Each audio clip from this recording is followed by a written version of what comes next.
Hello everyone and welcome. This is Fanfic TV speaking. We have hand-picked a wonderful story for today. What if Goblin curse breakers recognized Harry's Parseltongue at age 1 and declared him Slytherin's true heir with access to hidden vaults worth 50 million galleons? New videos drop regularly, so subscribe and hit the bell to stay updated. And don't forget to like if you enjoy the story. Shall we begin? Here goes. Chapter 1. The air revealed the night sky over Godric's Hollow hung heavy with mist and magic. In the aftermath of violence, a strange calm had descended upon the ruined cottage where, hours before, the most feared dark wizard of the age had met his unexpected downfall at the hands of an infant. Now, as the clock neared midnight, an unusual delegation approached through the swirling fog. Albus Dumbledore stood at the edge of the property, his silver beard catching the moonlight as he watched Rubeus Hagrid carefully navigate the broken doorway. The half-giant emerged cradling a small bundle. "He's sleepin', Professor. Poor little tyke." Hagrid's voice was uncharacteristically soft as he handed over the blanket-wrapped child. Dumbledore gazed down at the sleeping face of Harry Potter. The lightning-shaped cut on his forehead was crusted with dried blood, but otherwise, the baby appeared unharmed. Physically, at least. The headmaster's blue eyes dimmed behind half-moon spectacles. So much lost in a single night. As expected, Minerva is securing arrangements with the boy's relatives, Dumbledore said, more to himself than to Hagrid. By tomorrow evening, young Harry will be safely hidden away from our world until, begging your pardon, Professor Dumbledore, sir, came a clipped, formal voice from the shadows. Dumbledore turned, wand appearing in his hand with such fluid grace that the movement was nearly imperceptible. 3 figures emerged from the darkness, short, sharp-featured creatures with intelligent eyes that gleamed in the darkness. Goblins. The one in front wore the distinctive silver insignia of Gringotts' elite curse-breaking division. Master Gornick, Dumbledore acknowledged, lowering his wand but not putting it away. This is most unexpected. The Ministry has secured the scene. There is no need for Gringotts to involve itself in this tragedy. The Goblin's expression remained impassive. The Ministry has secured nothing. We detected residual magic of ancient provenance. By treaty, such matters fall under Goblin jurisdiction when they pertain to hereditary enchantments. Dumbledore's brow furrowed. I failed to see what hereditary enchantments could possibly, the child. Gornick interrupted, pointing a long finger at the bundle in Dumbledore's arms. We must examine the boy. Hagrid stepped forward protectively. Now see here. Dumbledore raised a hand, silencing the groundskeeper. On what authority do you make this request, Master Gornick? The goblin produced a small scroll bearing the ancient seals of both the Wisengamot and the Goblin High Council. The Treaty of 1752 grants us jurisdiction over matters of magical inheritance when ancient enchantments are detected. The magical discharge here tonight has activated something old, Professor. Something that predates your ministry. His thin lips curved into something approximating a smile. Something that predates even you. Dumbledore hesitated, his mind racing through the implications. If he refused, he risked violating the treaty. A diplomatic incident the newly peaceful wizarding world could ill afford. But allowing the goblins to examine Harry might interfere with the blood protection he intended to secure at Petunia Dursley's home. I will permit a brief examination, Dumbledore finally conceded. Provided I am present throughout, and it causes no harm to the child. Gornick nodded sharply. Acceptable. Bring him to the center of the room. The goblins led the way back into the ruined cottage. In what remained of the living room, they cleared debris from the floor with a wave of their hands, revealing the original stone foundation. The shorter goblin, introduced as Cardluck, a specialist in blood magic, produced a small silver bowl and a vial of clear liquid. A simple detection ritual, he explained, his voice like gravel. No blood will be taken. The child will feel nothing. Dumbledore watched with barely concealed wariness as the third goblin, Nagnok, apparently their archival expert, drew a complex pattern of runes around the cleared space using what appeared to be powdered gold. Place the child at the center, Gornick instructed. With great reluctance, Dumbledore knelt and gently laid Harry on the stone floor. The baby stirred but didn't wake, his small chest rising and falling peacefully despite the strange proceedings around him. The goblins began to chant in their harsh native tongue, moving in a slow circle around Harry. The golden runes sparked to life, glowing with an inner fire that cast eerie shadows across the ruined walls. Dumbledore felt the magic building, ancient and primal, different from wizarding spells but no less powerful. Cargluck tipped the vial into the silver bowl, and instead of splashing, the liquid rose into the air, forming a floating sphere that began to pulse with light. The goblin reached out and passed his hand over Harry's forehead, not quite touching him. The sphere changed color from clear to deep emerald. As suspected, Gornick murmured, exchanging significant looks with his colleagues. "What is it?" Dumbledore asked sharply. "What have you found?" Instead of answering, Gornick produced a small green stone suspended on a silver chain. He held it over Harry, letting it dangle above the sleeping child's face. "Speak to him," the goblin instructed. "I beg your pardon?"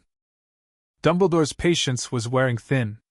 "Speak to the child in Parseltongue," Gornick clarified, as though it were the most reasonable request in the world. Dumbledore's expression hardened. "You know very well that I cannot speak Parseltongue. It is an inherited ability, and a rare one at that." "Indeed." The goblin's expression remained unreadable. "Then perhaps I might try something else." Before Dumbledore could object, Gornick lowered the green stone until it nearly touched Harry's lips. The stone began to emit a soft hissing sound. Harry's eyes flew open. The baby, who had been peacefully sleeping through all the magical disturbance, suddenly focused on the stone with an intensity that seemed impossible in one so young. Then, to Dumbledore's absolute shock, the infant responded with a soft hiss of his own. The runes around them flared blindingly bright, then coalesced into a glowing, serpentine shape that circled the child before dissipating into the air. The three goblins dropped to one knee, their expressions transforming from clinical detachment to something approaching reverence. "What is the meaning of this?" Dumbledore demanded, recovering his composure enough to reclaim Harry from the floor, cradling the now-awake child protectively against his chest. Gornick rose slowly, his dark eyes gleaming with an emotion Dumbledore couldn't quite identify, triumph, perhaps, or vindication. "Albus Dumbledore, witness and bear testimony," the goblin intoned formally. "By ancient right and proven lineage, we hereby recognize Harry James Potter as the true heir of Salazar Slytherin." The words hung in the air like physical things. Dumbledore felt as though the floor had dropped from beneath him. "Impossible," he whispered. "James Potter's lineage is well documented for generations. There is no connection to, not through his father." Nagnock interrupted, consulting a small scroll that had materialized in his hands. "Through Lily Evans Potter." A dormant line, thought extinguished centuries ago. Lily was Muggleborn. Dumbledore insisted. Gornick smiled thinly. Was she? Or was she the product of a squibbed line so ancient it had forgotten its own magic? "Our records are more complete than your ministries, Professor. We trace gold through the centuries, and with it blood. This changes nothing," Dumbledore said firmly, regaining his composure. "Harry will still be placed with his maternal aunt for his protection." "I'm afraid," Gornick replied with a satisfaction he didn't bother to conceal, "that it changes everything." Dawn broke over Gringotts Bank, painting its white marble facade in shades of pink and gold. Deep beneath the public floors, past the vaults of wealthy wizards and the caverns of dangerous treasures, a most unusual meeting was taking place in the Chamber of Inheritance, a room so rarely used that dust lay thick upon its ornate furnishings. Harry Potter slept peacefully in a conjured cradle, blissfully unaware of the fierce debate raging around him. Dumbledore sat across from Ragnock, director of Gringotts London, while Gornick stood at attention beside his superior. To Dumbledore's left sat Minerva McGonagall, summoned urgently from Privet Drive, her lips pressed into a thin line of concern. "The protocols are clear," Ragnock was saying, his long fingers steepled before him. "When a hereditary Vault Lord is recognized, particularly one of the founder lines, specific inheritance laws come into effect. These laws predate the ministry itself and were reaffirmed in every treaty since. Harry is 15 months old, Dumbledore countered.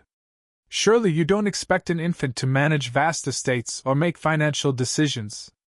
Ragnar's teeth gleamed in what might generously be called a smile. Of course not. That is why a dual guardianship will be established, one magical guardian from the wizarding world, one financial guardian from Gringotts. And I assume Gringotts has already selected this financial guardian?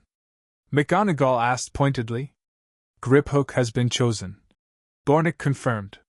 He is young by our standards but shows exceptional promise in inheritance law. And the magical guardian? Dumbledore inquired. As Chief Warlock, I would naturally— You misunderstand, Professor. Ragnar interrupted smoothly. As Chief Warlock, you are explicitly excluded from consideration. The separation of powers is quite clear in these ancient protocols. The magical guardian must be a blood relation or, failing that, someone with no direct governmental authority. McGonagall's eyes narrowed. His closest blood relation is Petunia Dursley, his maternal aunt. A Muggle with no knowledge of our world and, if my observations yesterday are any indication, little affection for it. Unacceptable, Ragnar said flatly. The guardian must be capable of understanding both the magical and financial implications of the child's status. Then we find ourselves at an impasse, Dumbledore said, a note of finality in his voice. Unless you intend to place him with distant Potter relations, most of whom have connections to the very darkness that orphaned him. A heavy silence fell over the chamber, broken only by Harry's soft breathing from the cradle. Finally, Gornick cleared his throat. There may be another option. The curse breaker stepped forward, unrolling an ancient family tree on the table. Our investigation revealed something interesting about Lily Evans Potter's lineage. Dumbledore leaned forward despite himself. The parchment showed a complex web of magical lines, most fading to squib status centuries ago, but one line remained faintly luminous, connecting through generations to Lily's name. Here, Gornick pointed to a faded branch. Isadora Slytherin, Salazar's great-granddaughter, married into the Black family in 1342. While the main line continued through her brother, her descendants maintained a diluted claim. Over centuries, the magic thinned, eventually producing squibs who integrated into Muggle society, unaware of their heritage. And you're suggesting? McGonagall prompted. The Black family, Gornick confirmed. Distant cousins through Lily's obscured line. And as fortune would have it, not all current Blacks were followers of the Dark Lord. Ragnar nodded. Andromeda Tonks, née Black. Disowned by her family for marrying a Muggleborn, yet still carrying the blood connection. Her husband is a respected solicitor familiar with both Muggle and magical law. They have a young daughter themselves, a metamorphmagus showing significant magical potential. Dumbledore's expression remained impassive, but his mind raced through the implications.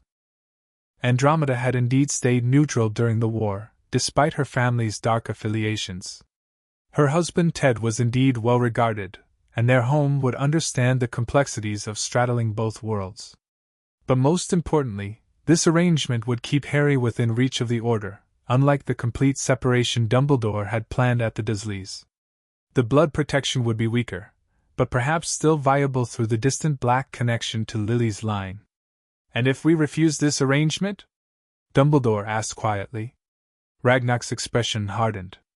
Then we enter a legal battle that will expose everything, the boy's status, his inheritance, and the full details of his lineage. The Prophet would have a field day, I imagine. Boy who lived, secret heir of Slytherin. Every dark wizard still at large would know exactly what Harry Potter represents. That sounds remarkably like blackmail, Director, McGonagall observed icily. Merely a prediction of likely outcomes, Ragnar replied unperturbed. We Goblins prefer stability and discretion in financial matters. This arrangement provides both. Dumbledore gazed over at the sleeping child. Harry had woken briefly during their discussion, fixing the old wizard with those startling green eyes, Lily's eyes, before drifting back to sleep. Whatever dark fragment of Voldemort might have transferred to the boy that fateful night, there was now another complication: blood that traced back to Salazar himself, dormant for generations but now somehow awakened. Very well, Dumbledore conceded at last. I will approach Andromeda and Ted Tonks with this proposal. But I will require an unbreakable vow from all present that Harry's Slytherin heritage remains confidential until he comes of age. Ragnarok barked a laugh. Goblins don't make wizard vows, Professor. But we will sign a binding magical contract to that effect. Our race honors financial confidentiality above all else. And what of Harry's vaults? McGonagall asked. You mentioned an inheritance? Gornick produced a thick ledger bound in what appeared to be snakeskin. The Potter vaults remain as they were, substantial, but accessible only when the boy reaches 17. The Slytherin vaults, however. He opened the ledger, revealing page after page of itemized assets, properties, and investments accumulated over a millennium. McGonagall's eyes widened as she scanned the figures. 50 million galleons? She whispered. That can't be accurate. Compound interest over 1,000 years is a powerful force. Ragnarok noted with evident satisfaction. And Salazar Slytherin was nothing if not forward-thinking in his financial planning. The vault has been sealed since the last confirmed heir died in 1723. The accumulated interest alone is substantial. Dumbledore studied the ledger with a troubled expression. And what of the artifacts? Slytherin was known to possess items of immense magical power. Those will remain in the highest security vault until the heir comes of age, Ragnarok assured him, though his guardian will have limited access for educational purposes. As if sensing he was being discussed, Harry stirred in his cradle, making soft sounds. McGonagall moved to check on him, her stern features softening as she gazed down at the child. He looks so ordinary, she murmured. Just a baby who's lost everything. And yet, Dumbledore replied quietly, he may have gained something none of us could have anticipated. The modest home of Ted and Andromeda Tonks sat on the outskirts of a small wizarding community in Devon. From the outside, it appeared utterly mundane, a 2-story cottage with a well-tended garden and cheerful blue door. Nothing about it suggested it was about to become the focal point of wizarding history. Inside, Andromeda Tonks paced the length of her living room, her aristocratic features set in an expression of disbelief as she processed Dumbledore's explanation. Her husband Ted sat in an armchair, his usually jovial face somber, as he reviewed the thick stack of parchment the Goblin grip hook had presented. Let me understand this correctly, Andromeda said, her voice remarkably steady despite her evident shock. Lily Potter, whom everyone believed was Muggle-born, actually descended from a squibbed line of Salazar Slytherin. Her son Harry is now recognized as Slytherin's heir by Gringotts, with access to vaults containing 50 million galleons. And because I'm distantly related to Lily through some obscure Black Slytherin connection from 7 centuries ago, you want us to become Harry's guardians? That is essentially correct, yes, Dumbledore confirmed, his blue eyes watching her carefully over his half-moon spectacles.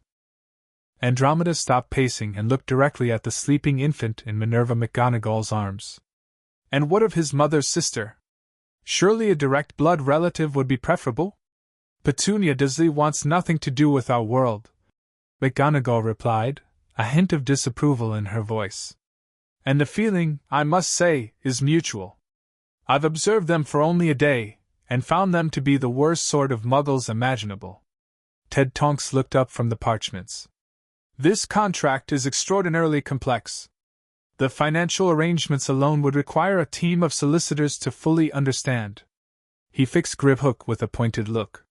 Yet you expect us to sign today? The young goblin nodded, his expression professionally neutral despite the tension in the room. Time is of the essence. The magical recognition of an heir activates certain protections. Delays could compromise them. What aren't you telling us? Andromeda demanded. I may have been disowned, but I am still a Black. We recognize political maneuvering when we see it. A brief silence fell over the room. Harry stirred in McGonagall's arms, and all eyes turned to the child. With a sigh, Dumbledore sat down opposite Ted. There are forces that would seek to control or eliminate Harry, given his unique position, the headmaster admitted. Not just as the boy who somehow survived the killing curse, but now as the heir to one of the most controversial founders. The Goblin's recognition of his status affords him certain protections under magical law that even the Ministry must respect. And you? Andromeda pressed. What do you want from this arrangement, Professor? Dumbledore's eyes remained on Harry. I want him protected, educated, and given the chance to grow up understanding both his unusual heritage and the responsibilities it entails. But not with you, Ted observed shrewdly. I have many roles that demand my attention, Dumbledore replied diplomatically. And as Director Ragnarok pointed out, my position as Chief Warlock legally prevents me from serving as his magical guardian. Andromeda exchanged a look with her husband, some unspoken communication passing between them. Then she turned toward the stairs. Nymphadora! Could you come down, please? A moment later, a young girl about 8 years old appeared on the staircase. Most striking was her bright pink hair, which seemed to shift slightly in shade as she took in the unexpected visitors. Watcher! She greeted them with casual curiosity. Who are all these people, Mom? Dora, this is Professor Dumbledore and Professor McGonagall from Hogwarts, Andromeda explained. And this is Griphook from Gringotts. They've come about a very important matter. The girl's eyes widened at the mention of Hogwarts, then narrowed suspiciously at the Goblin. Is this about what happened at the bank last month? Because Dad already paid for the statue I accidentally knocked over. Ted suppressed a smile. No, sweetheart. It's about something else entirely. He glanced at Dumbledore, who nodded encouragingly. They've brought someone they'd like us to take care of, Andromeda explained, gesturing to the bundle in McGonagall's arms. A baby boy named Harry who's lost his parents. Nymphadora approached cautiously, her natural childish curiosity overcoming her initial wariness. McGonagall carefully angled Harry so the girl could see his sleeping face, the lightning scar visible on his forehead. What happened to him? Nymphadora asked softly. The adults exchanged glances. A very bad wizard hurt his family. Ted explained simply. Harry survived when no one else did. The girl studied the baby's face intently. To everyone's surprise, her hair shifted from pink to black, and her eyes changed to match Harry's green ones, though she hadn't seen them open. He's going to stay with us? She asked. That's what we're discussing, Andromeda replied. It would be a big change for our family. What do you think, Dora? The girl considered this with surprising seriousness for her age. Will he be my brother? Something like that, yes, Ted confirmed. Nymphadora's face broke into a wide grin. Brilliant! I've always wanted a brother or sister. Can he sleep in the spare room next to mine? I can help take care of him. I'm very responsible now, Professor McGonagall. I've been practicing my control just like we talked about last year. McGonagall's stern expression softened. I can see that, Miss Tonks. Your metamorphic abilities appear much more controlled than when we last met. Andromeda placed a hand on her daughter's shoulder. Dora, why don't you go up to your room for a little while longer? The adults need to finish our discussion. But you can help set up Harry's room after we're done, Ted promised. If we decide he's staying. This compromise satisfied the girl, who bounded back upstairs with considerably more energy than she'd descended with. When they heard her bedroom door close, Andromeda turned back to their visitors. She'll be starting Hogwarts in 3 years, she said quietly. Having Harry here would make her a target by association. The protections we would place around your home would extend to your entire family, Dumbledore assured her. And the financial arrangements would include a significant stipend for security measures. Ted set down the contracts. Let's be direct. What happens if we refuse? Griphook answered before Dumbledore could. The boy would become a ward of Gringotts under ancient inheritance laws. He would be raised within the bank itself, educated by goblins until wizarding school age, with minimal contact with human society. McGonagall looked horrified. Surely that can't be legal under ministry law. Ministry law doesn't apply to inheritance this ancient. Griphook replied with the faintest hint of satisfaction. The treaties are quite explicit. Andromeda and Ted exchanged another long look. Finally, Andromeda sighed and approached McGonagall, holding out her arms. May I? McGonagall carefully transferred Harry to Andromeda's embrace. The baby stirred, his eyes fluttering open to reveal bright green irises that seemed to focus intently on Andromeda's face. A small hand escaped the blanket and reached up, grasping at a strand of her dark hair. Something in Andromeda's expression shifted, softened, as she gazed down at the orphaned child. For a moment, her aristocratic black features were transformed by a gentle smile that few outside her family ever witnessed. "Hello, Harry," she whispered. "You've had quite the adventure, haven't you?" The baby made a soft cooing sound in response, his tiny fingers still clutching her hair. Ted moved to stand beside his wife, looking down at the child over her shoulder. "He has Lily's eyes," he observed quietly. "Did you know them well?" Dumbledore asked. Ted shook his head. "We met a few times through Order connections. They seemed like good people." He looked up at Dumbledore. "If we do this, he grows up knowing who he is, who his parents were. James and Lily Potter, who died heroes. Not just Slytherin's heir or the boy who lived." "Of course," Dumbledore agreed readily. "And we maintain full parental authority," Andromeda added firmly. "Magical guardian doesn't mean you or the goblins can override our decisions about his upbringing." Griphook's expression soured slightly. "Financial decisions regarding the Slytherin vaults would still require goblin approval until he comes of age. But his day-to-day life, his education before Hogwarts, who he associates with, those decisions are ours," Andromeda insisted. "Within reason," Dumbledore qualified. "There are security considerations that, within reason," Ted conceded, cutting off the headmaster. "But we're not raising him to be a weapon or a political symbol, Albus. We're raising him to be a boy who grows into a good man. Are we clear on that?" Dumbledore studied the couple for a long moment, then nodded slowly. "Perfectly clear." Harry chose that moment to let out a small, hungry cry. Andromeda automatically shifted him to a more comfortable position, her movements betraying experience with infants. "I believe we have formula in the kitchen," she said to Ted. "Would you mind?" As Ted left to prepare a bottle, Andromeda looked back at Dumbledore, her expression hardening into something that reminded him forcefully of her formidable family. "One more condition," she said quietly. "My sister Narcissa. Her husband Lucius was deeply involved with you-know-who, whatever he might claim about the Imperious Curse. I want your word that they will never gain custody of Harry, regardless of their blood connection." "You have it," Dumbledore promised solemnly. "Though I must warn you, Lucius has considerable influence at the Ministry. He may attempt to insert himself into Harry's life in other ways." "Let him try," Andromeda replied, a hint of the legendary black determination flashing in her eyes. "I may have been disowned, but I learned the game of influence at the same dinner table as Narcissa. I know how to protect what's mine." As if in agreement, Harry settled against her chest, his cries subsiding as he seemed to recognize he was in safe hands.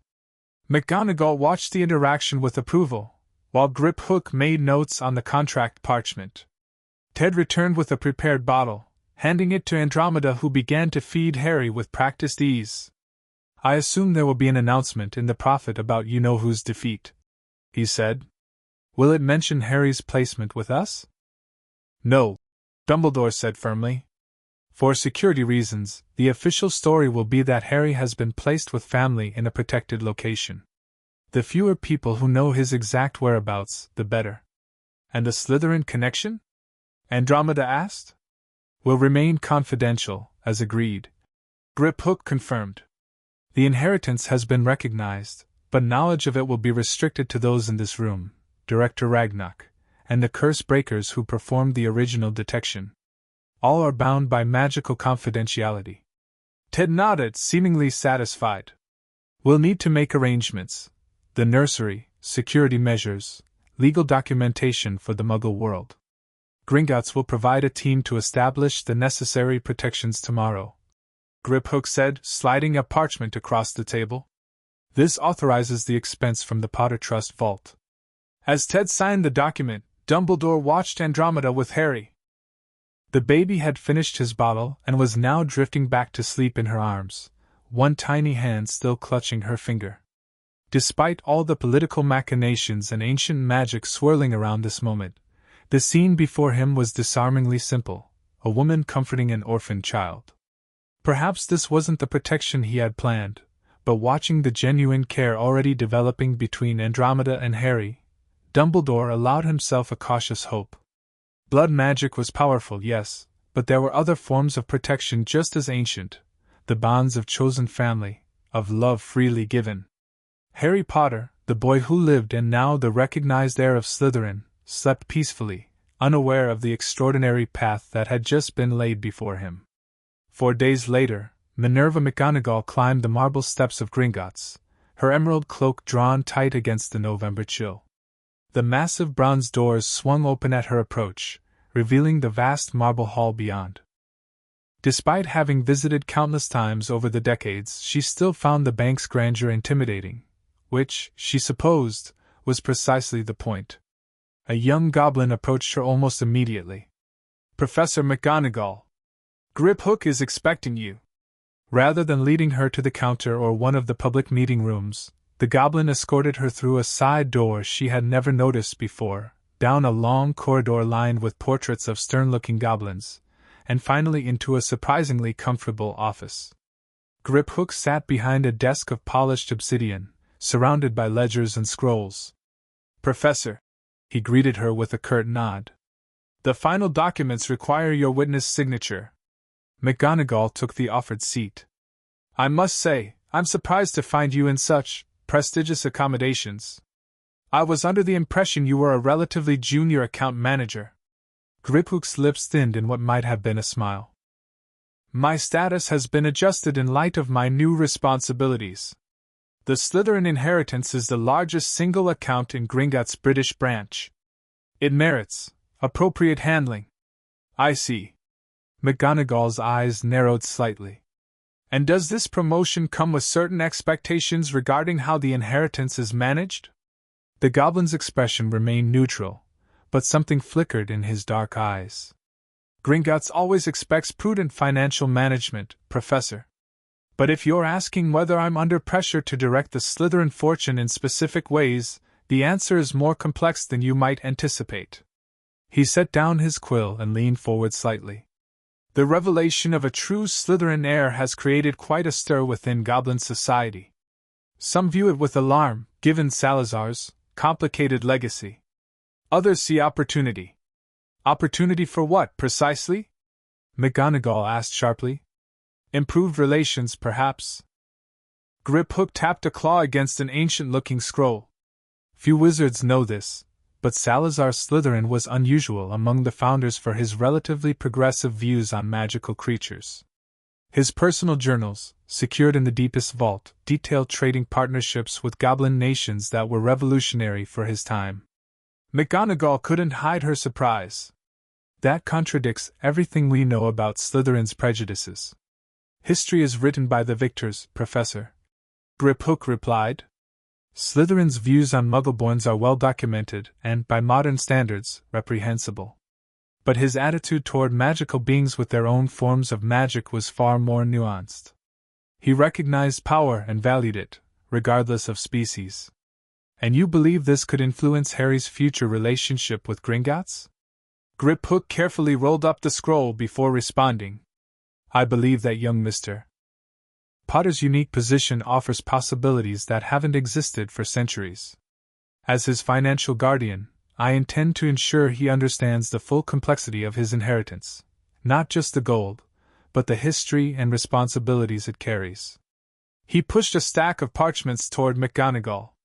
"Now, if you would review and sign the final guardianship documents." Director Ragnarok has already applied the Gringotts seal. McGonagall spent several minutes carefully reading each page, occasionally using her wand to highlight specific clauses for clarification. Finally, Apparently satisfied, she signed her name with a flourish, magic flaring briefly as the document registered her magical signature. "The arrangements for the Tonks residence have been completed?" she asked as she set down the quill. Griphook nodded. "A team of our best wardsmiths finished yesterday. The property now carries protections similar to our highest security vaults, modified for residential comfort, of course. The Fidelius charm will be cast tomorrow, with Mr. Tonks as secret keeper." "Not Dumbledore?" The Tonks were quite insistent on maintaining family control of all security measures. A hint of approval colored Griphook's voice. A prudent approach, in Gringotts' opinion. McGonagall pursed her lips but didn't argue the point.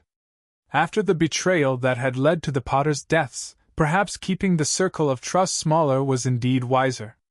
"And how is the boy settling in?" she asked, her professional tone softening slightly. "By all reports, well. The Tonks' daughter appears particularly taken with him." Griphook hesitated, then added, "There was one incident of note. Yesterday, during my initial inspection of the security measures, a garden snake found its way into the nursery." McGonagall tensed. "Was Harry harmed?" "Quite the contrary. The young Miss Tonks found her new brother apparently conversing with the creature. When Mrs. Tonks investigated the commotion, the snake departed peacefully through an open window." Griphook's expression remained carefully neutral. "I've taken the liberty of adding advanced monitoring charms to detect any unusual magical manifestations. Has Dumbledore been informed?" "Not yet.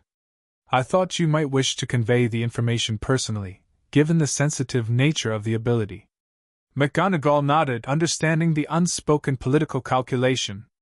The revelation that Harry could indeed speak Parseltongue, apparently naturally, not just in response to the Goblin detection ritual, would only deepen Dumbledore's concerns about the child's connection to both Slytherin and Voldemort. "I'll discuss it with Albus," she said finally. "Though I wonder if perhaps we're reading too much into the abilities of a child barely past his first birthday."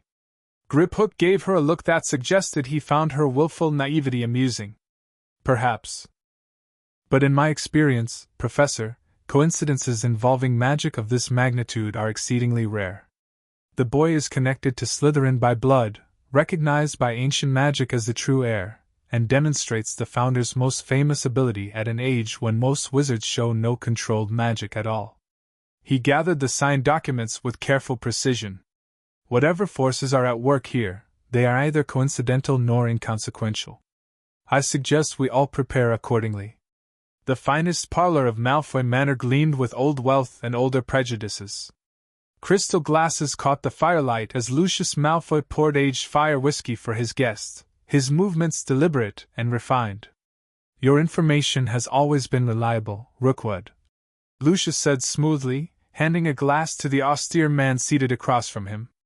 "But this strains credibility." Augustus Rookwood, ostensibly a respected Department of Mysteries employee but secretly one of the Dark Lord's most valuable informants, sipped his drink with the patience of a man accustomed to skepticism. "I understand your disbelief," he replied. "I'd share it, had I not verified the information myself. The Goblins have been unusually active in the Department of Records, requesting access to ancient lineage documents normally kept sealed." "And you're certain they were investigating the Potter boy?" Rookwood nodded. The request specifically referenced inheritance protocols activated on the night of October 31st. Further, I overheard Dumbledore himself discussing unexpected complications with Croaker regarding the child's placement. Lucius rose and moved to the window, looking out over the immaculate grounds of his estate. In the distance, peacocks strutted across manicured lawns, as white and proud as the family they represented. "If what you suggest is true, if the Potter half-blood is indeed Slytherin's heir, it changes matters considerably." He turned back to his guest. "What of the Dark Lord's remains?" "No body was recovered," Rookwood confirmed. "Only a wand, which the Ministry has secured in the Department of Mysteries for study." Lucius frowned thoughtfully. "And you believe he's truly gone?" Rookwood's expression remained carefully neutral. "I believe what we were told, that certain precautions were taken. Beyond that, He shrugged eloquently. Indeed. Lucius understood the implication. Their master had hinted at measures ensuring his immortality, though the specifics had been shared with no one. If those measures proved effective, loyalty would eventually be rewarded. If not. So we have a power vacuum, Lucius mused. And suddenly a new Slytherin heir appears, an infant with no knowledge of his heritage or power, but one who somehow defeated the greatest dark wizard of our age. The timing is provocative, Rookwood agreed. Lucius returned to his seat, swirling the amber liquid in his glass. Where has Dumbledore hidden the boy? That's the most interesting part. Rookwood leaned forward slightly. He's with your sister-in-law. Lucius nearly choked on his drink. Bellatrix? Impossible. She's being processed for Azkaban as we speak. Not Bellatrix. Andromeda. The temperature in the room seemed to drop several degrees. Lucius set down his glass with deliberate care. Andromeda Tonks. The blood traitor who married a mudblood. The very same. Apparently, she has some distant connection to the Slytherin line through the Black family, enough to satisfy whatever ancient magic recognized the boy's claim. Lucius's mind raced through the implications. Andromeda had been disowned by the Blacks, but if she now had guardianship of Slytherin's heir, if the boy truly had access to the legendary Slytherin vaults, Narcissa must be informed, he said finally. This concerns her family directly. I would advise discretion, Rookwood cautioned. The Ministry is watching known associates of the Dark Lord carefully. Any sudden interest in the Potter boy would raise suspicions. Lucius waved away the concern. Narcissa showing interest in her disowned sister, suddenly raising a famous orphan would hardly seem suspicious. Family concern is perfectly natural, especially in our circles. And your true interest? A cold smile played across Lucius's aristocratic features. Let's simply say I believe in keeping one's options open. If the Dark Lord returns, he would surely want to know everything about the child who supposedly defeated him. And if he doesn't... He left the thought unfinished, but Rookwood nodded in understanding. In the power vacuum left by Voldemort's disappearance, control over Slytherin's heir could be a valuable piece in the chess game of wizarding politics. There is one more thing you should know, Rookwood said, finishing his drink. The boy speaks Parseltongue. Lucius went very still. You're certain? Confirmed by the Goblin inheritance ritual and subsequently observed at the Tonks residence. At 15 months of age, he's demonstrating an ability most adult wizards can't comprehend, let alone master. For the first time that evening, genuine unease crossed Lucius's face. The Dark Lord was the only Parselmouth I've encountered. For the child to share that ability makes one wonder what else they might share. Rookwood finished quietly. The two men fell silent, contemplating the implications. Finally, Lucius rose, indicating their meeting was concluded. Keep me informed of any developments, he instructed as he escorted Rookwood to the door. Particularly any access Dumbledore has to the boy. Of course. Rookwood paused at the threshold. And Lucius? Be careful. Whatever the child is, whoever he might become. He's already proven himself dangerous beyond understanding. After his guest departed, Lucius returned to the parlor, pouring himself another drink with a slightly less steady hand.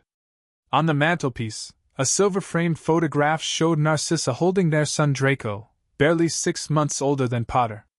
The platinum-haired infant waved pudgy hands at the camera, utterly unaware of the shifting political landscape that would shape his future. Lucius studied the image thoughtfully. Perhaps it was time to reconsider certain associations, to position his family advantageously whatever the future held. If the Potter boy was indeed Slytherin's heir, he would eventually wield considerable influence, regardless of who had raised him. And Draco would need powerful allies in the years to come. Winter descended on the Tonks residence, transforming the modest gardens into a wonderland of frost and snow. Inside, warmth and the scent of cinnamon pervaded the home as Andromeda prepared for Harry's first Christmas with their family. In the living room, Ted sat cross-legged on the floor beside Harry, who was propped up against cushions, batting at the colorful enchanted stars Ted conjured just out of reach. Each time Harry's small hand passed through a star, it would burst into a shower of harmless sparks, drawing delighted giggles from the boy. "He's getting better at tracking the movements," Ted observed as Andromeda entered with a tray of hot chocolate. "His coordination improves daily. He's certainly more alert than most children his age." Andromeda agreed, setting down the tray. "Healer Tunbridge says he's developmentally ahead by several months." They had been taking Harry for weekly checkups at St. Mungo's, under heavy glamour charms and using a false name, a precaution Dumbledore had insisted upon. The diagnostic spells had consistently shown Harry to be in perfect health, despite the trauma he'd experienced. Physically, at least. The emotional impact was harder to assess in a child so young. Harry rarely cried, which initially they'd taken as a blessing. But as weeks passed, they realized his silence might indicate something more troubling, a learned response from that terrible night, perhaps, when crying might have drawn unwanted attention. "Any word from Dumbledore about the investigation?" Ted asked, carefully keeping his tone light for Harry's benefit. Andromeda shook her head. "The official story remains that Sirius betrayed them and killed Peter Pettigrew along with those muggles. He's in Azkaban awaiting formal sentencing. Without a trial," Ted noted, his solicitor's sensibilities clearly offended. "I never liked Black much at school, but summary imprisonment without due process sets a dangerous precedent. Barty Crouch has pushed through emergency powers for the DMLE. With Death Eaters still at large, there's little appetite for procedural niceties." Andromeda's voice carried the carefully neutral tone she adopted whenever discussing her former family connections. "Besides, the evidence against Sirius seems overwhelming." Ted frowned, creating another star for Harry, who was beginning to fuss at the pause in his entertainment. "Still, something doesn't add up. From everything I knew of him, and everything you've said about growing up with him, betrayal seemed out of character. People change, Ted. Especially during war." Andromeda's tone made it clear she considered the subject closed. "Dora will be home from her friend's house soon. We should get Harry ready for dinner."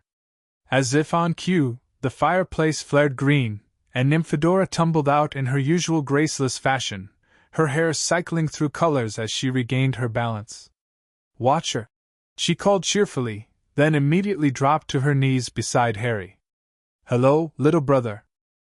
Did you miss me? I've only been gone 3 hours, but that's practically forever when you're tiny, isn't it?" Harry's face lit up at the sight of her, his arms reaching toward the ever-changing hair that fascinated him endlessly. Nymphadora obligingly shifted closer, allowing him to grab a fistful of now turquoise curls. "Careful, Dora," Andromeda cautioned. "He's getting quite strong." "It's fine, Mum. I don't mind." The girl's smile was genuine as she gently disentangled Harry's fingers. "Look what I brought you, Harry." She produced a small stuffed dragon that emitted puffs of harmless colored smoke when squeezed. Harry's eyes widened with delight as the toy released a cloud of purple smoke. He reached for it eagerly, and Nymphadora carefully placed it in his hands, showing him how to make it work. "Where did you get that?" Ted asked, eyeing the toy with mild suspicion. "Mrs. Digger gave it to me. She said Cedric's got loads of toys he's outgrown, and when I told her about Harry, she insisted I take this one for him." Nymphadora looked up at her parents' concerned expressions. "I didn't tell her it was the Harry Potter. Just that we had a new baby in the family. She assumed he was adopted or something." Ted and Andromeda exchanged looks. They had cautioned Nymphadora repeatedly about the importance of secrecy regarding Harry's identity, but children were naturally social creatures. It was inevitable that some information would slip out. "That was very thoughtful of Amos's wife," Andromeda said finally. "But remember, love, I know. Nymphadora interrupted with the exasperation only a child can muster. "Harry's staying with us is a special secret. I didn't tell anything important. We trust you," Ted assured her, ruffling her hair, which promptly turned the same shade of brown as his. "Just be careful, that's all." Their conversation was interrupted by a soft chime, the alarm signaling someone had crossed the outer boundary of their property. Instantly, Ted was on his feet, wand drawn, while Andromeda scooped up Harry and moved Nymphadora behind her. "Are we expecting anyone?" Ted asked quietly, moving toward the window. "Griphook isn't due until tomorrow," Andromeda replied, her own wand now in hand.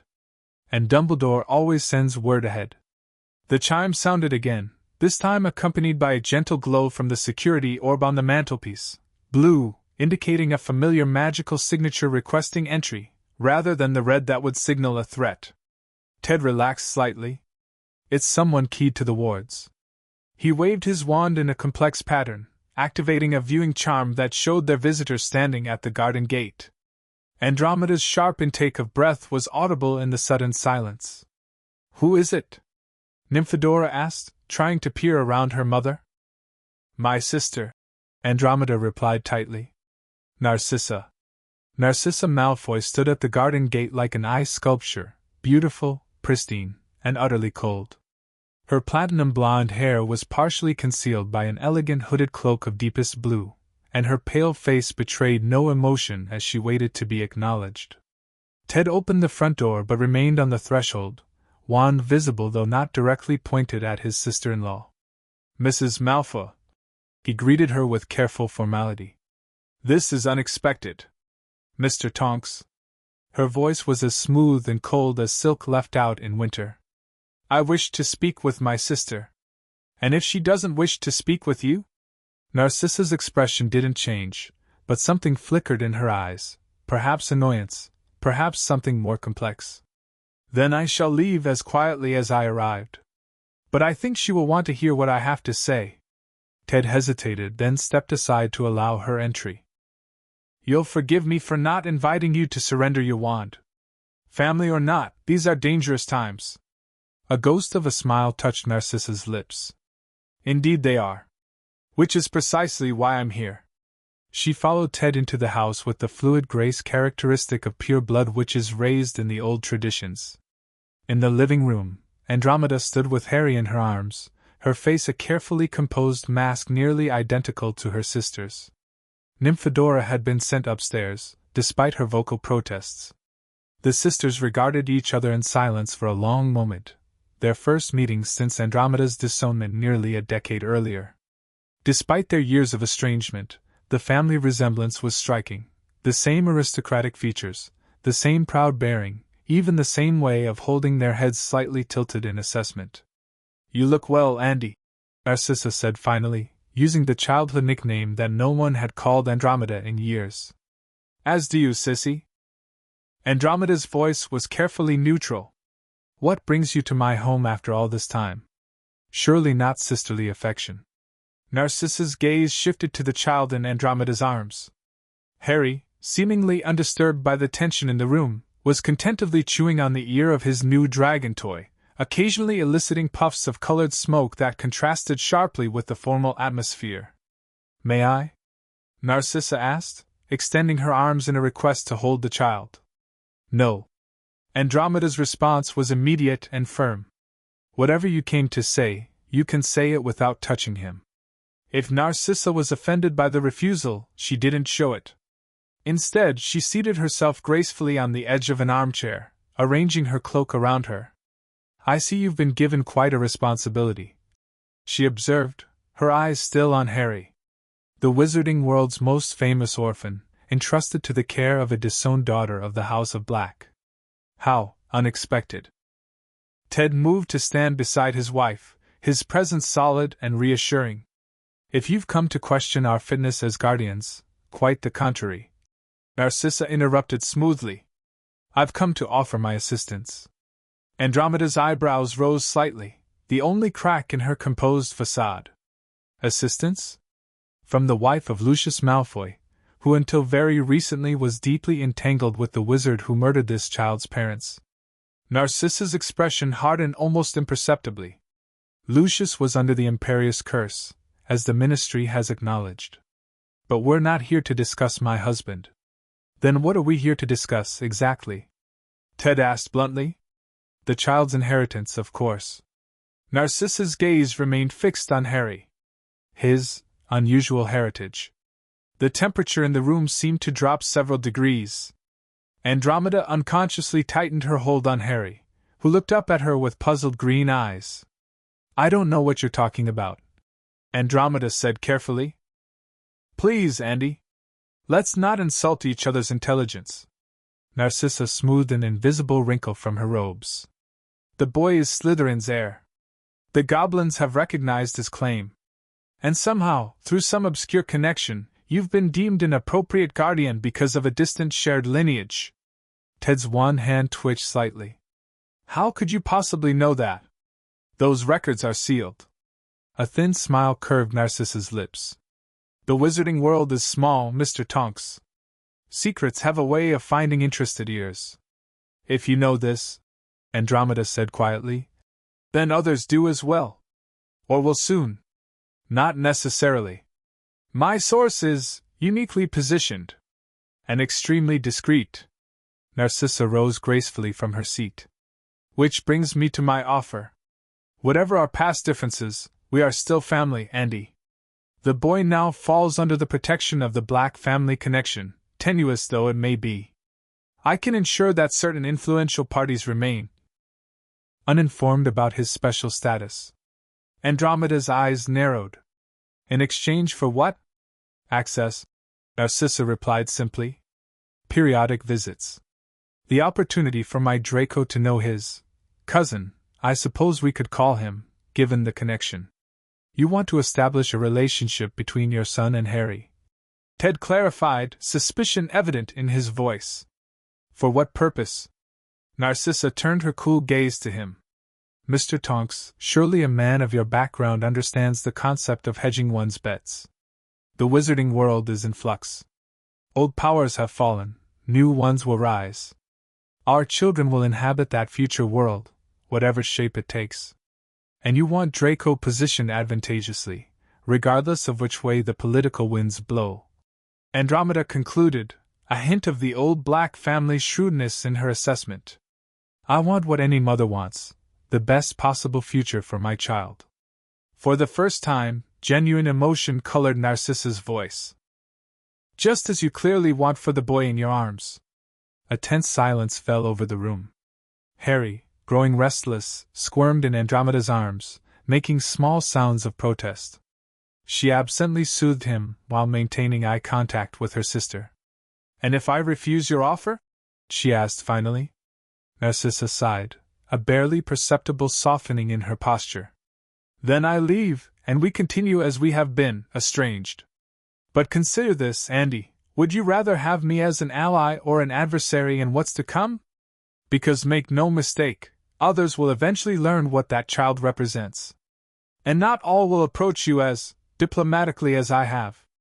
Ted cleared his throat. We'll need to discuss this privately. Of course. Narcissa inclined her head slightly. I don't expect an immediate answer. Simply, consider my offer. She moved toward the door, then paused, looking back at Harry once more. He has her eyes, doesn't he? Lily Potter's. I only met her once, at a ministry function, but they were quite striking. Without waiting for a response, she glided out of the living room. Ted followed to escort her to the boundary of their property, leaving Andromeda alone with Harry, who had finally given up on the dragon toy and was beginning to fuss in earnest. Sure, it's all right, she murmured, bouncing him gently. Everything's all right. But as she gazed down at the child in her arms, the orphan son of a murdered couple, the unwitting heir to an ancient and complicated legacy, the boy who had somehow survived what no one should survive, she wondered if anything would ever truly be all right again. Ted returned a few minutes later, his expression troubled. She's gone. The wards are secure. But for how long? Andromeda asked quietly. Before Ted could respond, Nymphadora appeared at the bottom of the stairs, her hair a worried shade of mousy brown. Is the scary lady gone? She asked, clutching the banister.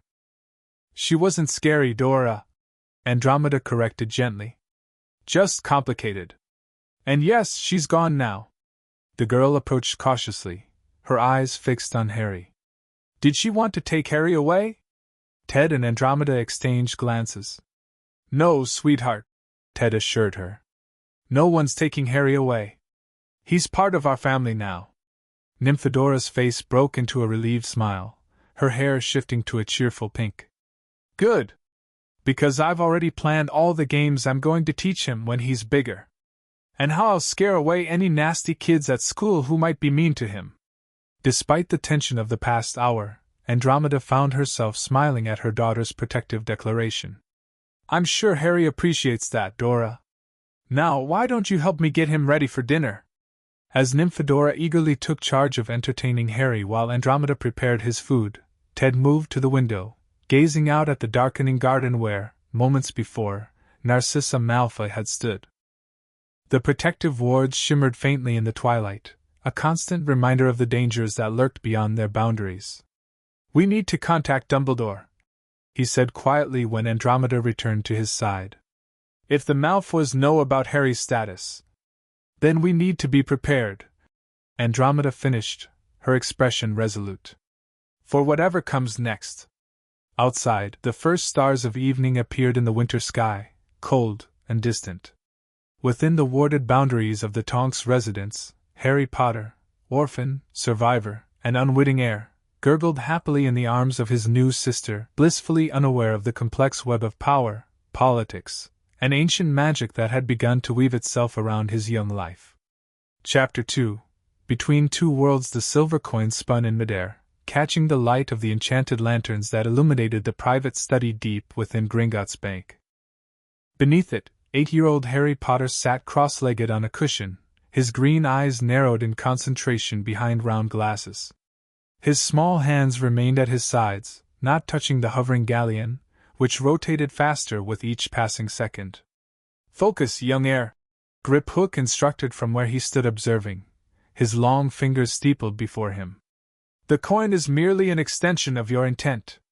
Feel its weight, its composition, its value. Harry's brow furrowed deeper. The spinning galleon began to emit a faint golden glow, then slowly transformed, expanding, thinning, and finally separating into 5 distinct coins that continued to hover in perfect formation. Good. Griphook nodded, the barest hint of approval in his gravelly voice. Now, reverse the process. Sweat beaded on Harry's forehead as he concentrated on the 5 coins. They began to draw together, merging back into a single galleon that gently lowered itself into his waiting palm. He looked up at Griphook, a tired smile spreading across his face. I did it! He exclaimed, holding up the coin triumphantly. First try. Indeed. Griphook's thin lips curved in what Harry had learned to recognize as a goblin smile. Your understanding of conservation principles and financial magic is progressing well. Most wizard children struggle with the concept that value must balance, that you cannot create true wealth from nothing. Because that would cause inflation and destabilize the economy. Harry recited, having heard this lecture many times over the past 3 years of his goblin education. Precisely. Griphook checked a complicated pocket watch. That concludes today's lesson. Remember to practice your metal identification exercises before our next session. Harry carefully tucked the galleon into the small pouch at his belt, his first official Gringotts money pouch, presented to him on his 7th birthday. It was enchanted to connect directly to his personal trust vault, a smaller account separate from both the main Potter family vault and the vast Slytherin inheritance that remained under Goblin management until his majority. As Harry gathered his study materials, the door to the private chamber opened to admit Ted Tonks, whose friendly face broke into a wide smile at the sight of his ward. Productive lesson? Ted asked, ruffling Harry's perpetually messy black hair. Harry has successfully mastered 3rd-level transmutation principles. Griphook reported with the precise formality he always adopted in Ted's presence. His aptitude for financial magic continues to exceed expectations. Brilliant! Ted beamed at Harry. That calls for a celebration, I think. How about ice cream at Fortescue's before we head home? Harry's face lit up, but he glanced at Griphook questioningly. The goblin had been instructing him in proper protocol since he was old enough to understand words. Griphook gave a short nod. A reward for diligent study is appropriate. However, full disguise protocols, of course, Ted assured him, already removing a small vial of potion from his pocket. Just a quick stop, then straight home. Griphook's expression suggested he still had reservations, but he merely bowed formally to Harry. Until Thursday, young heir. Thank you for the lesson, Master Griphook, Harry replied with equal formality, executing the slight bow he'd been taught was appropriate for a student to his mentor. Once they had exited the private study areas and entered the main bank, Ted handed Harry the vial. Appearance alteration potion. Just a mild one, changes your hair color and hides the scar. Down it goes. Harry grimaced at the taste but dutifully swallowed the potion. A tingling sensation spread across his scalp and forehead, and he knew from experience that his black hair would now appear light brown and his lightning scar would be temporarily invisible. As they passed through the magnificent main hall of Gringotts, Harry maintained the proper posture he'd been taught, back straight, steps measured, eyes forward. Several goblins they passed gave him subtle nods of acknowledgement, a courtesy they extended to very few wizards. You know, Ted said as they emerged into the sunlight of Diagon Alley, sometimes I think they forget you're just a boy and not some goblin prince. Harry shrugged, relaxing his formal posture now that they were outside the bank. I don't mind. Griphook says understanding protocol shows respect for their culture. Ted smiled, though there was a hint of something like concern in his eyes. Yes, well, there's more to childhood than protocols and financial principles. Hence ice cream. The July afternoon was pleasantly warm, and Diagon Alley bustled with shoppers. As they made their way toward Fortescue's ice cream parlor, Harry automatically maintained the careful awareness of his surroundings that Andromeda had drilled into him, noting exits, avoiding bumping into strangers, never straying from Ted's side. 2 scoops of chocolate with raspberry sauce, Ted told Florian Fortescue when they reached the counter. And I'll have a scoop of butterbeer flavor. As they waited for their order, Harry's attention was drawn to a family entering the shop, a tall man with long platinum blonde hair, a beautiful woman whose bearing reminded him slightly of Andromeda, and a boy about Harry's age with the same pale blonde hair as his father. Ted, the blonde man acknowledged with a curt nod, his tone suggesting the greeting was obligatory rather than genuine. Lucius, Ted replied with equal coolness. Doing some shopping today? Indeed. Draco wished for a treat after his tutoring session. Lucius Malfoy's pale eyes drifted to Harry with casual interest. And who is this young man? Harry felt Ted's hand on his shoulder tighten slightly in warning. My nephew Edward, Ted replied smoothly. Visiting for the summer. Lucius's gaze lingered on Harry for an uncomfortably long moment before he nodded. Charming! Draco, mind your manners. The blond boy stepped forward and offered a stiff, formal bow that reminded Harry of the purebloods Andromeda sometimes invited to their home. Pleased to meet you, Draco said, though his expression suggested it was anything but. You too, Harry replied simply, following Ted's long-standing advice to say as little as possible in public. Enjoy your ice cream, Narcissa Malfoy said, her voice coolly pleasant as she guided her family to a table on the opposite side of the shop. When their order arrived, Ted led Harry to an outdoor table, positioning himself so he could keep an eye on the parlor entrance. Sorry about that, he murmured. The Malfoys aren't people we particularly want to encounter. Harry took a large spoonful of ice cream before responding.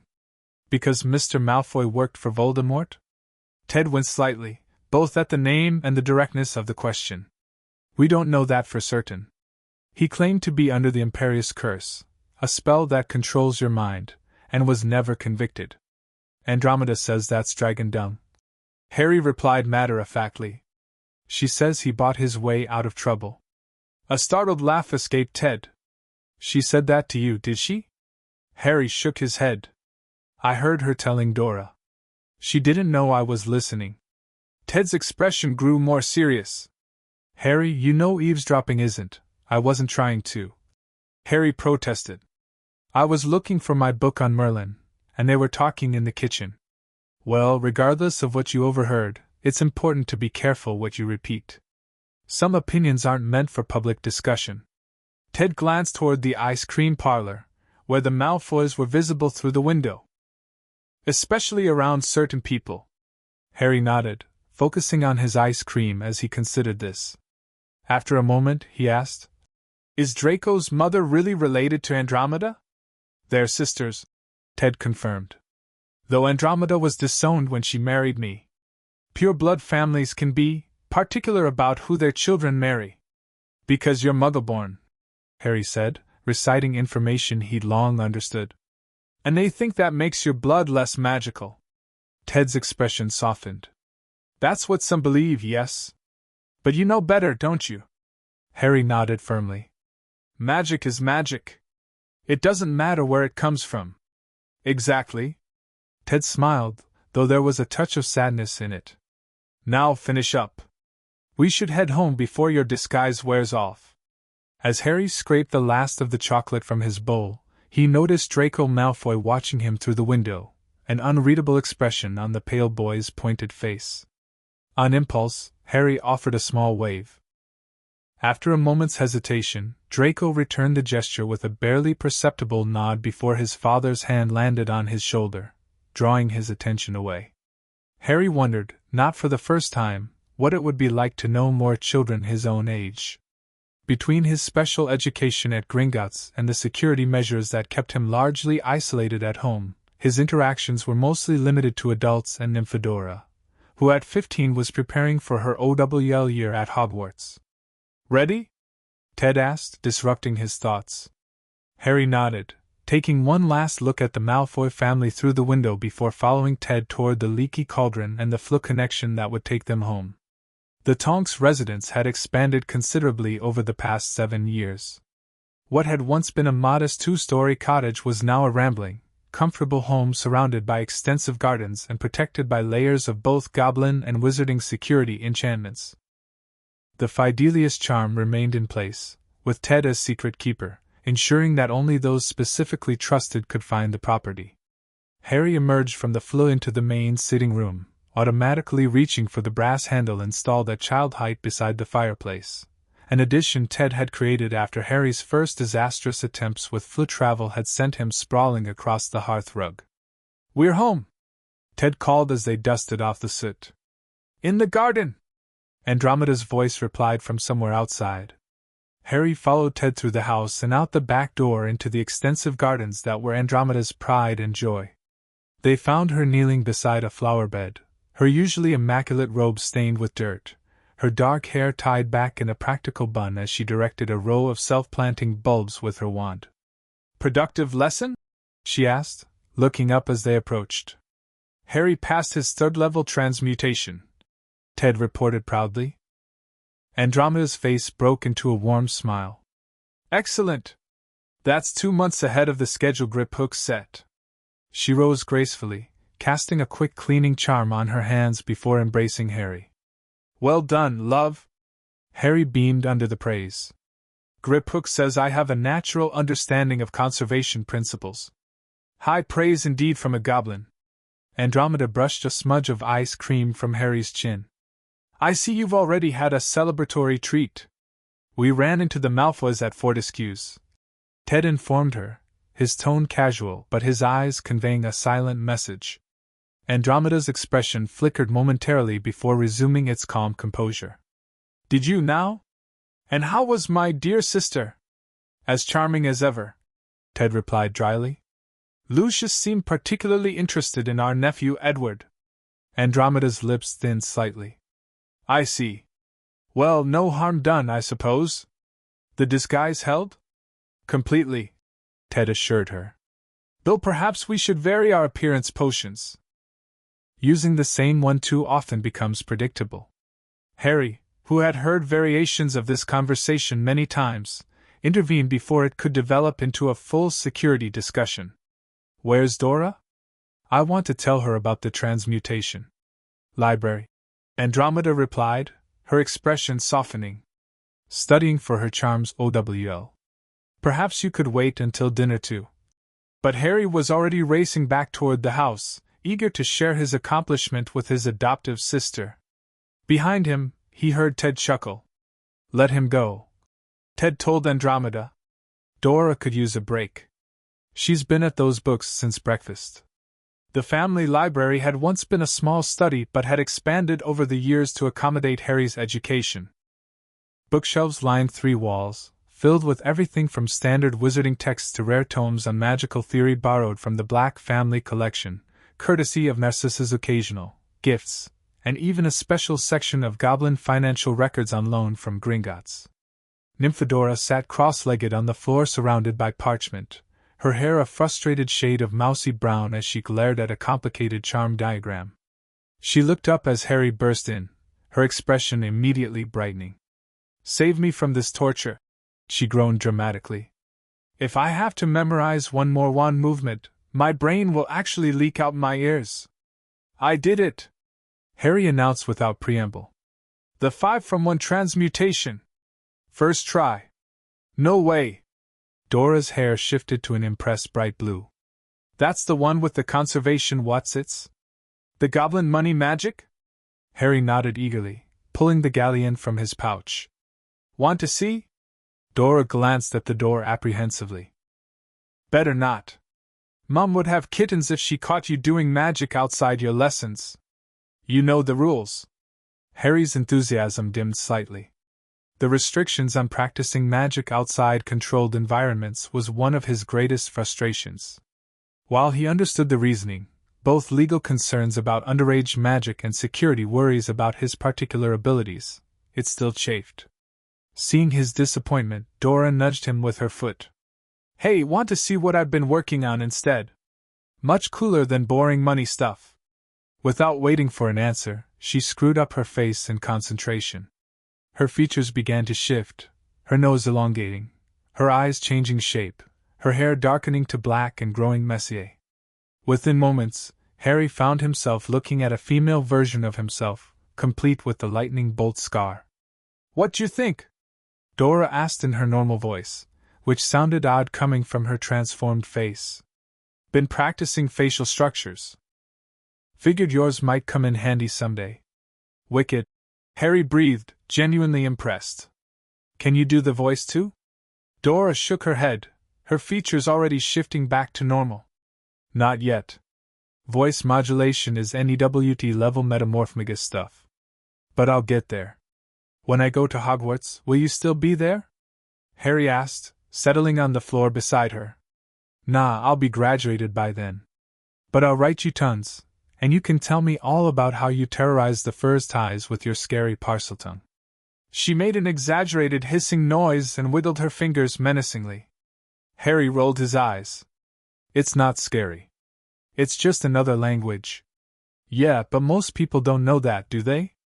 All they know is Slytherin and you know who could do it, and both were proper terrifying." She leaned in conspiratorially. "Besides, it comes in dead useful for pranks. Remember when we put that grass snake in Mum's gardening gloves?" Harry grinned at the memory. Andromeda's shriek had been audible from the other end of the garden, though her subsequent lecture on responsible use of his abilities had somewhat dampened the triumph. "Anyway," Dora continued, gathering her scattered parchments, "Mum wanted me to remind you about your special visitor tomorrow. You're meant to review proper greetings and all that formal rubbish." Harry groaned. I know. Director Ragnarok honors our home with his presence," he recited in the formal cadence Grip Hook had taught him. "As if I could forget. Why is he coming, anyway? Doesn't the big boss Goblin have better things to do?" Harry shrugged, though he had his suspicions. "Probably about the event next week. The ministry thing." Dora's expression grew more serious. "Ah, right. The big debut." She studied him for a moment, her hair shifting to a concerned amber. "Nervous?" "A little," Harry admitted. "Andromeda's made me practice meeting people for ages, but that's just been a few visitors at a time." "This will be a circus," Dora finished bluntly. "The boy who lives first public appearance in 7 years. It'll be madness." "Thanks," Harry said dryly. "That helps loads." Dora's hair faded to an apologetic pink. "Sorry. But look, you'll be brilliant. Just remember what Mum always says, back straight, eye contact, firm handshake, no political commitments." Harry recited dutifully. "And if anyone asks difficult questions, smile politely, and say you're still learning about wizarding society. Dora finished. See? You've got this. Harry wasn't nearly as confident as Dora made it sound, but he appreciated her encouragement. The upcoming ministry reception, ostensibly to honor outstanding achievements in magical cooperation, but really, as Ted had explained, an excuse for the wizarding world to gawk at him, loomed in his mind like an approaching storm. Come on, Dora said, rising and offering him a hand up. Help me take these books back to the shelves, and then let's see if we can nick some biscuits from the kitchen before Mum notices. As they reorganized the scattered study materials, Harry found himself once again grateful for Dora's presence in his life. Where Andromeda provided structure and Ted offered kindness, Dora gave him something equally valuable: normalcy. To her, he wasn't the boy who lived or Slytherin's heir, but simply her annoying little brother who occasionally talked to snakes and was altogether too serious about his studies. In a life defined by its unusual circumstances, that normalcy was perhaps the greatest gift of all. Director Ragnar's visit the following day proved to be even more formal than Harry had anticipated. The Goblin leader arrived precisely at the appointed hour, accompanied by 2 guards and Griphook, who looked uncharacteristically nervous in his superior's presence. The Tonks sitting room had been rearranged for the occasion, with chairs transfigured to goblin height and proportions and a selection of refreshments that catered to goblin tastes, including a tray of raw minerals that Harry knew were considered delicacies in goblin culture. Harry stood beside Andromeda as the visitors entered, careful to maintain the perfect posture he'd been taught for formal occasions. He wore semi-formal wizarding robes in a deep green that Andromeda had selected to bring out his eyes, though he suspected the Slytherin connotations of the color were equally intentional. Director Ragnar, Andromeda greeted with a formal half-bow. You honor our home with your presence. Lady Tonks, Ragnar replied with equal formality. Though Andromeda had no official title, the Goblins had always addressed her this way in recognition of her black heritage and her role as Harry's guardian. The honor is mine. Ragnar turned his sharp gaze to Harry, who executed the precise bow he practiced countless times under Griphook's instruction, deeper than Andromeda's, acknowledging the Goblin's authority, but not so deep as to suggest subservience. Heir Slytherin Potter, Ragnar acknowledged with a slight inclination of his head. Your progress continues to impress our instructors. Thank you, Director, Harry replied, careful to keep his voice steady and clear. Master Griphook is an excellent teacher. Griphook's expression remained impassive, but Harry caught the slight straightening of his posture at the public acknowledgement. Once the formal greetings were completed, they all took seats around the low table Ted had specially prepared. Andromeda poured a dark, viscous tea into small silver cups, and Harry, as protocol dictated, served the mineral tray to their goblin guests. I trust the security arrangements for next week's event have been finalized? Ragnar inquired once the initial refreshments had been served. Ted nodded. Minister Bagnold has personally overseen the preparations. The guest list has been thoroughly vetted, and additional aurors will be present throughout. Goblins have also been invited to provide security. Griphook added, a courtesy not extended in recent memory for a ministry function. A sign of changing times, perhaps? Ragnar observed, his tone neutral but his sharp eyes fixed assessingly on Harry. Though change often faces resistance. Andromeda set down her teacup with a deliberate precision that Harry recognized as a sign of tension. We've prepared Harry as thoroughly as possible for his public debut. However, he is still a child, not a political instrument. Indeed. Ragnar agreed, selecting a small piece of rose quartz from the tray and examining it appreciatively. Yet the wizarding world will see him as both, regardless of your wishes. It is better that he understands this reality. He turned his gaze directly to Harry. Tell me, young heir, what do you understand of your position in wizarding society? Harry felt all eyes on him and took a moment to gather his thoughts as Griphook had taught him. I understand that I'm known as the boy who lived because I survived when Voldemort tried to kill me. He began carefully. And that secretly, I'm also the heir of Slytherin through my mother's family line, which gives me certain responsibilities to both wizard and goblin traditions. Ragnar nodded approvingly. And what of the political implications? Harry glanced briefly at Andromeda, who gave him a subtle nod of encouragement. Different groups want different things from me. Harry continued. Traditional purebloods want me to support their ways because of my Slytherin heritage. Progressives want me as a symbol because I'm a half-blood who defeated a Dark Lord. The Ministry wants to show they have influence over me. And he hesitated before adding, some who supported Voldemort might want to harm me, while others might want to use me for whatever plans they have. A moment of silence followed this assessment. Then Ragnar did something unexpected. He laughed, a harsh sound that nevertheless carried genuine amusement. Well said, young heir. Perhaps there is hope for wizarding education after all. He set down his untouched teacup.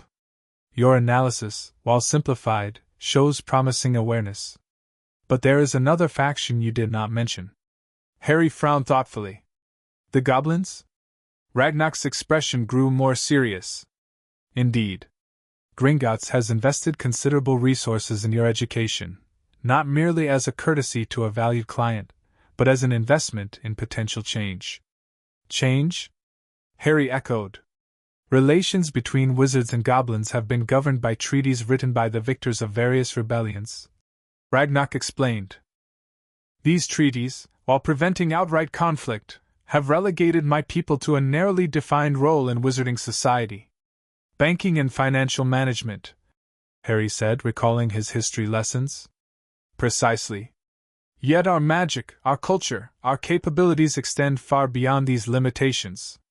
Ragnar leaned forward slightly. You, young heir, stand at an unusual intersection, acknowledged by ancient magic as Slytherin's blood descendant, yet raised with an appreciation for goblin traditions few wizards possess. When you eventually take your place in wizarding society, you will have the opportunity to influence perceptions. Andromeda's expression tightened.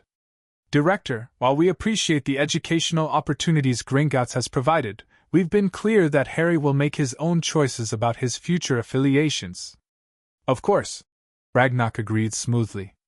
I merely suggest that those choices be made with full understanding of their implications. He turned back to Harry. Next week, you will meet many influential figures who will attempt to gauge your potential usefulness to their causes. I advise you to listen more than you speak, and to commit to nothing. That aligns with our guidance as well. Ted noted, a hint of relief in his voice. Ragnar rose, signaling that the formal portion of the visit was concluded.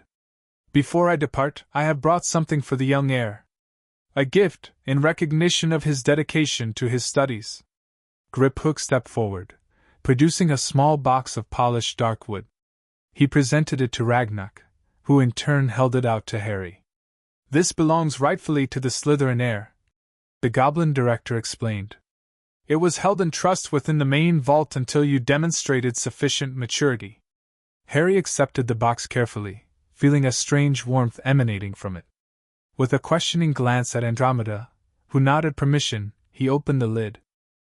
Inside, nestled on dark green velvet, lay a silver ring set with an emerald the size of a small pebble. The band was intricately carved with what appeared to be tiny serpents, their scaled bodies twining around the circumference. The heir's ring, Ragnar explained. Not the full lordship ring, which remains in the vault until you come of age, but a symbol of your acknowledged status. It carries certain properties that may prove useful. Harry carefully lifted the ring from its velvet bed, surprised by its lightness. As it touched his skin, he felt a faint vibration, almost like a greeting. May I? He asked, gesturing toward his hand. Andromeda looked hesitant, but after exchanging a glance with Ted, she nodded again. On your right hand, she specified. The heir's ring is traditionally worn on the third finger of the right hand. Harry slipped the ring onto his finger, half expecting something dramatic to happen. Instead, the ring simply adjusted itself to fit perfectly, the emerald glinting in the afternoon light. The ring is charmed to be visible only to those who already know of your Slytherin heritage, Ragnar informed him. To others, it will appear as an ordinary signet ring or remain entirely invisible, according to your wishes. Thank you, Harry said, genuinely touched by the gift and its significance. I'll wear it with honor. Ragnar inclined his head in acknowledgement. See that you do. The ring represents not merely wealth or status, but responsibility, to your heritage, to magic itself, and to the future relations between our peoples. As the goblins made their formal farewells and departed, Harry remained fascinated by the ring. In the light, he could see that the tiny serpents carved into the band occasionally shifted position, as though they were alive within the silver. It's beautiful, he told Andromeda once their guests had gone. But why give it to me now? Andromeda studied the ring with a complex expression. Politics, she said finally. Next week's event marks your official entry into Wizarding Society. The goblins are ensuring you carry a visible, to those in the know, symbol of your connection to them. Is that a bad thing? Harry asked, sensing her reservation. Not necessarily. Andromeda sighed, settling back into her chair. But it does make our position more complicated. The ring is a statement that you acknowledge and embrace your Slytherin heritage. Don't I? I mean, it's part of who I am, isn't it? Ted joined them, placing a reassuring hand on Harry's shoulder. Of course it is. But in Wizarding Society, symbols carry powerful messages. Some will see that ring, if they can see it at all, and make assumptions about your values, your politics, even your character. Harry looked down at the ring again, watching the tiny serpents writhe around the band. Should I not wear it then? That's your choice, Andromeda told him firmly. But if you do choose to wear it, you should understand what it represents, to the goblins, to certain wizarding families, and potentially to yourself. Harry considered this carefully. Since learning of his unusual heritage at an age when most children were still mastering basic reading skills, he had struggled to reconcile the different aspects of his identity. The orphan son of James and Lily Potter, the boy who had somehow vanquished a Dark Lord, and the secret heir of Slytherin with an unexpected connection to an ancient and controversial legacy. I think, he said slowly, I should wear it. Not because I want to make a statement, but because it's part of the truth about me. And if I start hiding parts of who I am, even from myself, that doesn't seem right. Andromeda and Ted exchanged one of their speaking looks, the kind that conveyed an entire conversation without words. Finally, Andromeda smiled, though there was a touch of sadness in it. Sometimes, Harry, you show wisdom beyond your years. She reached out to brush his perpetually messy hair from his forehead, a gesture of affection she'd performed countless times over the years. Very well. But remember what Director Ragnar said, listen more than you speak next week, and commit to nothing. And if anyone asks about the ring? Harry asked. Tell them it was a gift from a friend, Ted suggested. Which is true enough. Harry nodded, his decision made. As he turned the ring on his finger, he could have sworn he heard the faintest whisper, not quite words, but something like recognition, emanating from the tiny silver serpents. The morning of the ministry reception arrived with the kind of perfect summer weather that seemed almost suspiciously arranged. Sunshine streamed through Harry's bedroom window, illuminating the formal robes laid out across his bed, deep blue with silver trim, custom-made for the occasion and designed to be both appropriately dignified and suitable for an 8-year-old boy. Harry sat on the edge of his bed, absently turning the heir's ring on his finger as he stared at the robes.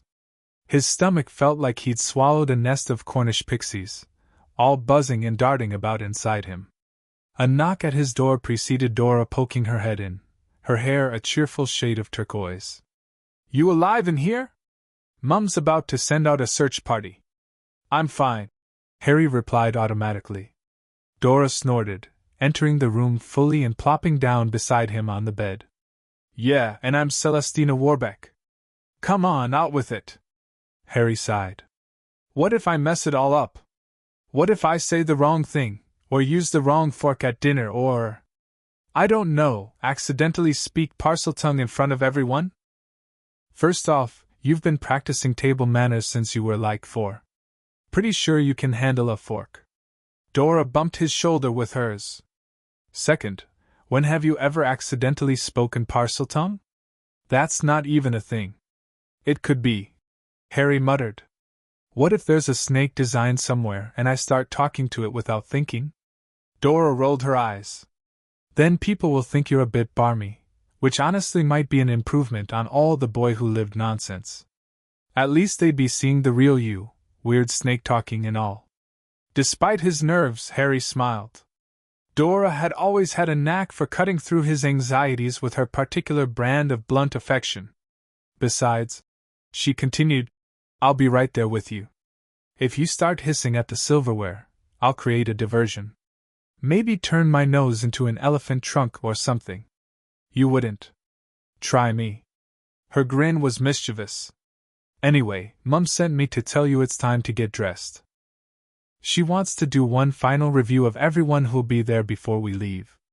Harry groaned but stood up, reaching for the formal robes. Another review? We've been over the guest list 100 times. Yeah, well, Mum's as nervous as you are, even if she won't admit it. Dora headed for the door. Get dressed. I'll tell her you're almost ready. Once alone, Harry changed quickly into the formal robes, which felt stiff and uncomfortable compared to his usual attire. He attempted to flatten his hair using the mirror over his dresser, but as always, it refused to cooperate, springing back into its characteristically messy state no matter how much he wet it down. Finally giving up on his appearance, he made his way downstairs to the sitting room, where Andromeda was reviewing a scroll of parchment with Ted. Both were dressed in formal robes, Andromeda in elegant silver gray that highlighted her aristocratic features, Ted in navy blue that matched Harry's. Ah, there you are, Andromeda said, looking up. Her critical eye swept over him, and she rose to make a few minor adjustments to his robes. Remember, this evening is about making a positive first impression on Wizarding Society. You'll be introduced to many influential people, but you needn't feel pressured to engage in lengthy conversations. I know, Harry assured her, having heard these instructions repeatedly over the past week. Smile, be polite, listen more than I speak. And if anyone asks about your living arrangements or education? Ted prompted. I say that I've been raised by my guardians in a secure location and receiving private tutoring in preparation for Hogwarts, Harry recited. If they press for details, I should politely say that security considerations prevent me from elaborating. Good. Andromeda nodded approvingly. And if someone mentions Mom, Dora interrupted, entering the room in formal robes of dark purple, her hair temporarily charmed to a respectable brown. He's got it. You've only drilled him 1,000,000 times. Andromeda sighed. I simply want to ensure he's prepared, Nymphadora. Don't call me Nymphadora, Dora muttered reflexively. Ted checked his watch. We should be going. The portkey activates in 10 minutes, and we still need to meet Griphook at the boundary. As arranged, Griphook was waiting for them just beyond the property's edge, outside the Fidelius Charms range. The goblin wore formal attire by his people's standards, a severe suit of dark material with silver adornments that Harry knew represented his rank within Gringotts. Young Heir, Griphook greeted him with a formal nod. The ring is secure? Harry held up his right hand, showing the silver ring gleaming on his finger. Yes, Master Griphook. Excellent. Remember, it will remain visible only to those who already know your full heritage. To others, it will appear as an ordinary piece of jewelry or not at all, according to your intention. Ted produced a small silver letter opener, the portkey provided by the Ministry, and held it out for everyone to touch. On 3 then. 1, 2. The familiar but unpleasant sensation of being hooked behind the navel and pulled through space engulfed Harry. Moments later, his feet slammed into solid ground, and only Andromeda's steadying hand prevented him from stumbling. They had arrived in a small antechamber off the Ministry's main atrium. 2 auras stood at attention by the door, and a harried-looking witch in formal Ministry robes hurried forward to greet them. Mr. and Mrs. Tonks, right on time. And this must be.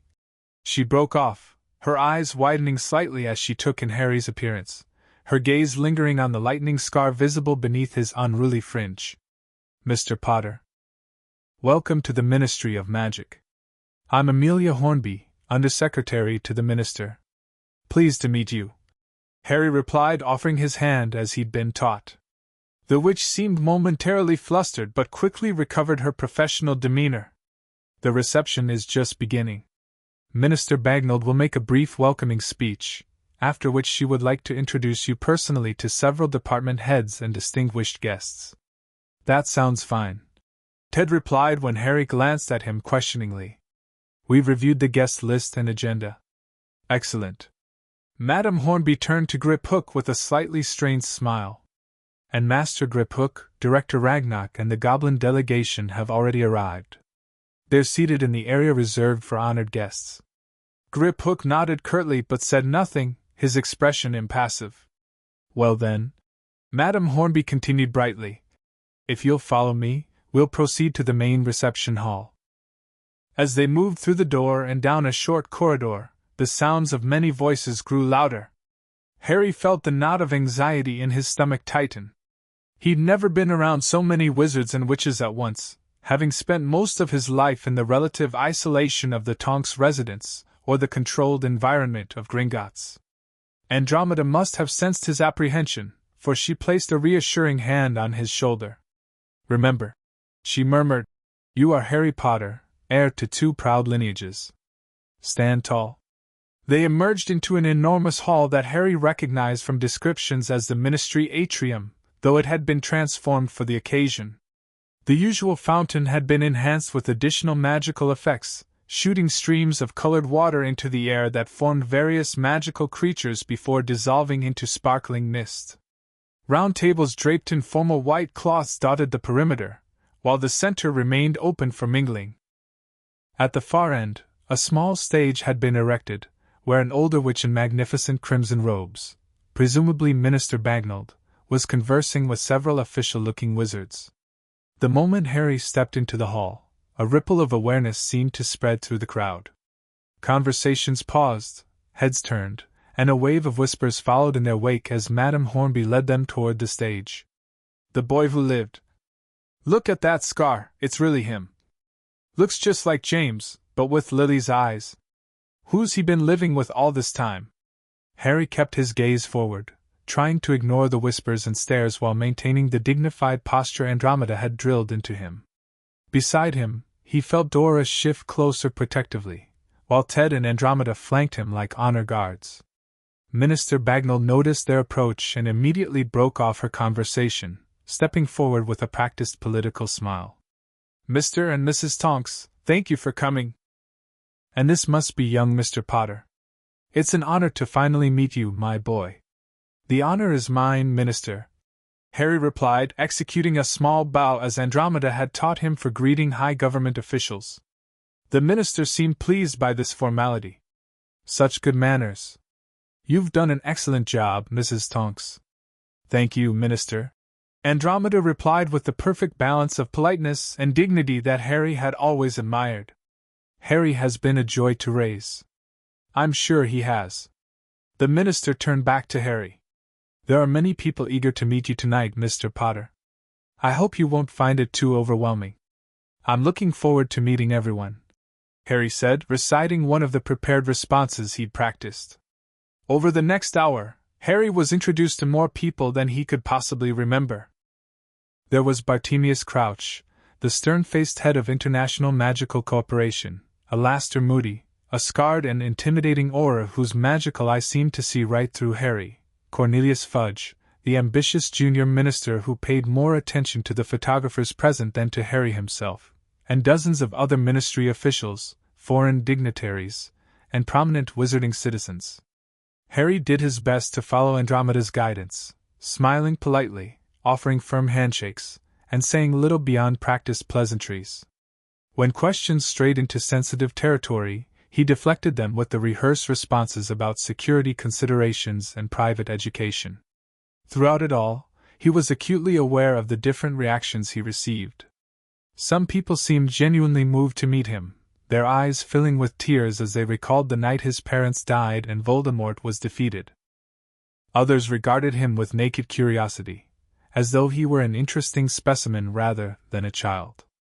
A few, particularly certain aristocratic-looking wizards who reminded him of Lucius Malfoy, observed him with calculating expressions that made him instinctively tighten his occlumency shields. Another skill Andromeda had insisted he begin learning early. "Holding up all right?" Ted murmured during a brief lull between introductions. Harry nodded, though in truth, he was beginning to feel drained by the constant attention and the effort of maintaining his public persona. "How much longer?" "Dinner will be served soon," Ted assured him. "Then you'll just have to sit at the minister's table and eat. Much easier than all this mingling." As if on cue, chimes sounded throughout the hall, signaling that guests should take their seats for dinner. Madame Hornby appeared to escort Harry and the Tonks family to the head table, where Minister Bagnold presided. To Harry's surprise, Grip Hook and another goblin, whom he recognized as one of Ragnar's advisors, were already seated at the table. Most ministry functions did not include goblin representatives at all, let alone at the minister's own table. Harry wondered if this was a special concession because of his connection to Gringotts, or perhaps a political statement by Bagnold about interspecies cooperation.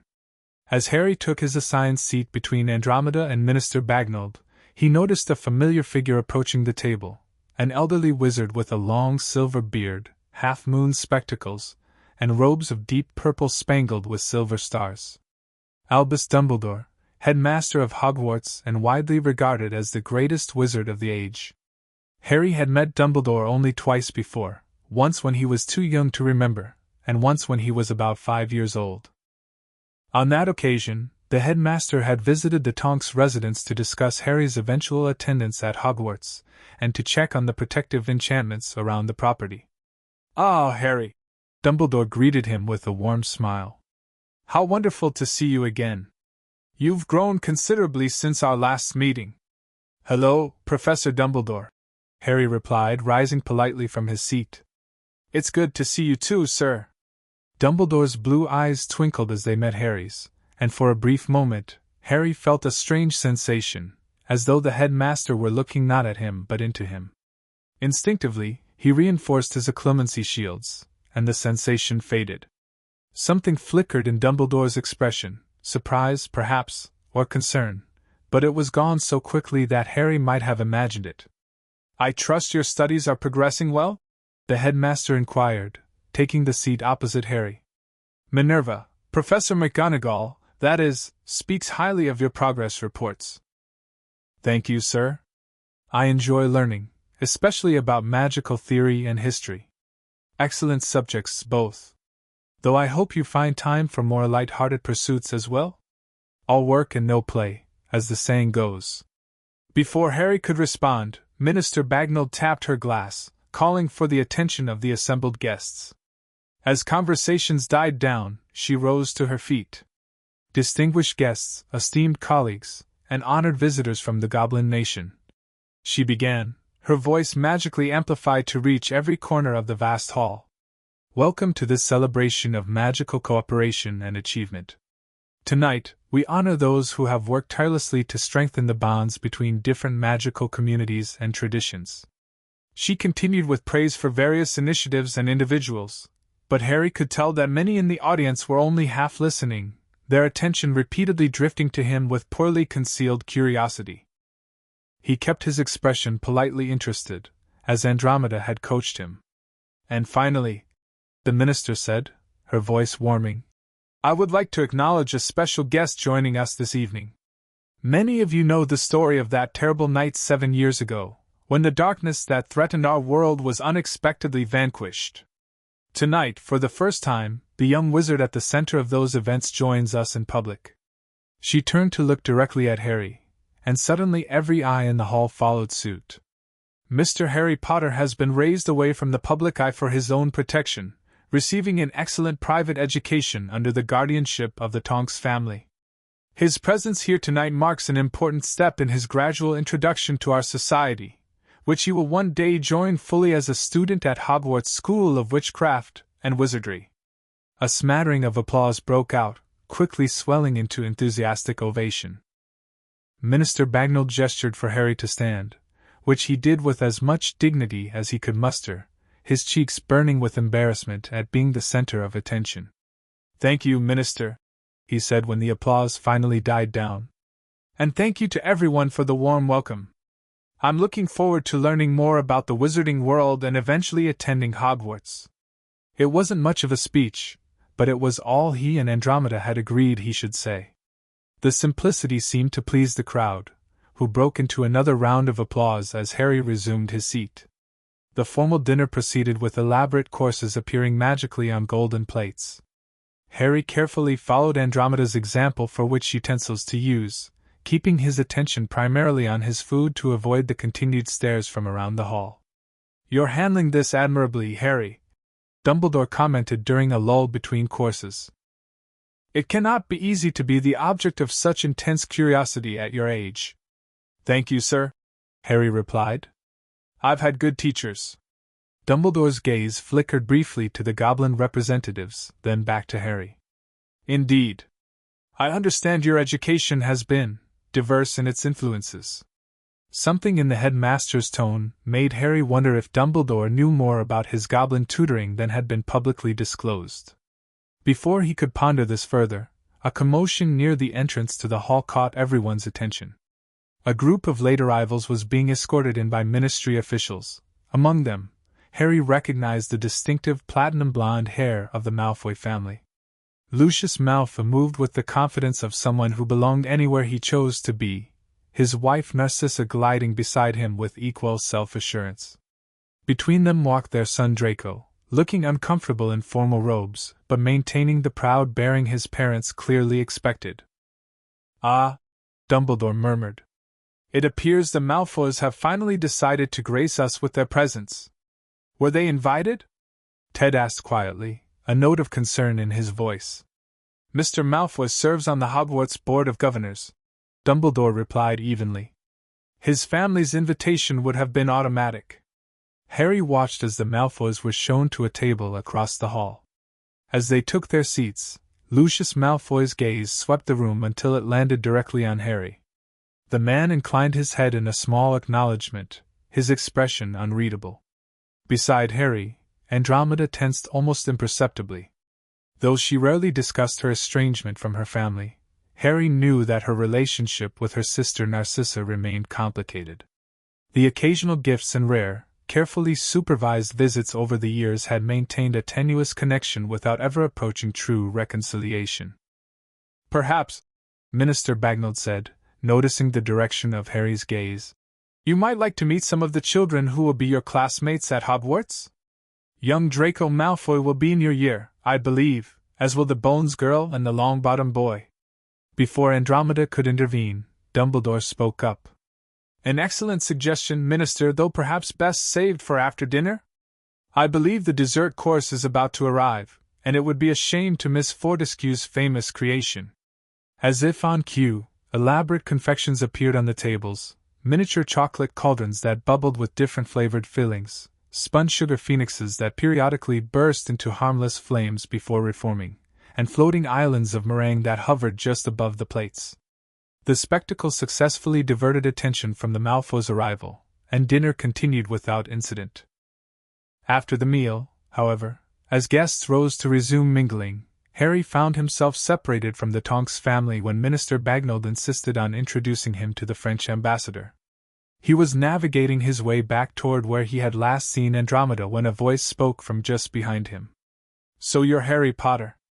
Harry turned to find himself face to face with Draco Malfoy, whose pale pointed features were set in an expression of studied nonchalance.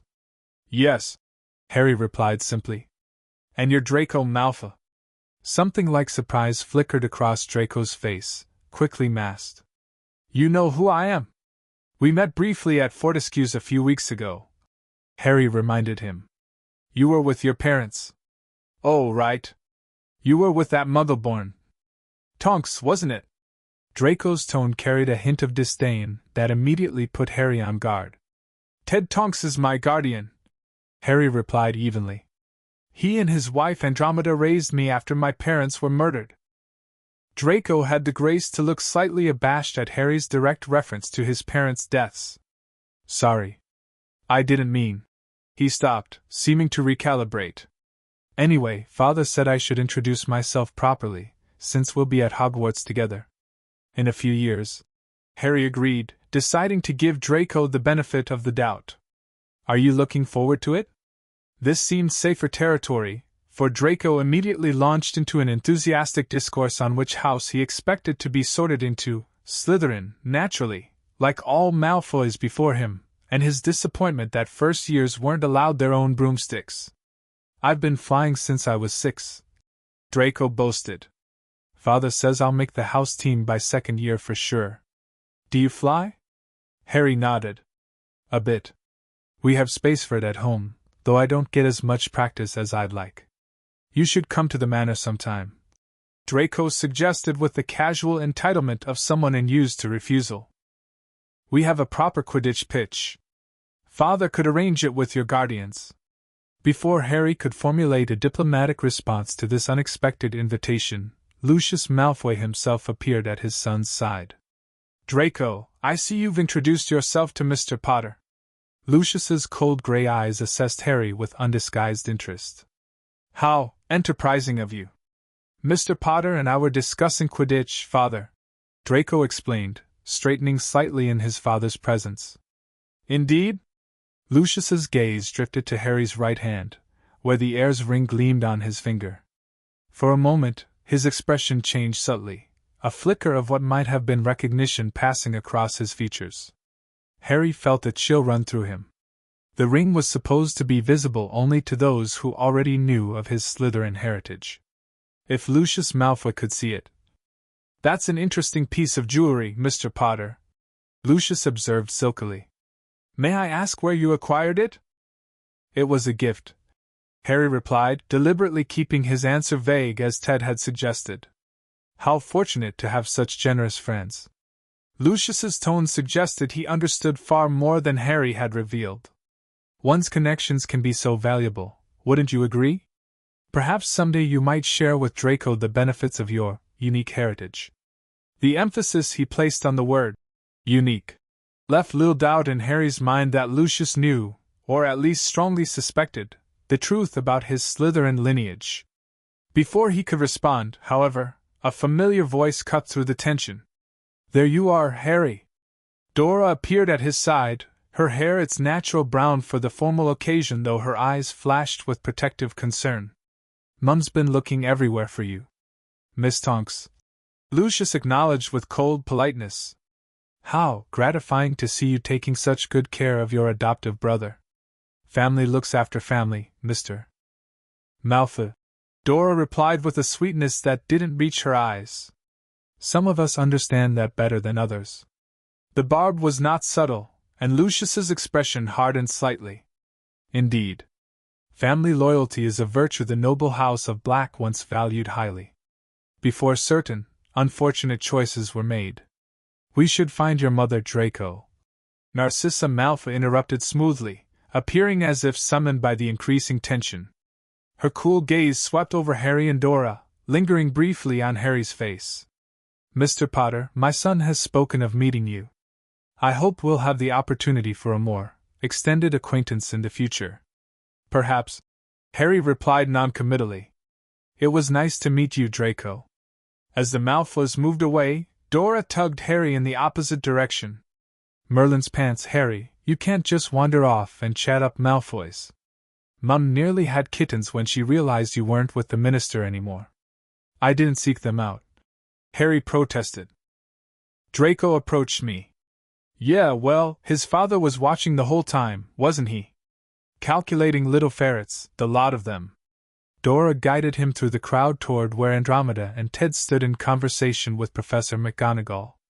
Did they say anything weird? Harry hesitated, unsure whether to mention Lucius's apparent recognition of the heir's ring. Not exactly. Just hinted at things. Dora rolled her eyes. Classic Malfoy. They never say anything directly if they can be all mysterious and superior instead. When they reached Andromeda, her relief was palpable. There you are. I was beginning to worry. Sorry. Harry apologized. The minister wanted to introduce me to the French ambassador, and then Draco Malfoy came over to talk about Quidditch. Andromeda's expression tightened slightly at the mention of the Malfoys, but she merely nodded. Well, we're all together now.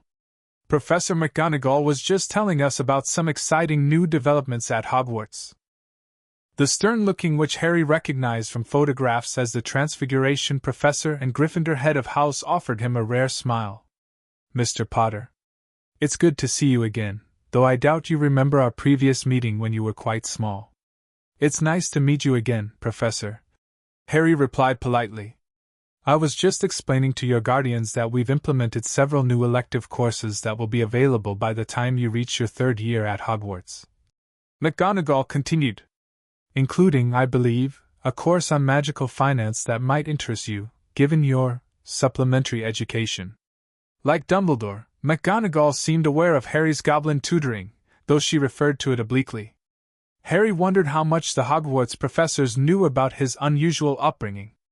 That sounds interesting, he said, genuinely intrigued by the prospect.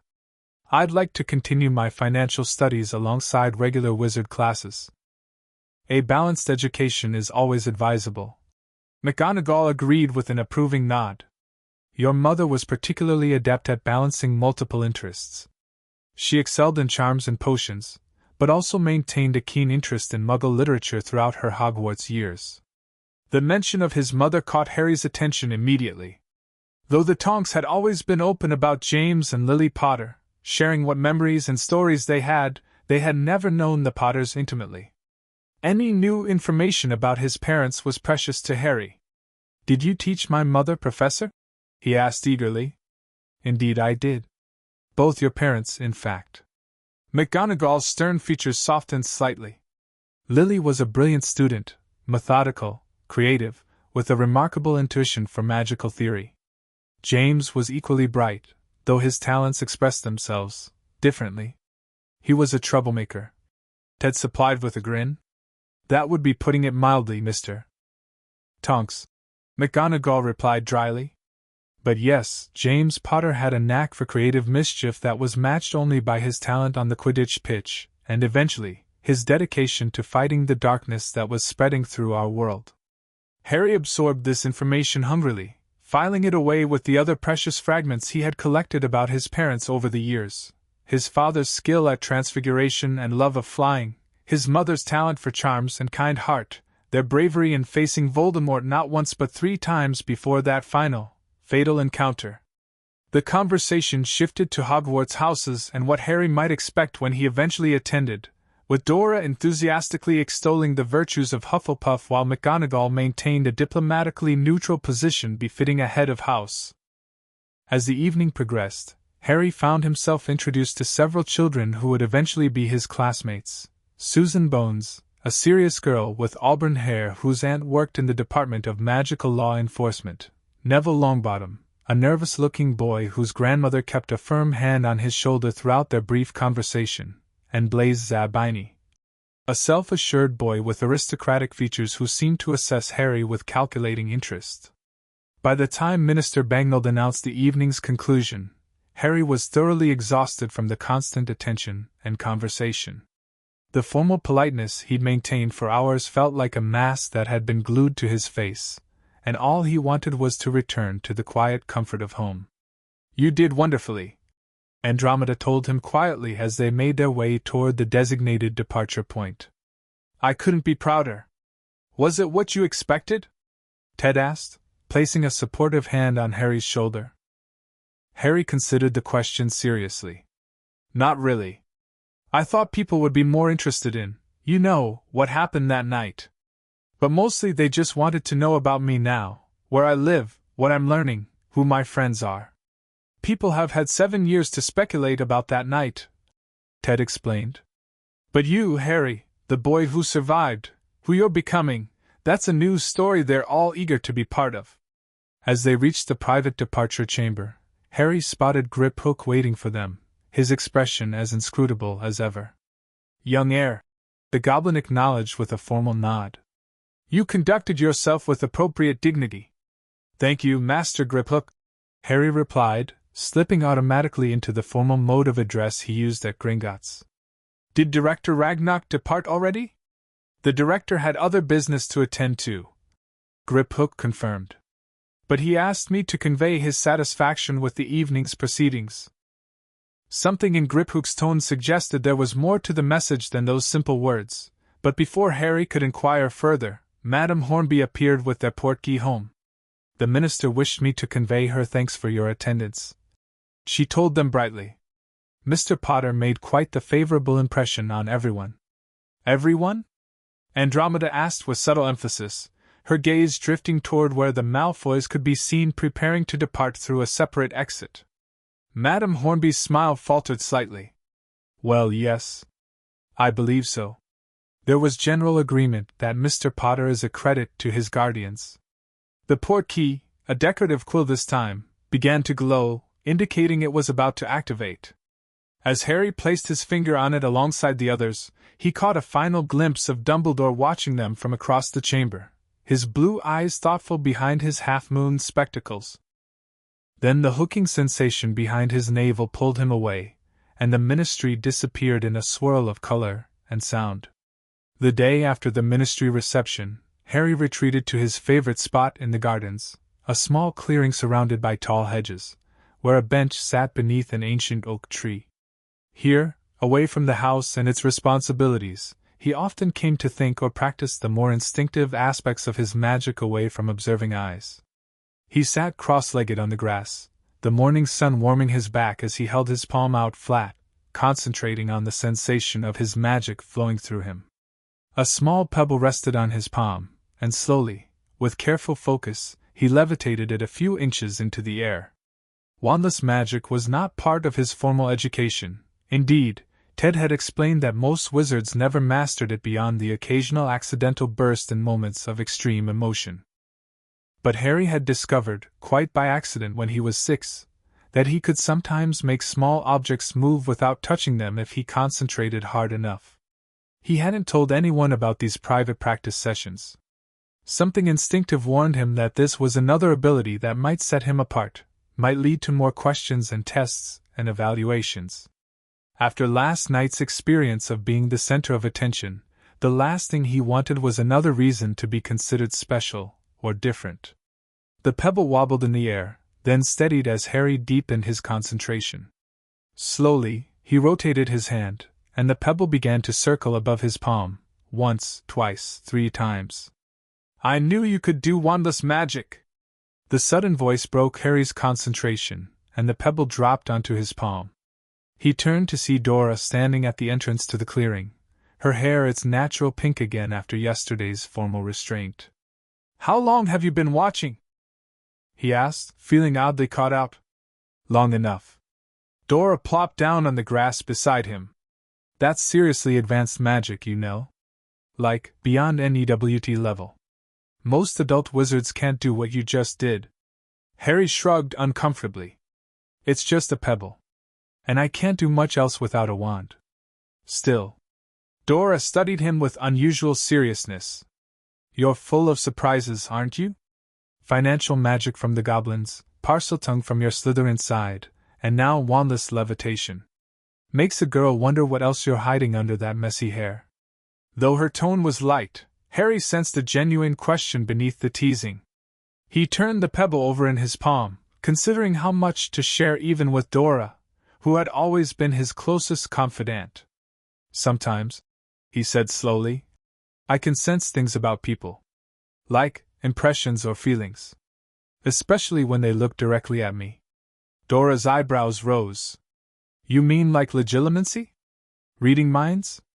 Not exactly. Not thoughts, just intentions maybe? Like last night, when Lucius Malfoy was talking to me. I could sense he wanted something from me, even though his words were just polite conversation. That could just be good intuition, Dora suggested. Malfoy's not exactly subtle, even when he's trying to be. Harry shook his head. It's more than that. When Professor Dumbledore looked at me, I felt something pushing at my mind. That's why Andromeda's been teaching me occlumency. She says some powerful wizards can actually read thoughts, and I need to be protected. Dora whistled low. Dumbledore tried to read your mind?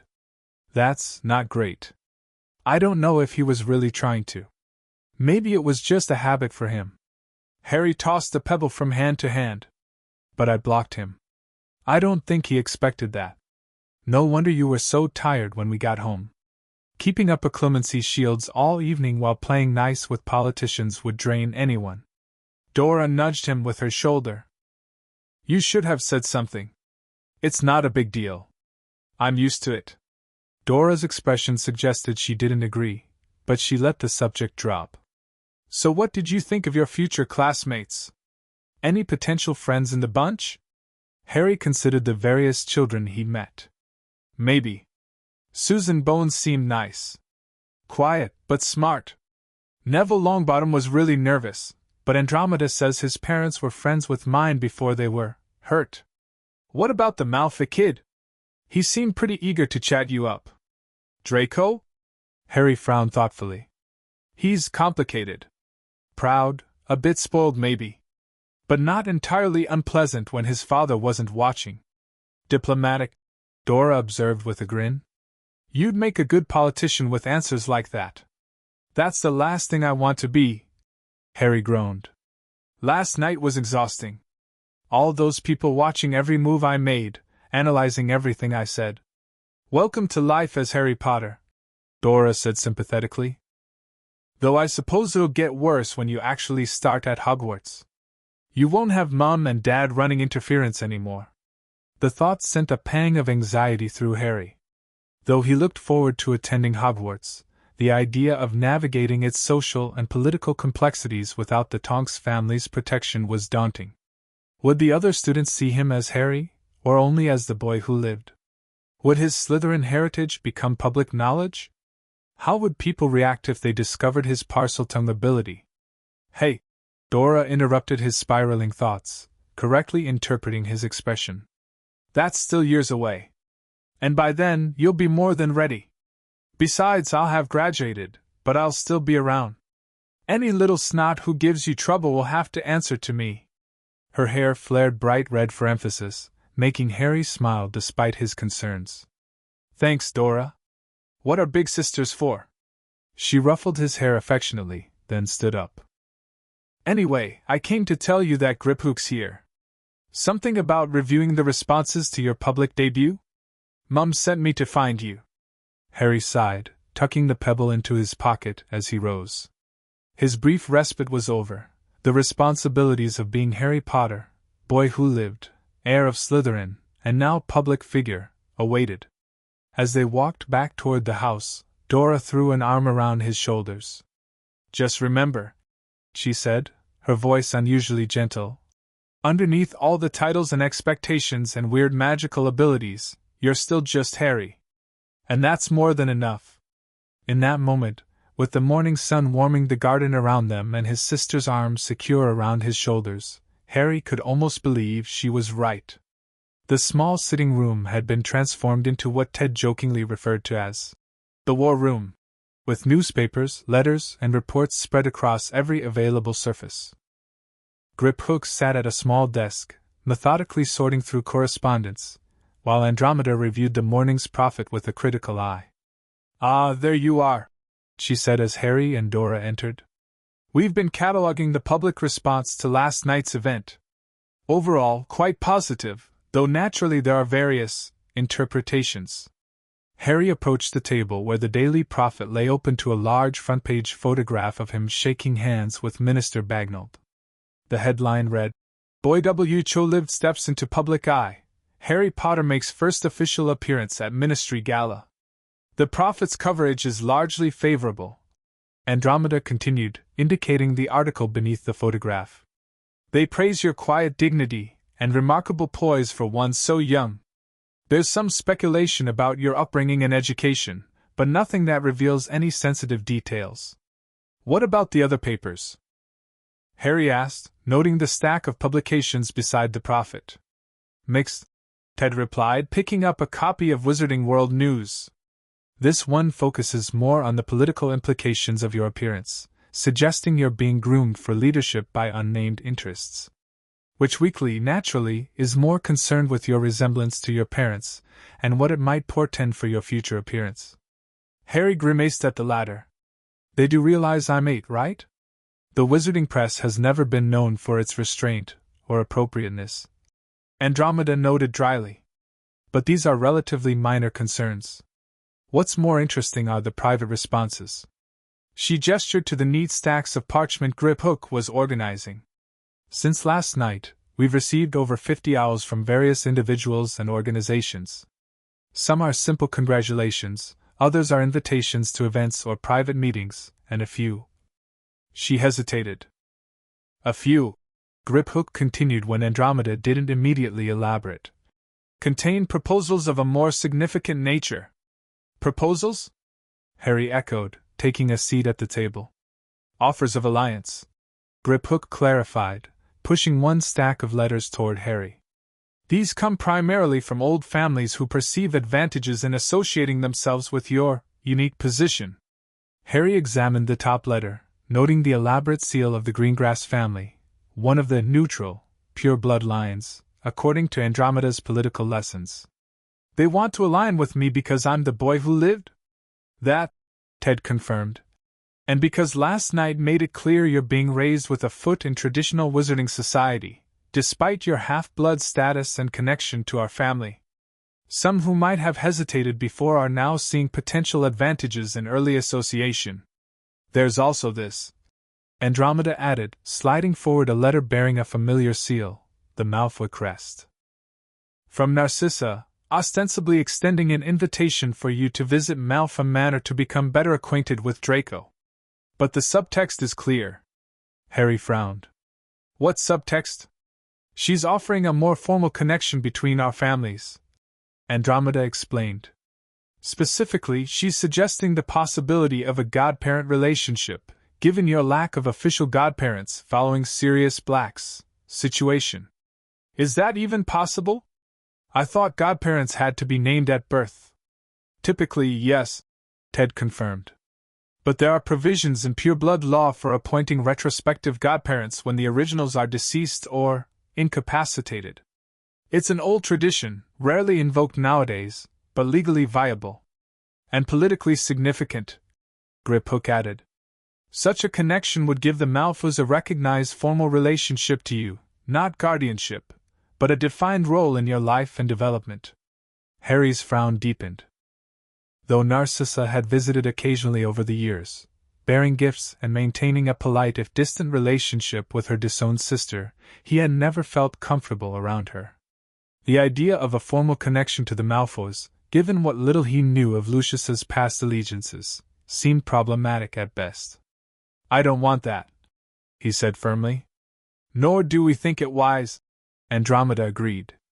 But the offer itself is revealing. The Malfoys clearly see advantages in publicly aligning themselves with you, despite your mixed heritage and connection to us. The question is, why now? Because of this, perhaps, Griphook suggested, tapping a talon against Harry's right hand, specifically, against the heir's ring, which gleamed in the morning light. Lucius Malfoy showed particular interest in this last night, did he not? Harry nodded, remembering the calculating look in Malfoy's cold eyes. He asked where I got it. I just said it was a gift, like Ted suggested. The ring should only be visible to those who already know of your Slytherin heritage, Griphook reminded them. If Malfoy could see it, then he already knew, Andromeda concluded grimly. Or strongly suspected. The question is, how? That information is protected by magical contracts. Information has ways of flowing around obstacles, Griphook observed. Particularly in wizarding society, where blood connections and old alliances create networks of shared secrets. Ted ran a hand through his hair, a gesture Harry recognized as a sign of concern. So the Malfoys know about Harry's Slytherin heritage. Does that change our approach? It complicates matters, Andromeda admitted. Particularly if they share that knowledge with others of similar inclinations. Harry looked between the adults, sensing the tension beneath their measured words. You mean if they tell other former Death Eaters? A brief silence followed his blunt statement. Then Griphook nodded sharply. Precisely. Those who serve the Dark Lord might view your heritage in one of two ways: as a threat, given your role in their master's downfall, or as an opportunity, given Slytherin's symbolic importance to their cause. But I'm nothing like Voldemort, Harry protested. Just because we both have Slytherin blood, this isn't about reality, Harry. Ted explained gently. It's about perception and symbolism. To some, the fact that the boy who defeated the Dark Lord is also Slytherin's heir creates a powerful narrative, one they might want to control or influence. Which brings us back to the Malfoy's offer. Andromeda concluded. We'll decline, of course, but diplomatically. Narcissa may be pursuing her own agenda, separate from Lucius's, and maintaining that channel of communication could prove useful. Harry considered this complex political calculation, so different from the straightforward financial principles Griphook had been teaching him. Wizarding politics, he was learning, operated on layers of implication and historical connection that made Goblin negotiations seem refreshingly direct by comparison. What about the other letters? He asked, gesturing to the remaining stacks on the table. How do we respond to those? Carefully, Griphook advised. Each acceptance or rejection sends a message about your affiliations and priorities. Director Ragnak suggests a balanced approach, accepting select invitations from diverse factions while maintaining appropriate distance from all. We'll draft responses together, Andromeda assured him. You're still young, Harry. No one expects you to navigate these waters alone. Yet, as the discussion continued into the specific details of which invitations to accept and which to politely decline, Harry couldn't help feeling the weight of expectation settling more firmly on his shoulders. Last night's reception had been just the beginning, his first step into a wider world that viewed him not as an ordinary boy, but as a symbol, an asset, a potential ally or enemy. Between his goblin education, his secret Slytherin heritage, and his public identity as the boy who lived, Harry straddled multiple worlds, belonging fully to none. As Dora had reminded him that morning, underneath it all, he was still just Harry, but he was beginning to understand that just Harry might never be enough for the wizarding world that waited eagerly to claim him. The heir's ring felt suddenly heavier on his finger, the tiny silver serpents moving restlessly against his skin as though sensing his disquiet. He was 8 years old, with 3 years still to go before Hogwarts, yet already the currents of power and politics swirled around him, pulling him inexorably toward a future shaped by forces set in motion long before his birth. Are you all right, Harry? Andromeda asked, noticing his distraction. He looked up to find all eyes on him, Ted's concerned, Andromeda's perceptive, Griphook's assessing, and Dora's understanding. His family, in all its unusual configuration. I'm fine, he assured them, straightening his shoulders. Just thinking about what comes next. And as they returned to the careful work of crafting his public image, Harry silently promised himself that whatever came next, whatever challenges his unusual position created, he would face them with the same determination and adaptability that had carried him this far. Between two worlds he might stand, but he would do so on his own terms, forging a path that honored both his heritages without being defined by either. The tiny serpents on his ring settled, as if satisfied by his resolve, and Harry turned his attention back to the letters before him, the first of many decisions that would shape his future in ways even Goblin divination couldn't predict. Chapter 3. The Heir ascends. The morning of Harry's 11th birthday dawned bright and clear, sunlight streaming through his bedroom window and casting golden patterns across the floor. He'd been awake for hours, too excited to sleep, watching as the hands of his clock crept steadily towards 7:30, the time when the Tonks family traditionally gathered for birthday breakfasts. Harry sat cross-legged on his bed, turning the heir's ring on his finger, a habit he'd developed over the 3 years since Ragnak had presented it to him. The tiny silver serpents seemed particularly active today, writhing around the band as if sharing his anticipation. He'd grown considerably since the ministry reception that had marked his first public appearance, shooting up several inches in the past year alone. His black hair remained stubbornly unruly, but he'd grown into his features, the baby fat giving way to hints of the man he would eventually become. A soft tap at his door interrupted his thoughts. "Harry? Are you decent?" Andromeda's voice called. "Yes, come in," he replied, swinging his legs over the side of the bed. Andromeda entered, already dressed in elegant day robes, her dark hair swept back in its usual neat style. Behind her came Ted, carrying a small wrapped package, and Dora, whose pink hair stood out in vivid contrast to her sleepy expression. "Happy birthday, Harry!"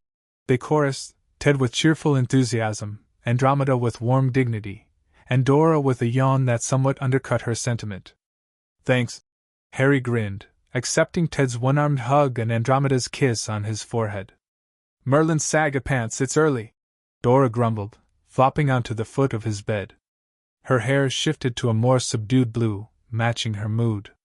At 18, she'd recently completed her Auror entrance exams and was waiting for her results, a process she'd described as more stressful than wrestling a Hungarian horntail while reciting arithmancy formulas. "Language, Nymphadora," Andromeda admonished automatically.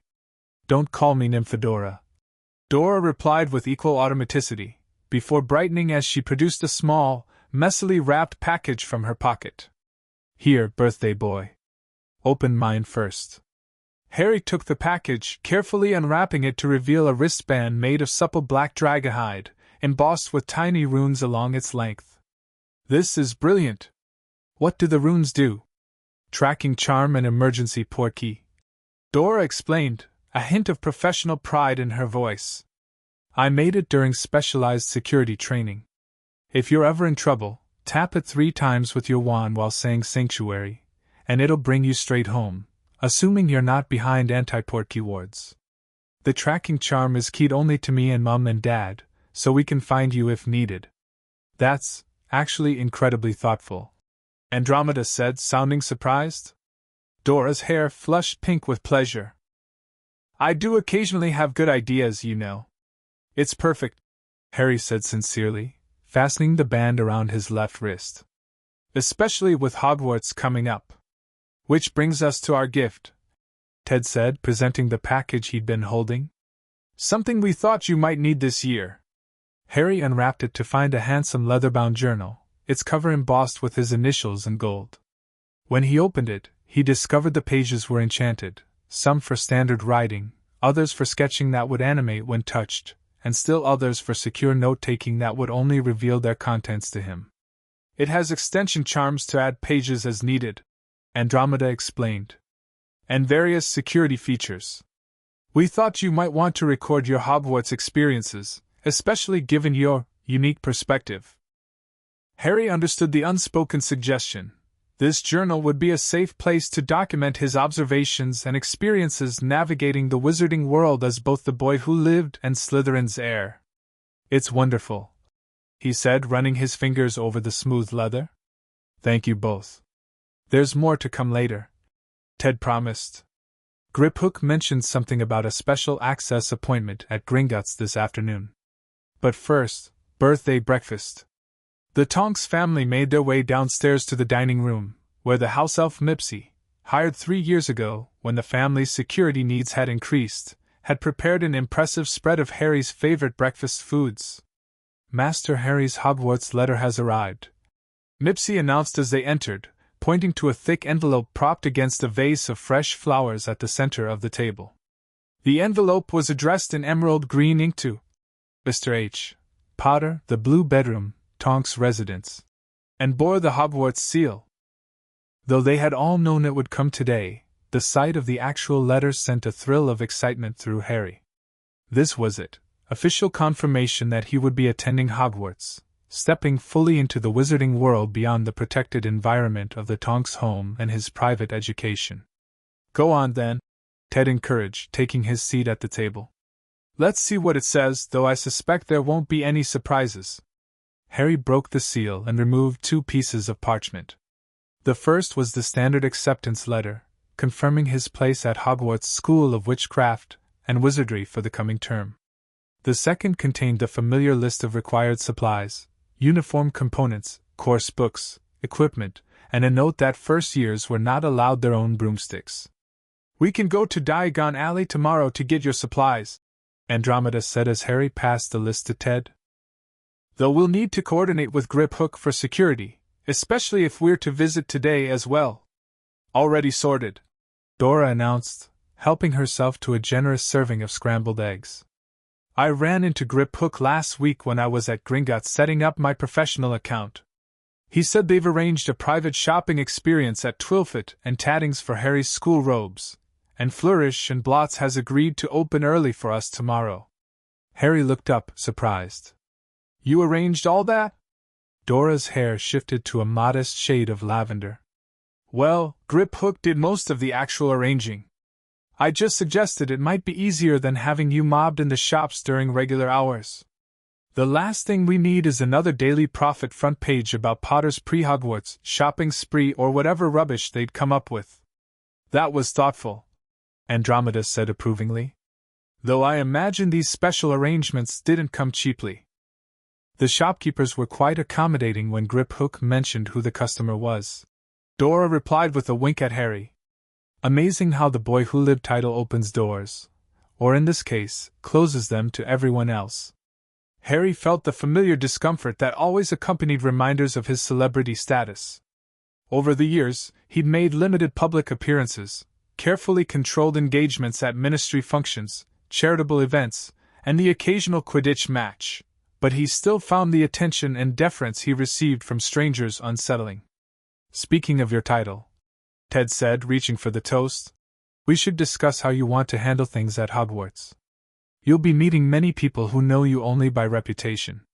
We've talked about this, Harry reminded him, pouring himself a glass of pumpkin juice. I'm just going to be myself.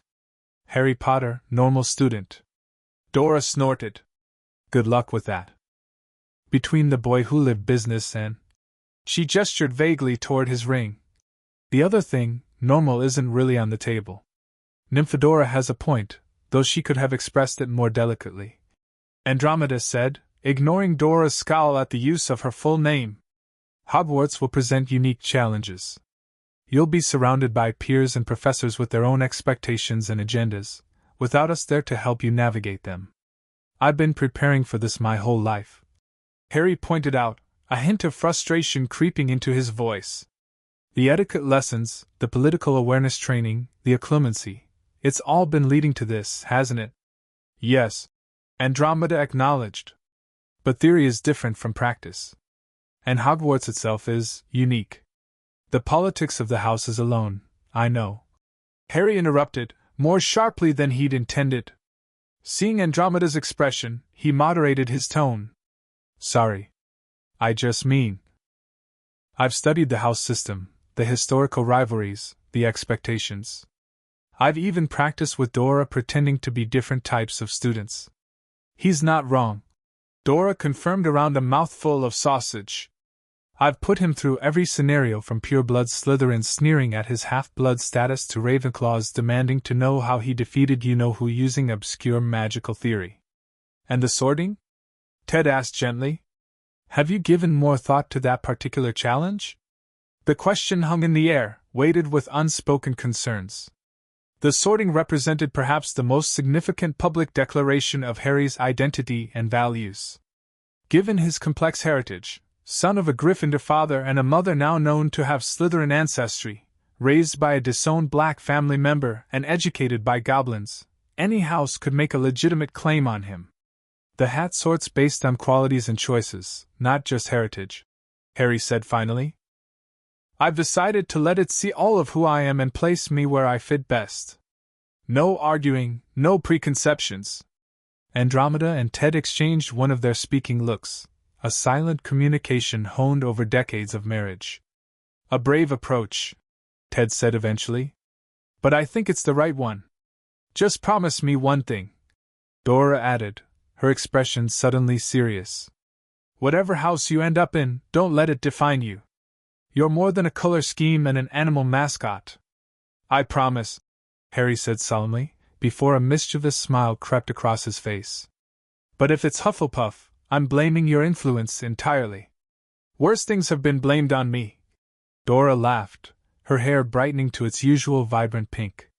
Now, are we going to spend your entire birthday talking about school, or can we eat this magnificent breakfast before it gets cold? The conversation shifted to lighter topics. Dora's upcoming aura training if her exam results came through, Ted's recent legal victory representing a werewolf in an employment discrimination case, and Andromeda's plans for expanding the greenhouse to accommodate some rare potion ingredients. As Harry listened to his family's chatter, he felt a surge of gratitude for the stable, loving home they had provided.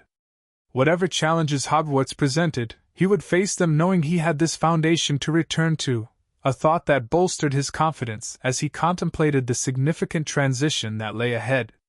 Gringotts Bank stood as imposing as ever in the afternoon sunlight, its snowy white facade a stark contrast to the colorful shops of Diagon Alley. As Harry followed Griphook through the massive bronze doors, he noted the usual hush that fell over wizards in the bank, a mixture of respect, unease, and the instinctive recognition that they stood on goblin territory. Rather than leading them through the main hall with its long counter of goblins serving the public, Griphook directed them toward a small, unobtrusive door marked with runes. The door recognized them instantly, swinging open to reveal a private receiving chamber decorated in the sleek, angular style favored by goblins.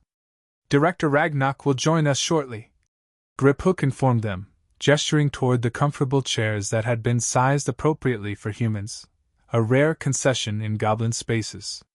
"The preparatory documents require your review first." Ted accepted the stack of parchments Griphook presented, his expression growing increasingly surprised as he scanned their contents.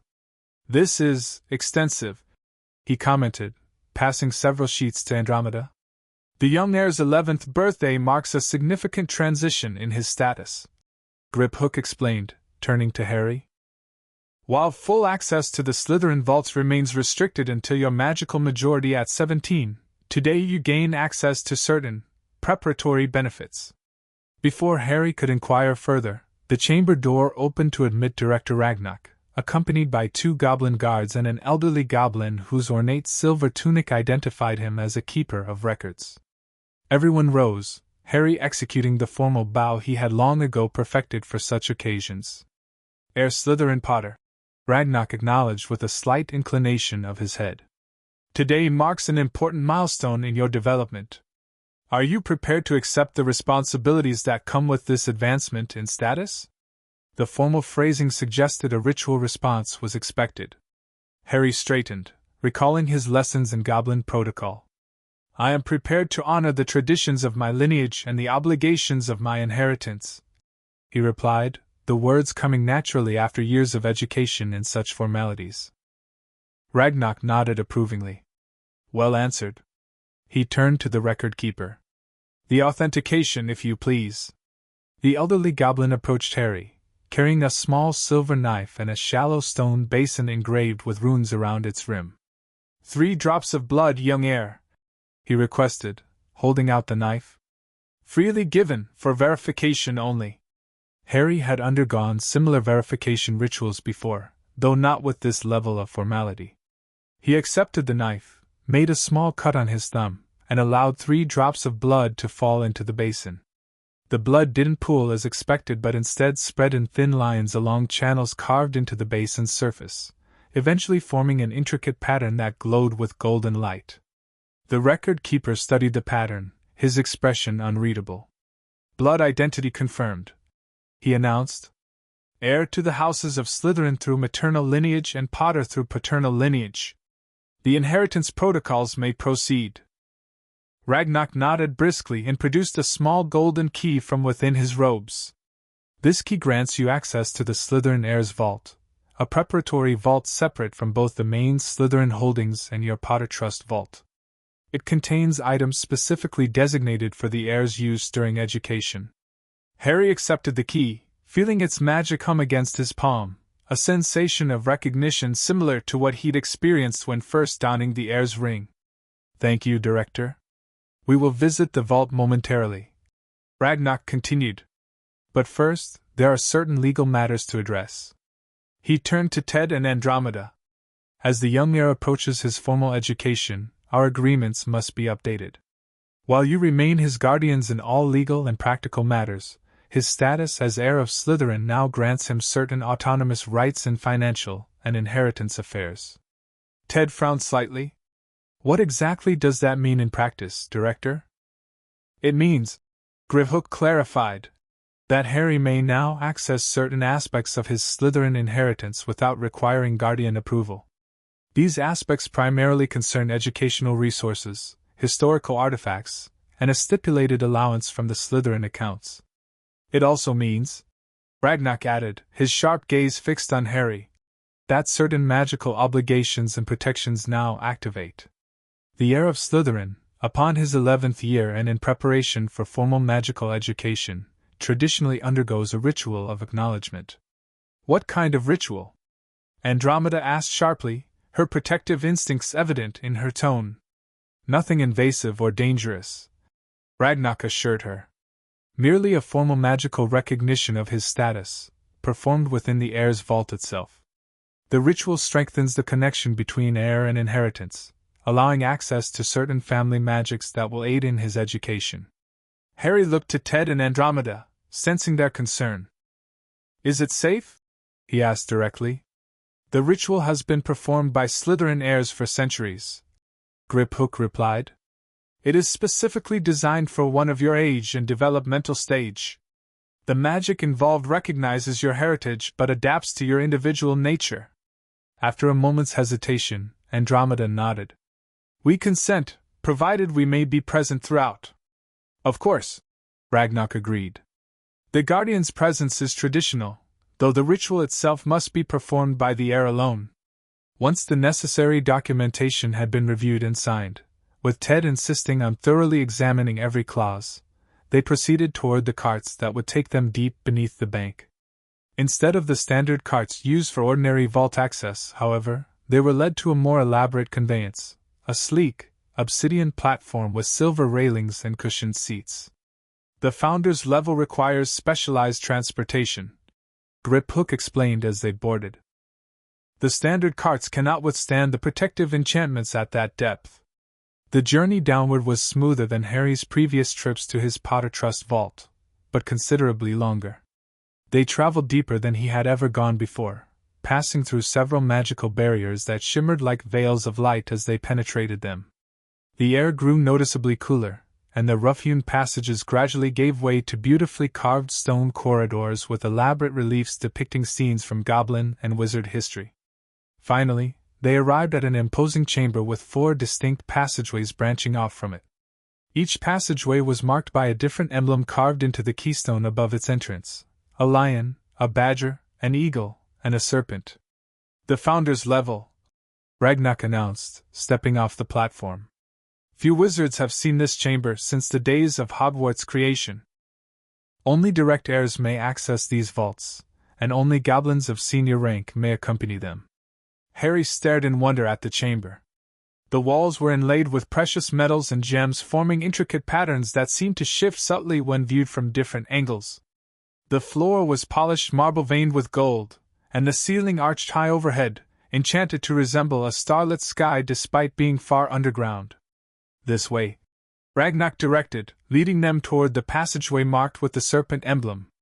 The Slytherin vaults lie at the end of this corridor.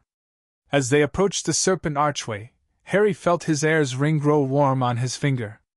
The tiny silver serpents became more active, writhing around the band and causing the emerald to pulse with a soft green light.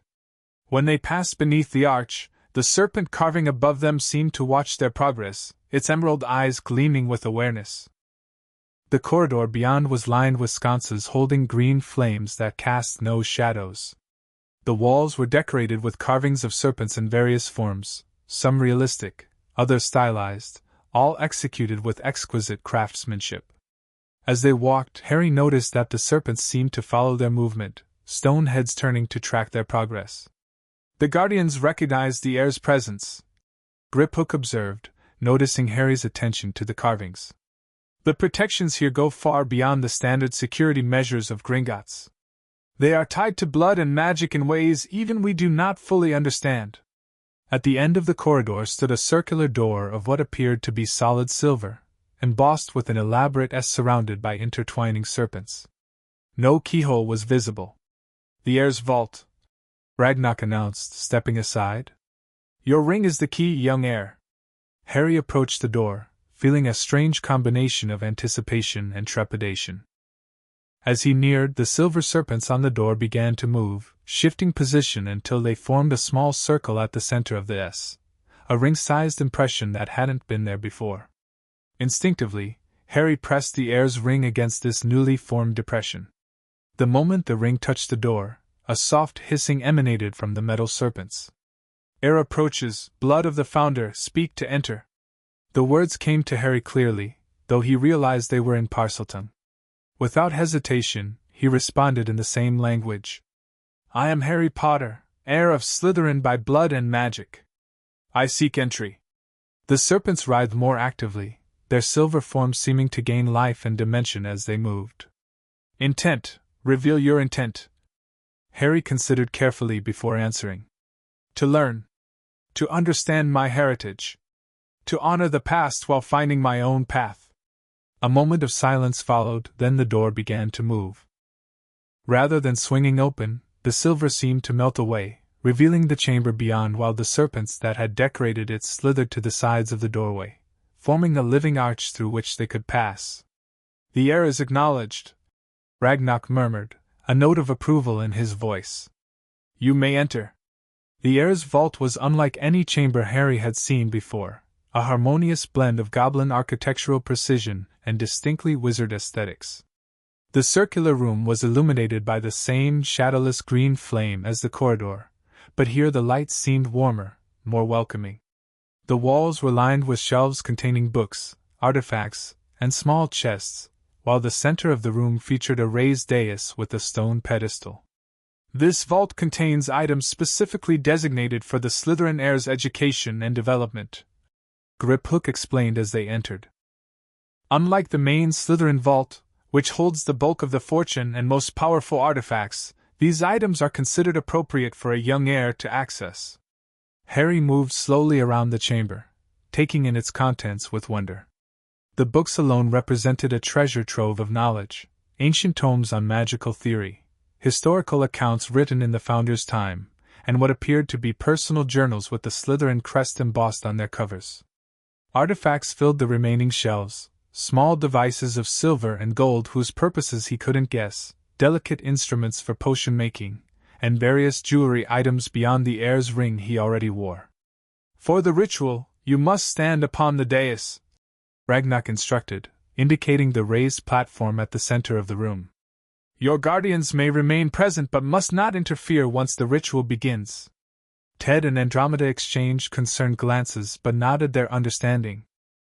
Harry approached the dais, noting the intricate runic patterns carved into its surface, symbols of heritage, recognition, and awakening, according to his education in ancient languages. "What exactly will happen?" he asked, pausing at the edge of the platform. "The ritual will acknowledge you formally as the active heir of Slytherin," Griphook explained. "It will attune certain family magics to your personal magical signature, allowing you to access abilities and knowledge that have been preserved for Slytherin's descendants. The extent of this access depends on your own magical affinity and readiness. It may be intense," Ragnarok added, "but not harmful. Your magic will only accept what it is prepared to incorporate." Harry took a deep breath and stepped onto the dais. Immediately, the runes began to glow with a soft green light, responding to his presence. At the center of the dais, the stone pedestal illuminated to reveal a shallow basin similar to the one used for the blood verification earlier, but larger and more elaborately carved. "Place your ring hand over the basin," Ragnarok instructed. Harry extended his right hand, holding it palm down over the basin. The emerald in his heir's ring began to pulse more brightly, and the tiny serpents moved with increasing agitation. "Now 3 drops of blood, freely given," the director continued. Griphook approached with a silver knife similar to the one used earlier. Harry accepted it, and carefully made a small cut on his right index finger, allowing 3 drops to fall into the basin. The moment the blood touched the stone, the entire dais illuminated with brilliant green light. The blood did not remain in the basin but instead flowed outward along channels in the stone, tracing the runic patterns across the entire platform. As the glowing patterns completed, Harry felt a surge of magic rising through the dais into his feet, then upward through his body. The sensation was unlike anything he had experienced before, not painful, but intense and all-encompassing. It felt as though every cell in his body was being examined, evaluated, and then attuned to something ancient and powerful. The magic had a distinct character to it, determined, cunning, ambitious, but also protective and intensely focused.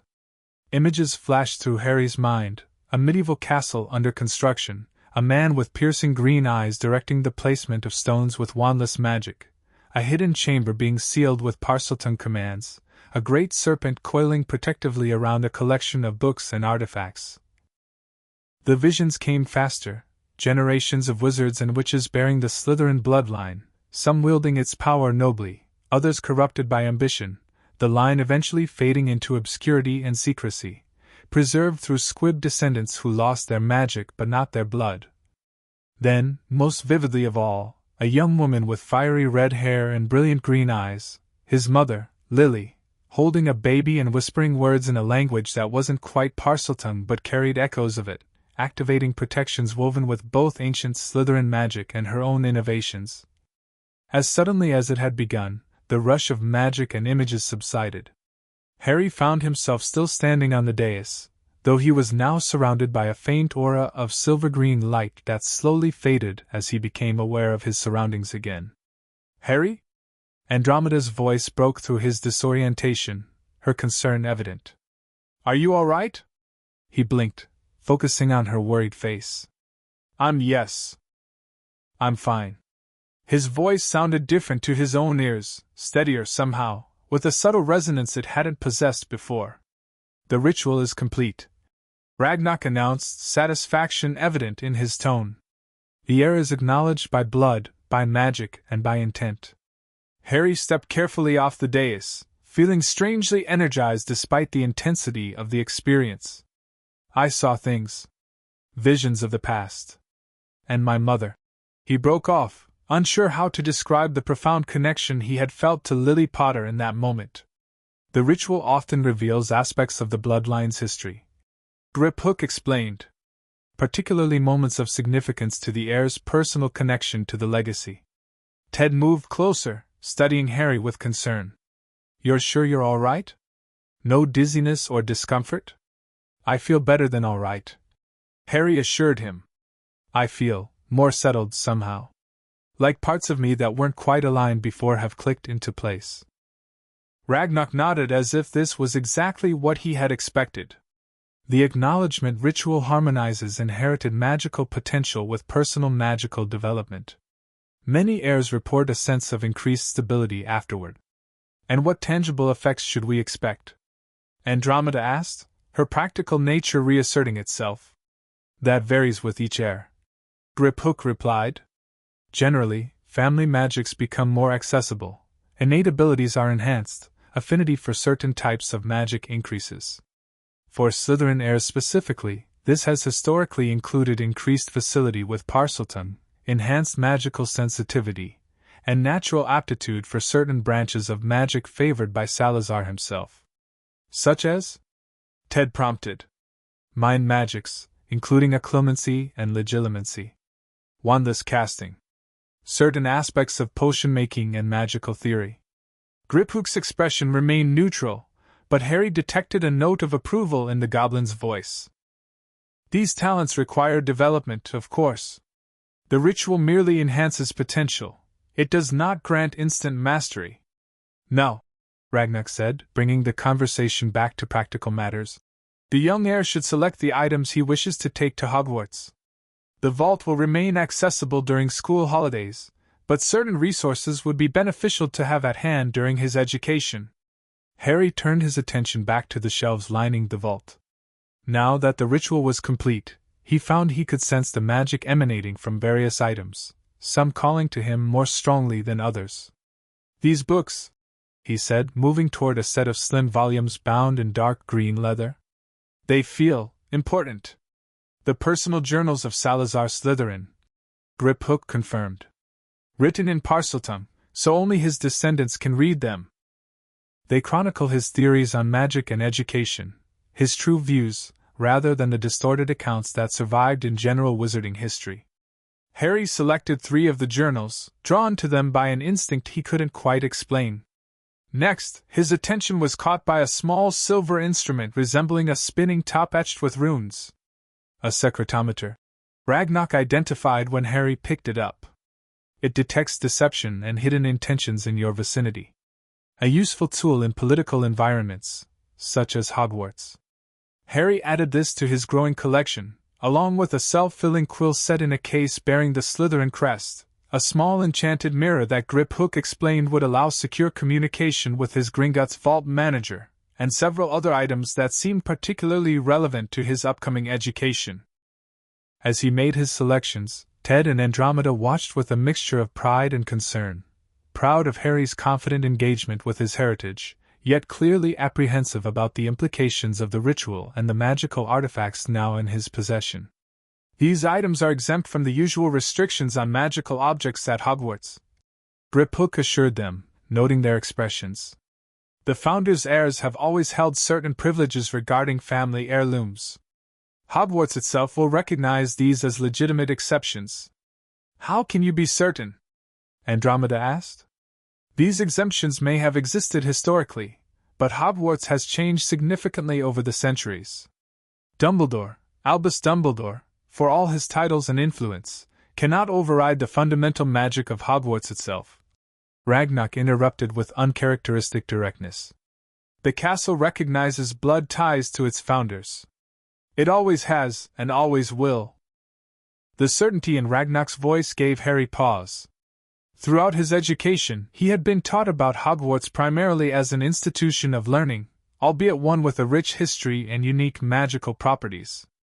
The Goblin's words suggested something more fundamental, that the castle itself possessed a form of awareness and recognition that transcended its current administration. You speak as if Hogwarts is sentient, he observed. Ragnarok's expression shifted to one of grudging respect. Not sentient in the way you or I are. But not merely stone and spells either. The Founders imbued the castle with aspects of their magic so deeply that it developed patterns of recognition and response. It knows its own. The implications of this were both exciting and slightly unnerving. If Hogwarts itself would recognize Harry as Slytherin's heir, how would that manifest? What other secrets might the castle hold that weren't covered in Hogwarts, a history, or his other preparatory reading? I think I've selected everything I need for now, Harry said, looking at the small collection of items he'd gathered. How will I transport these without drawing attention? In answer, Griphook produced a handsome school trunk made of polished dark wood with silver fittings. This belongs to you as well. Notice the crest. The trunk bore the standard Hogwarts crest on its top, but inlaid in the side was a smaller emblem, the Slytherin serpent, crafted in such a way that it appeared merely decorative unless one knew to look for it. The trunk has multiple compartments with various security features, Griphook explained, demonstrating how different combinations of taps from a wand would open different sections. This innermost compartment is accessible only to you. It will recognize your ring and your magical signature. The perfect place for these more sensitive items.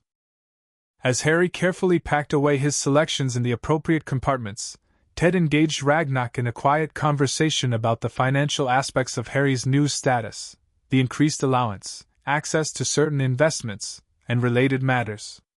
Andromeda, meanwhile, approached Harry as he finished with the trunk. How do you truly feel? She asked softly, away from the Goblin's hearing. Beyond the magical effects.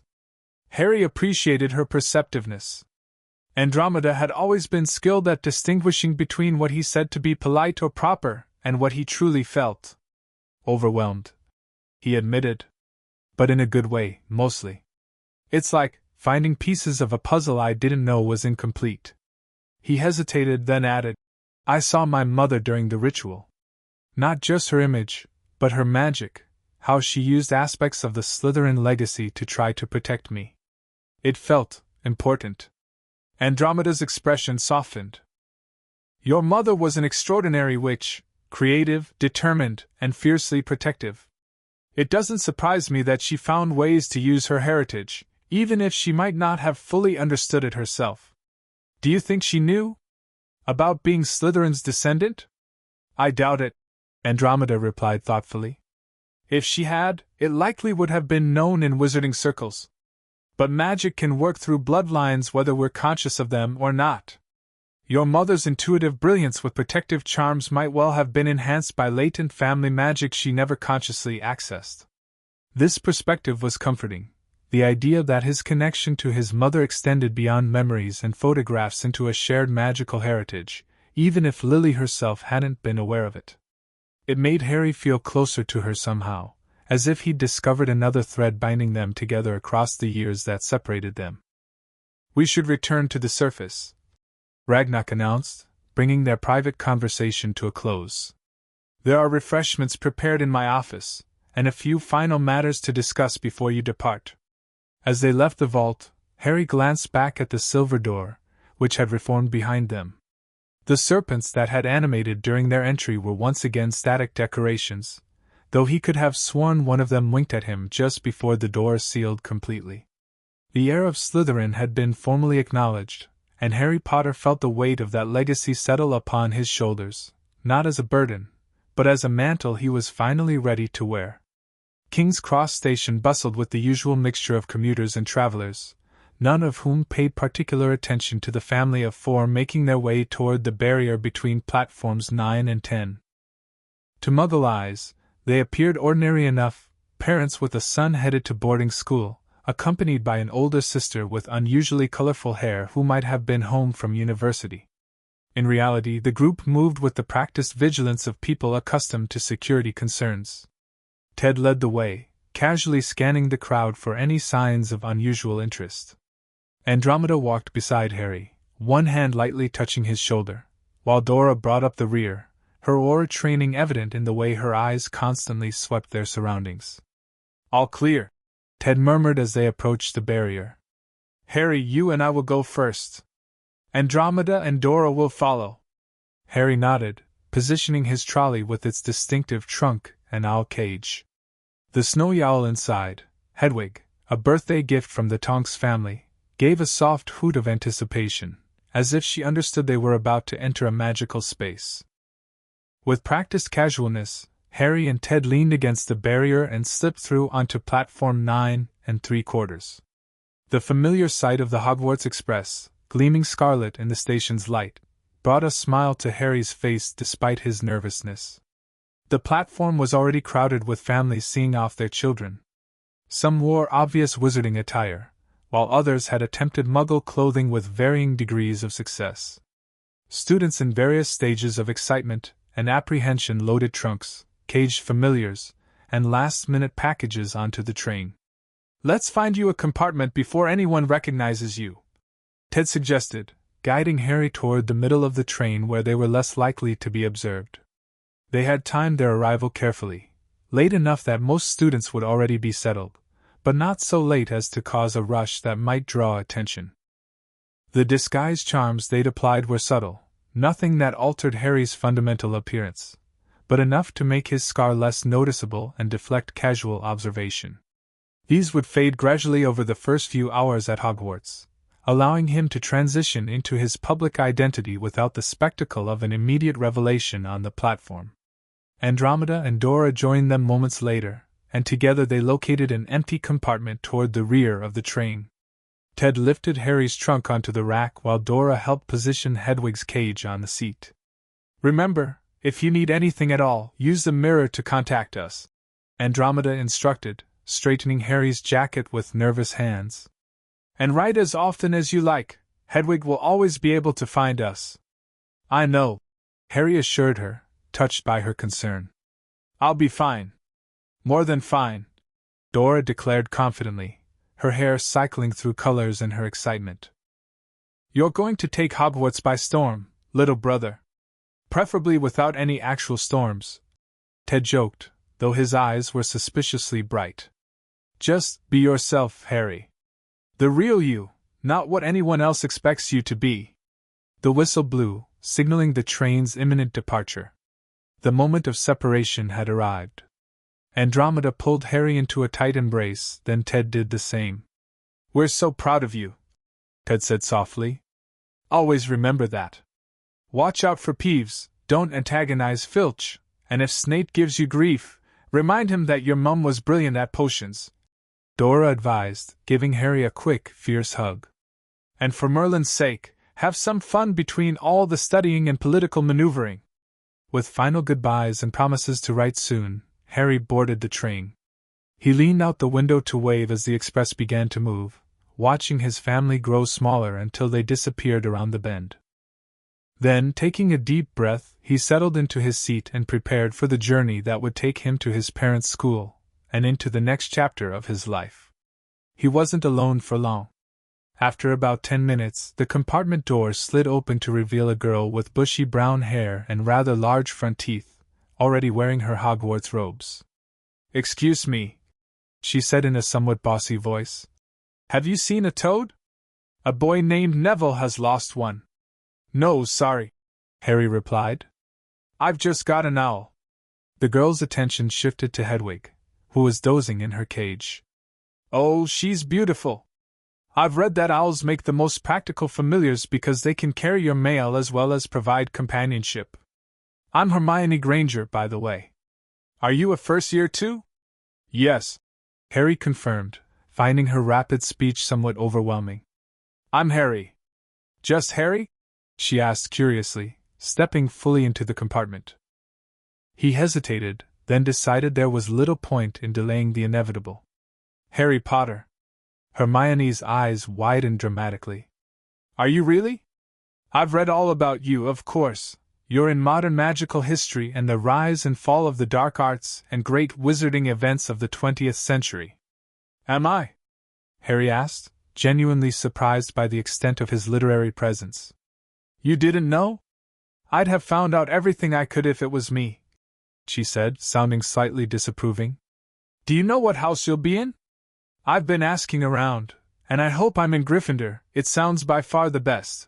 I hear Dumbledore himself was in it, but I suppose Ravenclaw wouldn't be too bad." As Hermione continued her rapid monologue, Harry found himself both amused and slightly alarmed by her intensity. She clearly came from a non-magical background, given her comment about reading all about him. Yet she had already absorbed an impressive amount of information about the wizarding world. "I haven't decided on a house preference," he replied when she finally paused for breath. "I think I'll let the Sorting Hat decide." "That's probably wise," Hermione agreed. "Well, I'd better continue looking for Neville's toad. You might want to change into your robes soon. I expect we'll be arriving before long."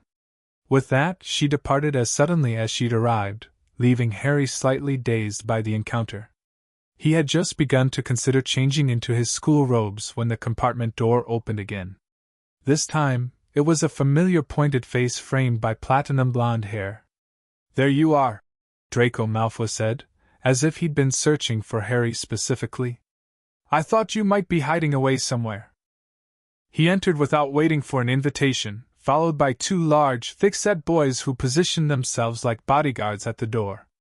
In the 3 years since the ministry reception, Harry had encountered Draco on several occasions, mostly at formal events where the Malfoys and other prominent families mingled with ministry officials. Their interactions had been cordial but distant, marked by the complex undercurrents of their families' histories and political positions. "Hello, Draco," Harry greeted him neutrally. "Looking forward to Hogwarts?" "Of course," Draco replied with characteristic confidence. "Father says it's not what it once was, too many compromises in the curriculum and questionable admission standards, but the connections one makes at school remain valuable." His gaze flicked briefly to Harry's right hand, where the heir's ring was visible only to those who knew what to look for. "Speaking of valuable connections, you really should be more selective about who you talk to. I just passed a compartment with a Weasley in it, red hair, hand-me-down robes, impossible to miss. You'll soon find that some wizarding families are much better than others, Potter. You don't want to go making friends with the wrong sort. I can help you there." He extended his hand, the gesture laden with significance beyond a simple greeting. It was, Harry recognized, an offer of alliance, perhaps even patronage, despite their equal age and status. Harry considered the extended hand carefully. Refusing it outright would create an immediate enemy, which seemed unnecessarily antagonistic. Yet accepting it unconditionally would signal a level of agreement with Draco's worldview that Harry didn't share. "I appreciate the offer, Draco," he said finally, shaking the hand briefly but firmly. "Though I think I can tell the wrong sort for myself. I find it's best to judge people individually rather than by their family names, whether those names are Weasley, Malfoy, or Potter." Draco's expression flickered between surprise and calculation. "Diplomatic," he observed, echoing Dora's assessment from years ago. "But then, you would be, given your unusual upbringing." The emphasis on unusual carried clear reference to the Tonks family's mixed status, a pure blood disowned from marrying a Muggle-born. Yet there was no outright hostility in Draco's tone, merely a testing of boundaries. "My guardians taught me to think critically and form my own judgments," Harry replied evenly. "A valuable skill for Hogwarts, I expect." "Indeed," Draco agreed, seemingly satisfied with this exchange. "Well, we should return to our compartment. See you at the sorting, Potter. Perhaps we'll be housemates." With that, he departed, his two silent companions following in his wake. Harry let out a breath he hadn't realized he was holding. The interaction had been a perfect example of the subtle positioning he'd been prepared for, neither friendship nor enmity established, but rather a mutual recognition that left future relations open to development. The remainder of the journey passed relatively peacefully. Harry changed into his school robes, standard first-year attire, though made of finer materials than most, with subtle enchantments woven into the fabric for comfort and durability. The heir's ring remained his only visible connection to his Slytherin heritage, and even that was concealed from most observers through its inherent magic. As darkness fell outside the windows, the train began to slow. An announcement informed them they would be arriving at Hogsmeade Station in 5 minutes, and instructed them to leave their luggage on the train for separate transport to the school. Harry secured Hedwig's cage, ensuring she would be comfortable during the transfer, and joined the crowd of students filling the corridor. The platform at Hogsmeade was a chaos of black robes and excited voices.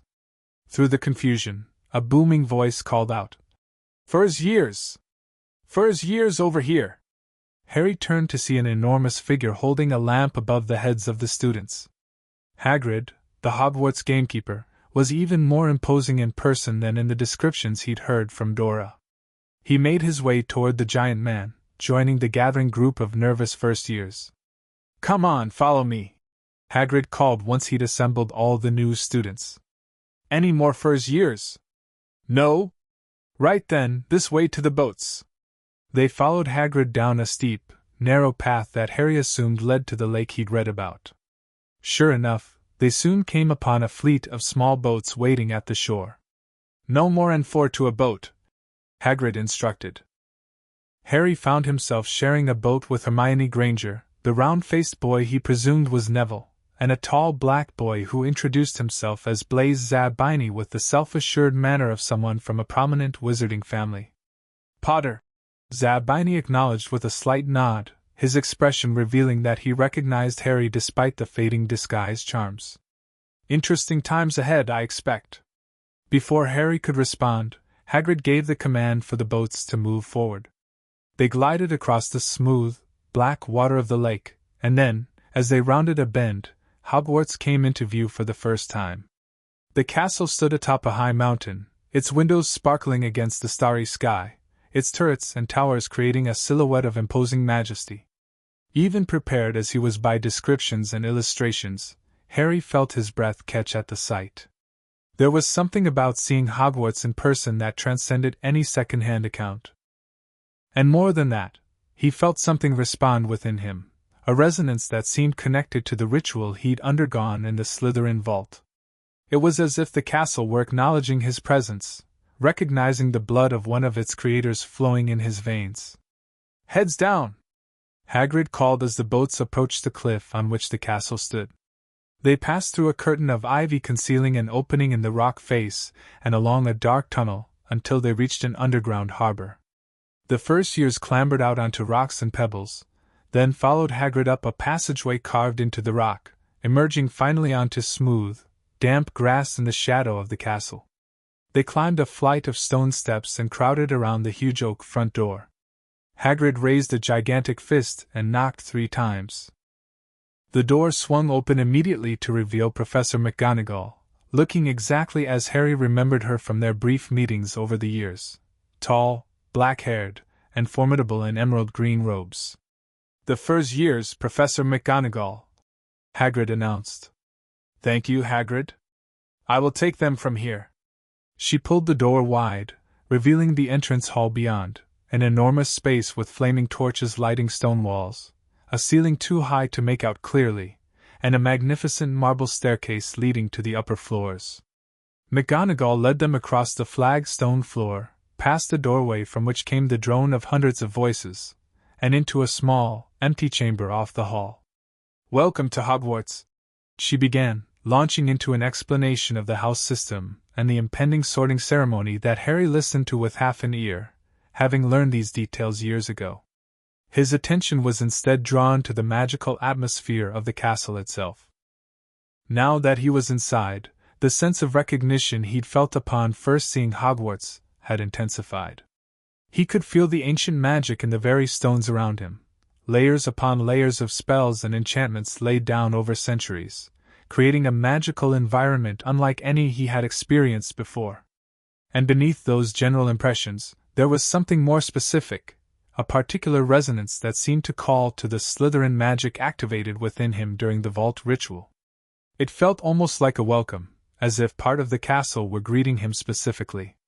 His contemplation was interrupted when McGonagall departed, leaving the first years to their nervous speculation about the sorting.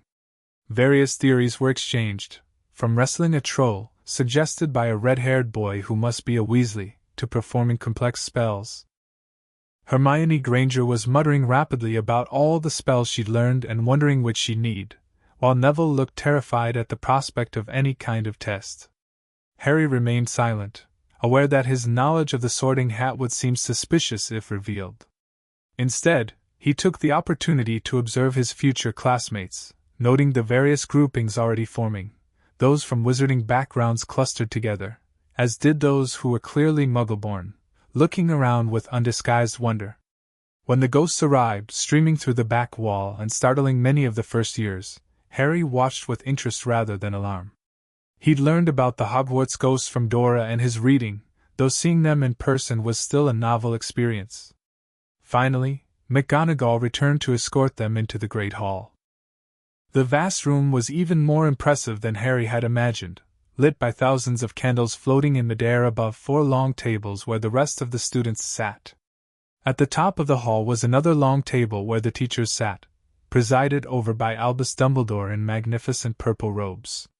The ceiling, bewitched to look like the night sky, showed a velvety black expanse scattered with stars. Harry heard Hermione whisper, "It's bewitched to look like the sky outside. I read about it in Hogwarts, a history." As they were led between the tables toward the front of the hall, Harry became aware of the stares and whispers following him. The disguise charms had faded almost completely by now, and his distinctive appearance, particularly his resemblance to his father, was drawing recognition. "That's Harry Potter." "Are you sure? Look at the scar." McGonagall placed a 4-legged stool in front of the first years and, on top of it, a pointed wizard's hat that was patched, frayed, and extremely dirty. The sorting hat, just as it had been described to him. For a moment there was complete silence. Then the hat twitched. A rip near the brim opened wide like a mouth, and the hat began to sing. "Oh, you may not think I'm pretty, but don't judge on what you see. I'll eat myself if you can find a smarter hat than me. There's nothing hidden in your head the sorting hat can't see, so try me on and I will tell you where you ought to be." The hat continued its song, describing the 4 houses and their qualities. When it finished, the whole hall burst into applause. Harry noticed that the hat's description of Slytherin, "Those cunning folk use any means to achieve their ends," had elicited mixed reactions from the student body, with outright disdain from the Gryffindor table.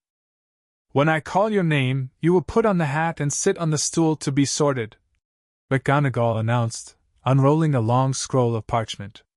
"Abbott, Hannah!"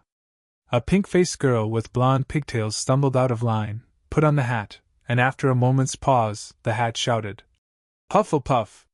The table on the right cheered and clapped as Hannah went to join them. The sorting continued alphabetically, with Boland's Susan also joining Hufflepuff. Booed Terry, becoming the first Ravenclaw, and Brocklehurst Mandy, following him to that house. Brown Lavender became the first Gryffindor, and the table on the far left exploded with cheers. Harry noticed Fred and George Weasley, recognizable from Dora's descriptions, catcalling as Lavender joined them. Bulstrode Millicent then became a Slytherin, joining the table on the far right, where the reception was more restrained but no less welcoming in its way. As the sorting progressed, Harry observed the patterns forming.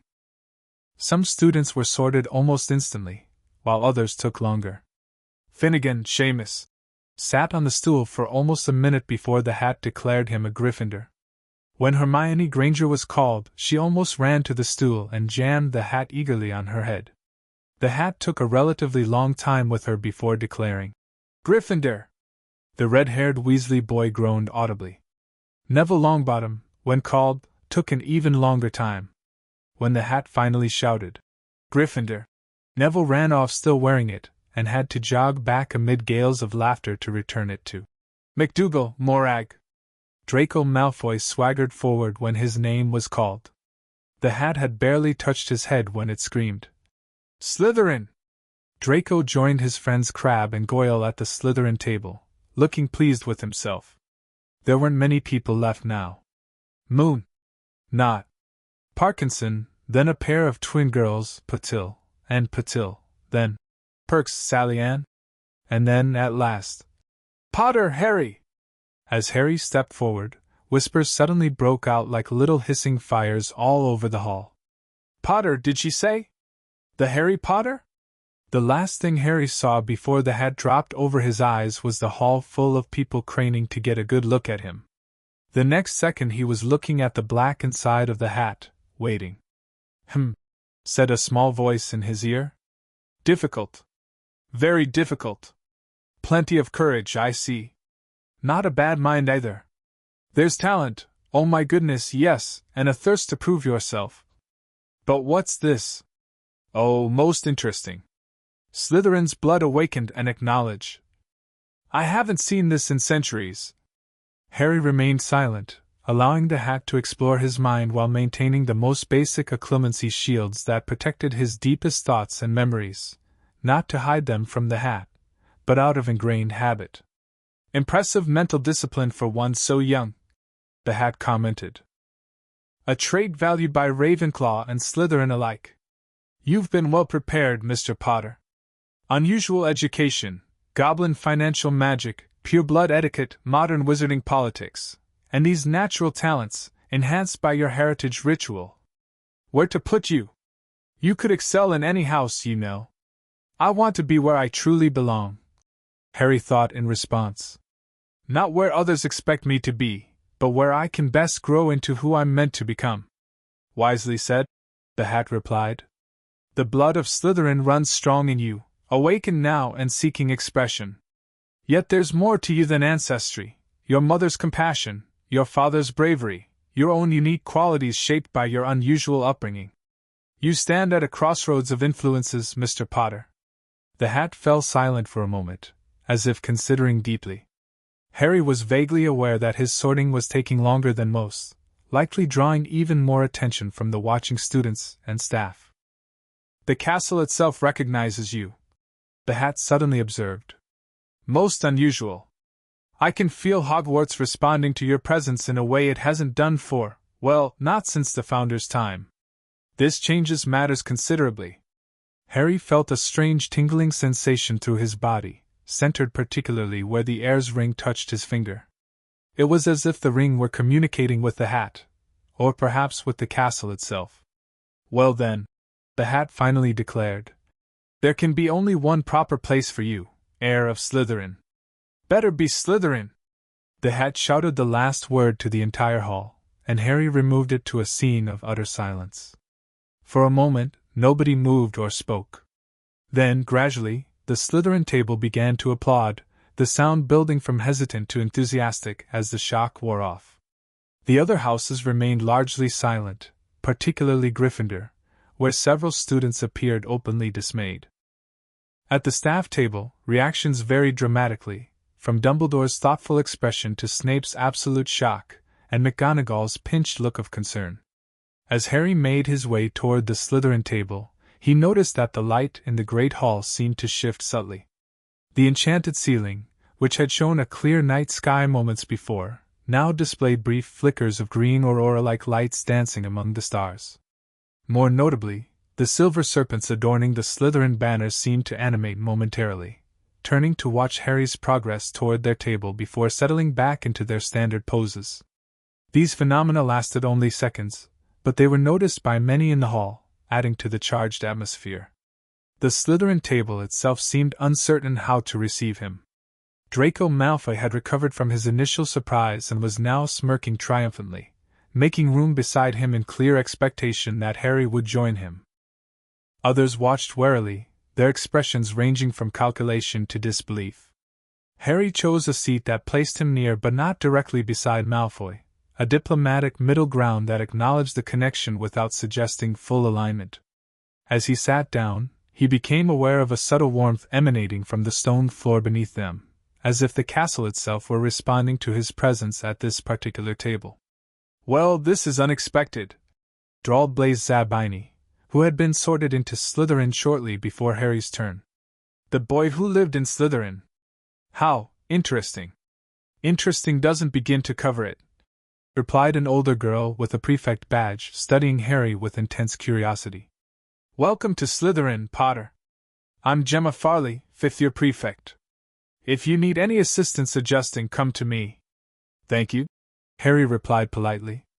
"I knew you'd end up here," Draco declared, loud enough for those around them to hear.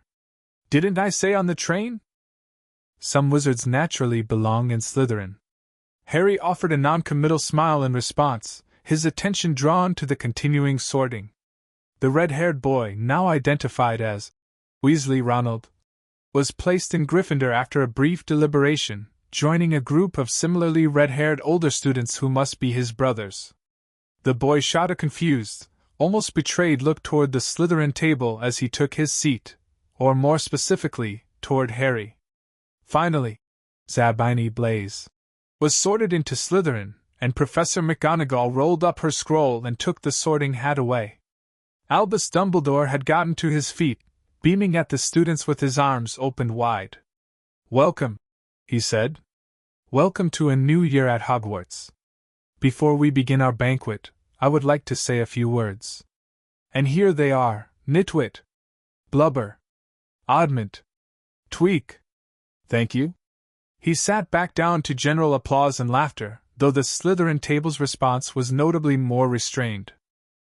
Harry noticed several of his new housemates rolling their eyes at the headmaster's eccentricity. "Is he a bit mad?" Harry asked carefully, testing the waters of Slytherin opinion. "Mad? More like calculating," replied a tall boy with sleek brown hair. "That doddering old fool act is just that, an act. Beneath it, he's as cunning as any Slytherin, just without the honesty to admit it. I'm Theodore Knott, by the way." Food had appeared on the golden plates, and conversation temporarily gave way to the business of serving and eating.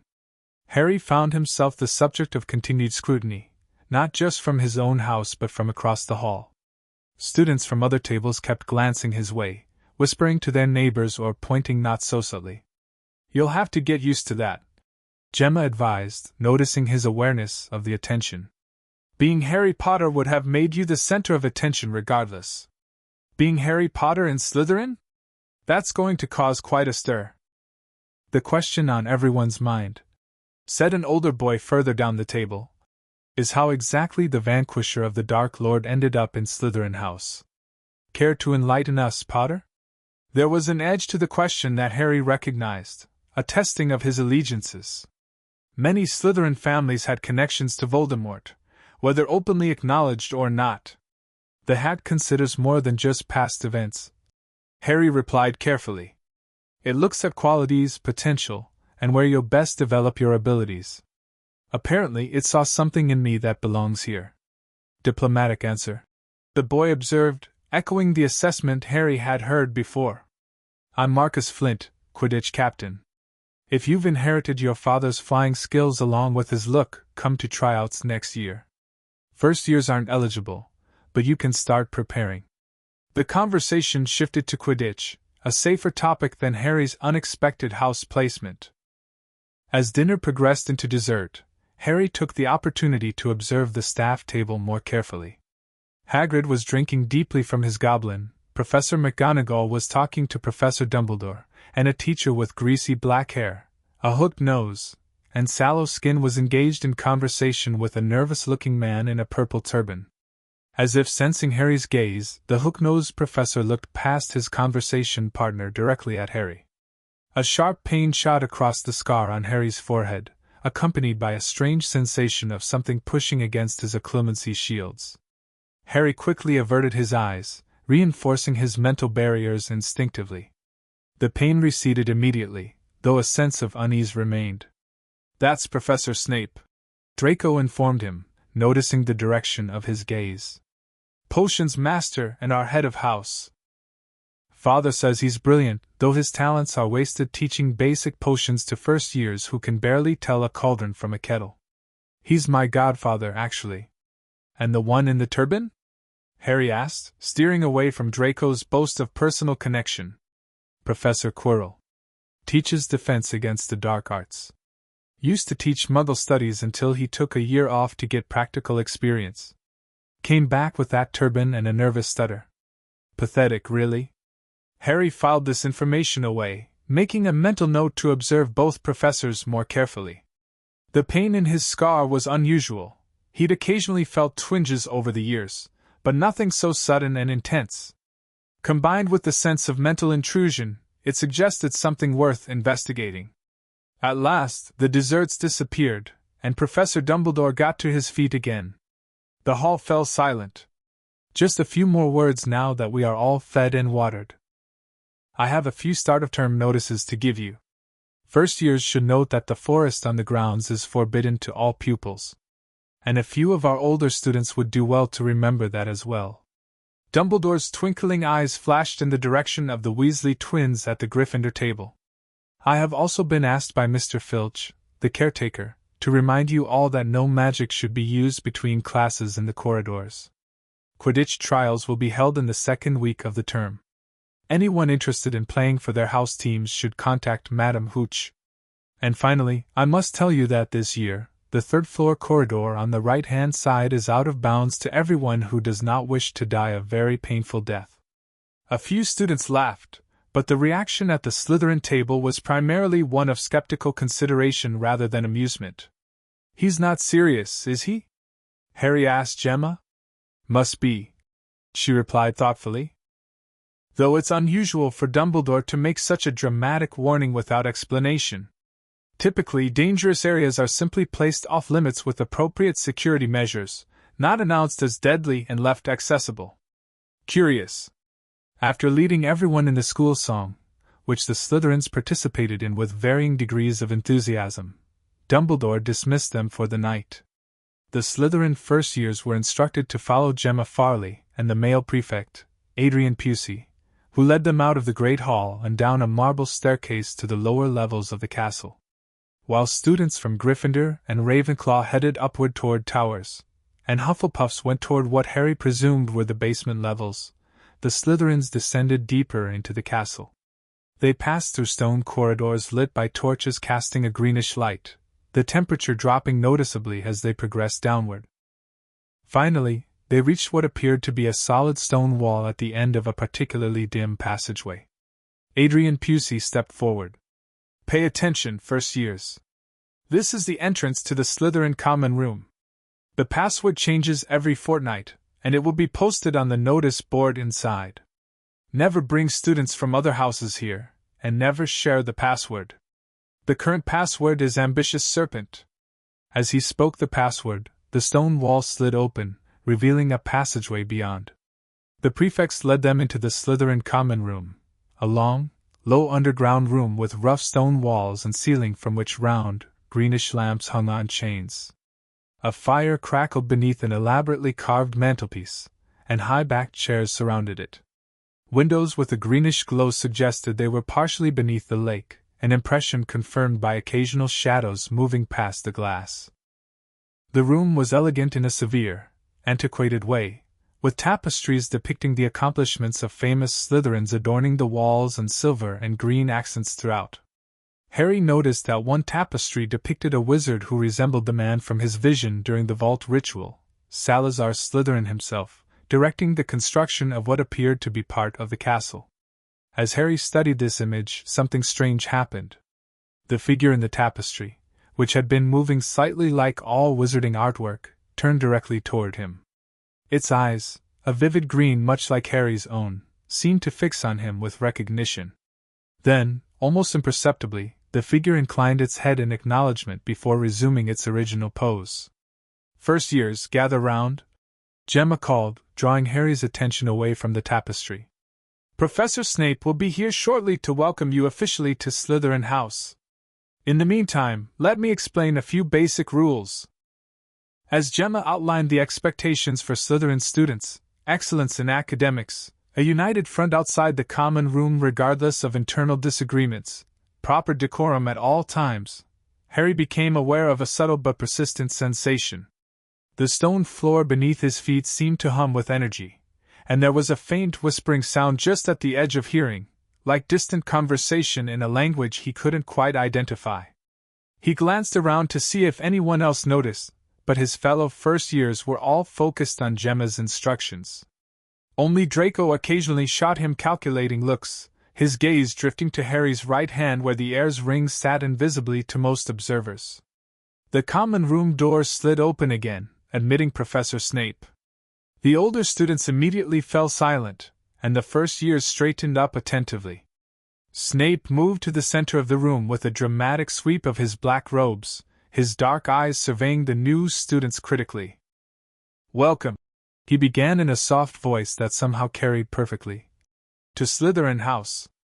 You have been selected for this house because you possess certain qualities: ambition, cunning, resourcefulness, and a certain disregard for limitations that others might accept without question." His gaze swept over them, lingering momentarily on Harry with an inscrutable expression before continuing. "Slytherin has produced more successful witches and wizards than any other house at Hogwarts, though you would never know this from the biased histories taught here. Ministers of magic, renowned potioneers, celebrated inventors, and yes, powerful practitioners of all branches of magic have emerged from these very rooms." Snape's voice took on a harder edge as he continued. "You will find, however, that Slytherin is viewed with suspicion and hostility by many in this school. The other houses will judge you by your house affiliation before they know anything else about you. They will assume the worst of your intentions and actions." He clasped his hands behind his back, pacing slowly before them. "Because of this, two rules are paramount in Slytherin. First, whatever disagreements or rivalries exist among you remain within these walls. Beyond that door, you present a united front. An attack on one Slytherin is an attack on all Slytherins. Second, do not get caught breaking school rules. I expect ambition and cunning from my students, not foolish recklessness that brings punishment and disgrace upon our house." Snape stopped pacing and fixed them with an intense stare. "If you follow these principles and apply yourselves to your studies, you will find your time in Slytherin rewarding. My office hours are posted on the notice board. Prefects will show you to your dormitories. First-year boys on the left corridor, girls on the right." He turned to leave, then paused, his eyes finding Harry once more. "Mr. Potter. A moment in my office, if you please." The request, or rather command, sent a ripple of whispers through the common room. Harry stepped forward, aware of the curious and speculative gazes following him as Snape led him through a door at the far end of the common room and into a smaller chamber beyond. Snape's office reflected its occupant, austere, meticulously organized, and dominated by shelves of potions, ingredients, and books. A desk of dark wood stood before a fireplace, with two straight-backed chairs positioned in front of it. The professor gestured for Harry to take one of these seats while he settled behind the desk, steepling his fingers as he studied Harry with unreadable black eyes. "Mr. Potter," he began after a lengthy silence clearly designed to unsettle, "your placement in Slytherin has created quite a situation. The boy who lived, sorted into the house most commonly associated with the dark arts.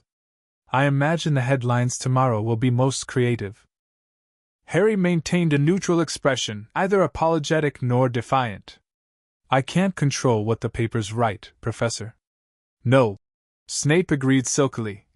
But you can control your conduct, which will either confirm or contradict whatever narratives emerge.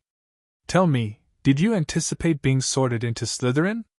The question was a test, Harry recognized, probing for information about his expectations and preparation. I was open to any house, he replied carefully. My guardians encouraged me to let the hat determine where I would best belong. Ah, yes. Your guardians. Snape's expression shifted subtly. Andromeda Tonks, née Black, and her muggle-born husband. An interesting arrangement for raising the famous Harry Potter. I understand they've kept you largely sheltered from public attention.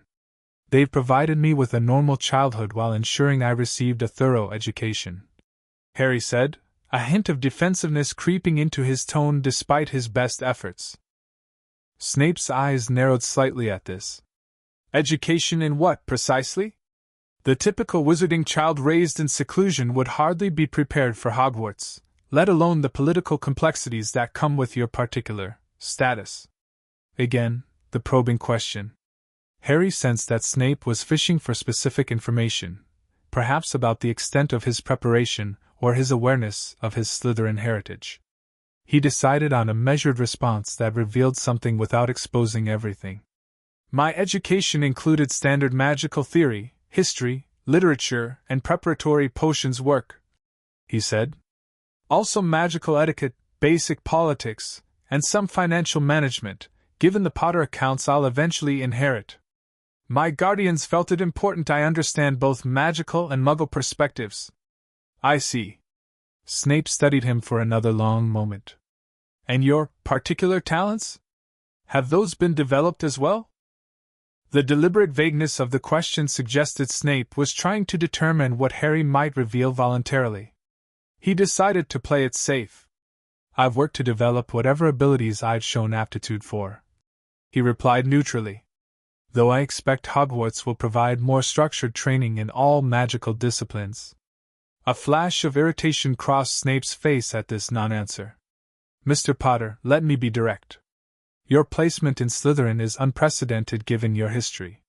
The hat must have seen something significant to make such a controversial decision. I am responsible for all students in my house, and I need to understand what factors might affect your integration. Harry considered his options carefully. Complete transparency seemed unwise given Snape's unclear allegiances, yet continued evasion would only increase the professor's suspicion and potential hostility. The hat mentioned several qualities it considered, he said finally. Ambition, determination, resourcefulness. It also mentioned. He hesitated, then continued, a connection to Slytherin that made this house particularly appropriate. A connection, Snape repeated, his voice carefully controlled. Would you care to elaborate on that? Harry lifted his right hand slightly, allowing the heir's ring to become visible to Snape, a calculated risk, but one that might satisfy the professor's curiosity enough to end this interrogation. This ring has been in my family for generations. It's connected to Slytherin's legacy, though I'm still learning exactly what that means. Snape's eyes widened almost imperceptibly as he recognized the significance of the ring. I see, he said again, though with an entirely different inflection. That is illuminating. He leaned back in his chair, reassessing Harry with what appeared to be a new understanding. Mr. Potter, Slytherin House operates under certain traditions and hierarchies. Your particular heritage, combined with your already significant public status, places you in a unique position. How you navigate this will determine much about your experience here. I understand, Professor, Harry replied.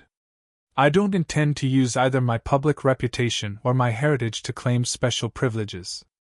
I'm here to learn, like everyone else. Noble sentiments, Snape observed, a hint of skepticism in his tone. However, whether you intend it or not, your status will affect how others perceive and interact with you. Some will seek alliance, others will challenge you, and still others will watch from the shadows, assessing your potential usefulness or threat. He leaned forward again, his dark eyes intense. A word of advice, Mr. Potter? In Slytherin, appearances matter, alliances matter, and information is currency. Be selective about what you reveal and to whom. Even the walls have ears here, sometimes literally. With that cryptic warning, Snape rose from his desk. It's getting late, and you have classes tomorrow. The prefects will show you to your dormitory. We will speak again soon, I'm sure. Harry recognized the dismissal and stood. Thank you for the advice, Professor. As he turned to leave, Snape called after him. One more thing, Potter. Harry paused at the door, looking back. Your mother was exceptionally talented at potions, Snape said, his expression unreadable. I expect you to honor that legacy in my classroom. The unexpected mention of Lily Potter caught Harry off guard. You knew my mother, sir? We were acquainted, Snape replied, something complex and unidentifiable flickering across his features. Now, return to the common room. Prefect Farley will direct you to your dormitory. Harry left Snape's office with more questions than answers, particularly about the professor's apparent personal knowledge of his mother. He filed this away as another mystery to investigate as he rejoined the other first years in the common room, where Gemma was waiting to show them to their quarters. The first-year boys' dormitory was a long room with 6 four-poster beds hung with green velvet curtains. Their trunks had already been delivered and placed at the foot of each bed. Harry found his beside a window that looked out into the depths of the lake, where moonlight filtered through the water, creating shifting patterns across the stone floor. His 5 dorm mates, Draco Malfoy, Vincent Crabbe, Gregory Goyle, Theodore Nott, and Blaise Zabini, were already changing into pajamas and claiming beds. Their reactions to his return from Snape's office varied from Malfoy's open curiosity to Zabini's calculated indifference. What did Snape want? Draco asked immediately, not bothering with subtlety. Just to discuss how my sorting might affect the house, Harry replied, opening his trunk to retrieve his nightclothes. Given who I am and the unusual circumstances, I'm not surprised you ended up in Slytherin, Nott commented, sitting on the edge of his bed. The Potters were an old pure-blood family before your father's choice of bride. And even half-bloods can embody Slytherin qualities. The slight against his mother was obvious, though delivered with plausible deniability. Harry chose to ignore it for now, unwilling to start a confrontation on the first night. The hat considers many factors, he said neutrally, changing into his pajamas. Ancestry is only one of them. Well, whatever the reason, having the boy who lived in Slytherin will certainly change the house dynamics, Zabini observed. Did you see the Gryffindors' faces? Priceless. They expected you to join them, Draco added with evident satisfaction. Golden boy hero, following in his parents' footsteps. Instead, you're one of us. Wait until my father hears about this. Harry climbed into bed, drawing the curtains partially closed to signal his disinterest in further conversation. Good night, everyone. Big day tomorrow. As the others settled into their beds and conversation gradually died away, Harry lay awake, reflecting on the momentous shift in his life. His first day at Hogwarts had already defied expectations, both others and, to some extent, his own. Though he had been open to any house, he hadn't fully anticipated how strongly the castle itself would respond to his Slytherin heritage, nor how immediately his sorting would position him within the school's complex social and political landscape. The heir's ring felt warm against his finger, and the faint whispering he'd noticed earlier seemed to continue at the edge of his awareness. It was almost as if the castle, or perhaps something within it, was attempting to communicate with him. Hogwarts recognizes its own, Ragnarok had said. Harry was beginning to understand what that meant. More than just a school, Hogwarts was a magical entity unto itself, with awareness and recognition patterns established by its founders. And it had recognized him as Slytherin's heir. What that would mean for his education, his relationships, and his future remained to be seen. But as Harry drifted toward sleep, lulled by the gentle lapping of lake water against the dormitory windows, he felt an unexpected sense of rightness, as if, despite the complications his sorting would create, he had found a place where a fundamental part of his identity could finally express itself. The boy who lived had returned to Hogwarts not as the Gryffindor hero many expected, but as the heir of Slytherin. Tomorrow would bring the first test of how he would navigate this new reality, and what secrets Hogwarts itself might reveal to one of its founders' descendants. Harry woke earlier than his dorm mates, roused by the strange quality of light filtering through the lake-facing windows, a greenish, shifting illumination unlike anything he'd experienced before. For a moment, he lay still, orienting himself to his new surroundings and the significant change in his circumstances. His first full day as a Hogwarts student. His first day as a publicly identified Slytherin. He slipped quietly from bed and retrieved his toiletry kit from his trunk, taking advantage of the empty bathroom to prepare for the day. By the time the other boys began to stir, Harry was already dressed in his school robes, now adorned with the green and silver accents of Slytherin House. "Morning person, Potter?" Zabini observed as he emerged from his bed, looking considerably less composed than he had the previous evening. "Habit," Harry replied, organizing his books for the day. "Early riser in my family." "Unfortunate habit," Draco grumbled, his usually sleek hair disheveled as he stumbled toward the bathroom. "Nothing good happens before breakfast."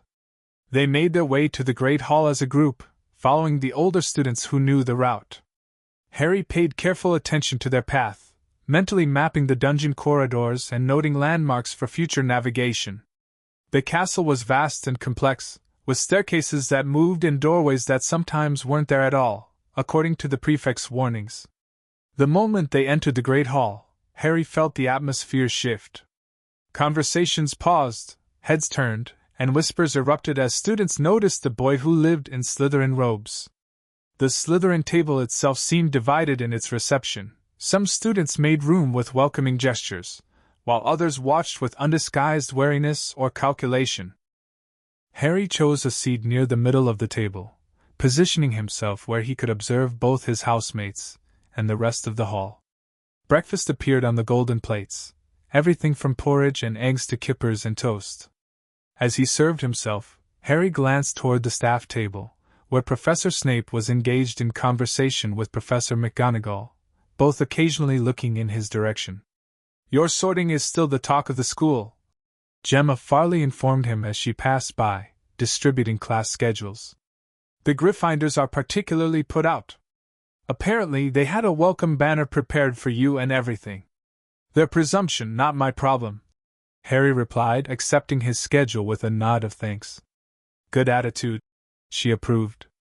"First years have potions with the Gryffindors this morning. Word of advice, Professor Snape favors Slytherins, but he expects exemplary behavior from us. Be prepared." As owls flooded the hall, delivering the morning mail, Harry spotted Hedwig's distinctive white plumage among them. She swooped down gracefully, landing beside his plate and offering her leg to which a letter was attached. "Beautiful owl," Not commented as Harry untied the letter. "Snowy owls are quite rare. And expensive. She was a gift from my guardians for my Hogwarts acceptance," Harry explained, stroking Hedwig's feathers affectionately before offering her a piece of bacon, which she accepted with dignity. The letter, as he expected, was from the Tonks family, a joint note expressing their support regardless of his house placement, along with practical advice for his first day.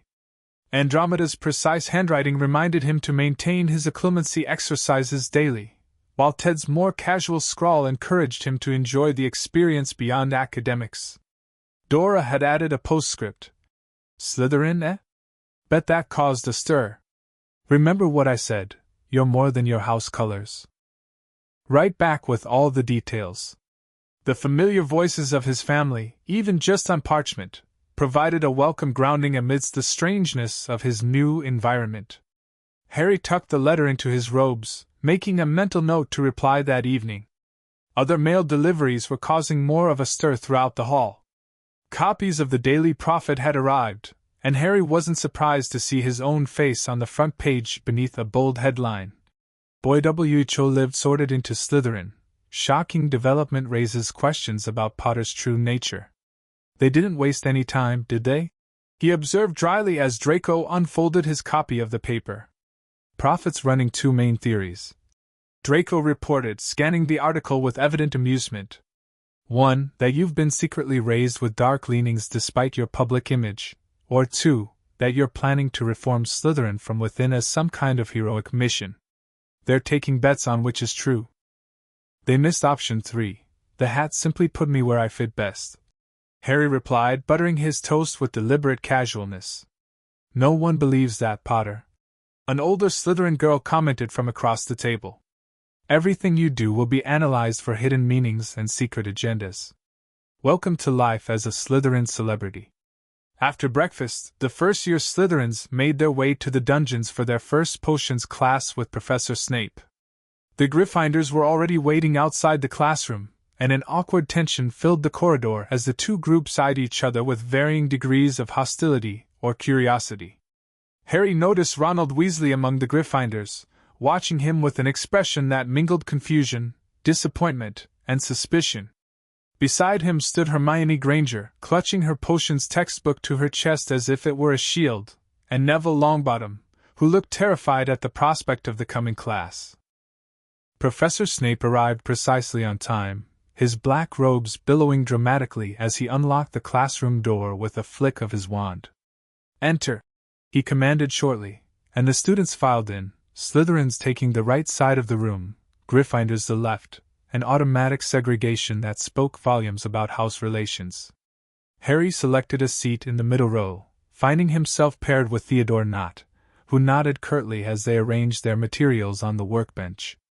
Draco sat directly behind them with Blaise Zabini, while Crabbe and Goyle lumbered into the row in front. The potions classroom was dimly lit and lined with shelves containing preserved specimens floating in glass jars, some recognizable, others disturbingly alien. Cauldrons sat ready at each workstation, and the air carried a mixture of strange smells that Harry recognized from his preparatory reading: asphodel, wormwood, and other common potions ingredients. Snape began the class with roll call, pausing when he reached Harry's name. "Ah, yes," he said softly. "Harry Potter. Our new celebrity." Several of the Slytherins snickered, though whether at Harry or at Snape's tone was unclear. The professor finished calling names and looked up at the class, his black eyes cold and empty. "You are here to learn the subtle science and exact art of potion making," he began in barely more than a whisper, yet every word was clearly audible in the silent classroom. "As there is little foolish wand-waving here, many of you will hardly believe this is magic. I don't expect you will really understand the beauty of the softly simmering cauldron with its shimmering fumes, the delicate power of liquids that creep through human veins, bewitching the mind and snaring the senses." His voice trailed away, leaving the classroom in captivated silence. Harry found himself genuinely interested. Snape clearly possessed both expertise and passion for his subject, whatever his personal demeanor might suggest. "Potter," Snape said suddenly, "what would I get if I added powdered root of asphodel to an infusion of wormwood?" The question was clearly designed to catch him off guard, but fortunately, Harry had studied the first few chapters of his potions text thoroughly, recognizing the ingredients from the Draught of Living Death. "A sleeping potion known as the Draught of Living Death, sir," he answered promptly. "It's one of the most powerful sleeping potions in existence." Snape's expression flickered briefly, surprise? Disappointment? Before he continued. "And where would you look if I told you to find me a bezoar?" "In the stomach of a goat, sir. It's a stone that will protect from most poisons." "What is the difference between monkshood and wolfsbane?" "They're the same plant, sir, also known as aconite." A tense silence followed these exchanges. Snape's dark eyes bored into Harry's, as if trying to determine how a first year, particularly this first year, could have been so well prepared. "Correct," Snape finally acknowledged. "It seems that fame isn't everything, Potter. Perhaps you inherited more than just your mother's eyes." The reference to Lily Potter once again caught Harry by surprise. Before he could dwell on it, however, Snape turned to address the rest of the class. "Well? Why aren't you all copying that down? and 5 points to Slytherin for Potter's correct answers. There was a sudden rummaging for quills and parchment. Over the noise, Snape paired them up and set them to mixing a simple potion to cure boils. He swept around the room in his long black cloak, watching as they weighed dried nettles and crushed snake fangs, criticizing almost everyone except Draco, whom he seemed to favor, and, surprisingly, Harry himself. Harry worked methodically, following both the textbook instructions and the additional notes he'd made during his preparatory reading. Theodore not proved to be a competent partner, working silently but efficiently on his assigned tasks. "You've done this before," Nod observed quietly as Harry correctly adjusted the heat under their cauldron without consulting the text. "Just read ahead," Harry replied. Potions seemed important to prepare for. "Smart," Nod acknowledged with grudging respect. "Especially with Snape as our head of house." Their potion was progressing well when a cloud of acid green smoke and a loud hissing filled the dungeon. Neville Longbottom had somehow managed to melt his partner Seamus Finnegan's cauldron into a twisted blob, and their potion was seeping across the stone floor, burning holes in people's shoes. Within seconds, the entire class was standing on their stools while Neville, who had been drenched in the potion when the cauldron collapsed, moaned in pain as angry red boils sprang up all over his arms and legs. "Idiot boy!" snarled Snape, clearing the spilled potion away with one wave of his wand. "I suppose you added the porcupine quills before taking the cauldron off the fire? Take him to the hospital wing." He spat at Finnegan, then rounded on Ronald Weasley and Dean Thomas, who had been working next to Neville. "You, Weasley, why didn't you tell him not to add the quills? Thought he'd make you look good if he got it wrong, did you? That's a point from Gryffindor." The Gryffindors looked mutinous but didn't dare argue. As the class settled back into work, Harry noticed Hermione Granger watching him with intense curiosity from her workstation across the room. When their eyes met, she didn't look away but instead gave him a small, questioning nod, as if filing him away as a subject for future investigation. By the end of the class, Harry and Not's potion was one of the few that received Snape's grudging approval, along with Malfoy and Zabini's. The professor dismissed them with instructions to read the next chapter for their following lesson, and the students packed up their supplies with varying degrees of relief or frustration, depending on how their potions had turned out. As Harry was placing his textbook in his bag, Snape called out, "Potter, remain behind."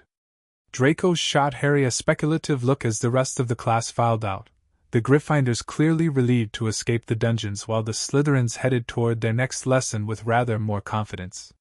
When the classroom had emptied, Snape regarded Harry with that same inscrutable expression he had shown the previous evening. "Your performance today was adequate," he said finally. "You came prepared, unlike most of your peers." "Thank you, sir," Harry replied, unsure if this was merely an observation or if Snape expected a response. "Your mother had a natural intuition for potions," Snape continued, his voice taking on an unusual quality when mentioning Lily. "Creative, precise, seeing connections others missed. It would be satisfactory if you demonstrated similar aptitude." Harry sensed there was more to Snape's apparent knowledge of his mother than professional recollection. "Did you know my mother well, Professor?" he asked directly. Snape's expression closed off immediately. "That is not relevant to your education, Potter. I merely observe that talent in potions often follows family lines, and you would do well to live up to that potential." He turned away, arranging papers on his desk with unnecessary attention. "You should proceed to your next class. Professor Flitwick does not tolerate tardiness, even from celebrated students." Recognizing the dismissal, Harry gathered his remaining belongings and headed for the door. He had nearly reached it when Snape spoke again.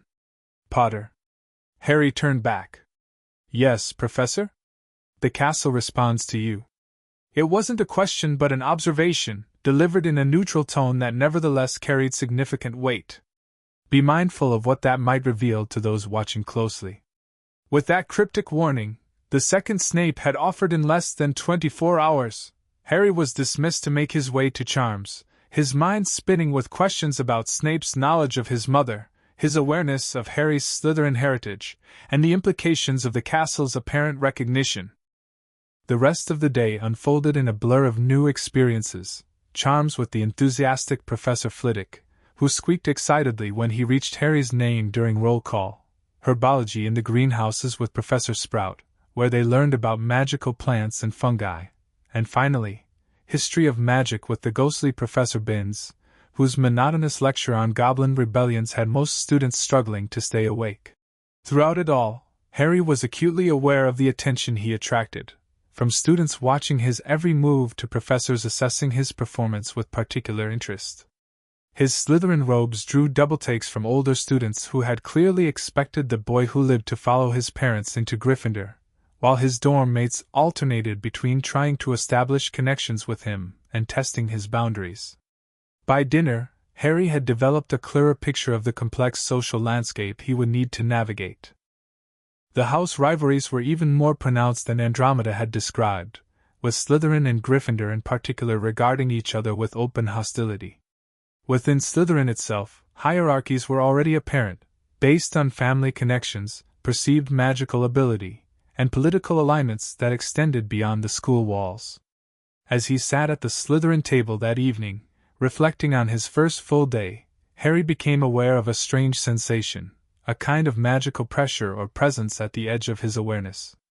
Glancing around surreptitiously, he noticed nothing unusual until his gaze traveled upward, toward the enchanted ceiling. There, amid the replica of the evening sky, a subtle pattern was forming, stars shifting into configurations that resembled serpentine shapes before dispersing back into their natural arrangements. The effect was so fleeting that Harry doubted anyone else had noticed it, but it reinforced his growing sense that Hogwarts itself was communicating with him in some fashion. The heir's ring felt warm on his finger, responding to whatever magic was at work. As Harry returned his attention to his meal and the conversations around him, he made a decision.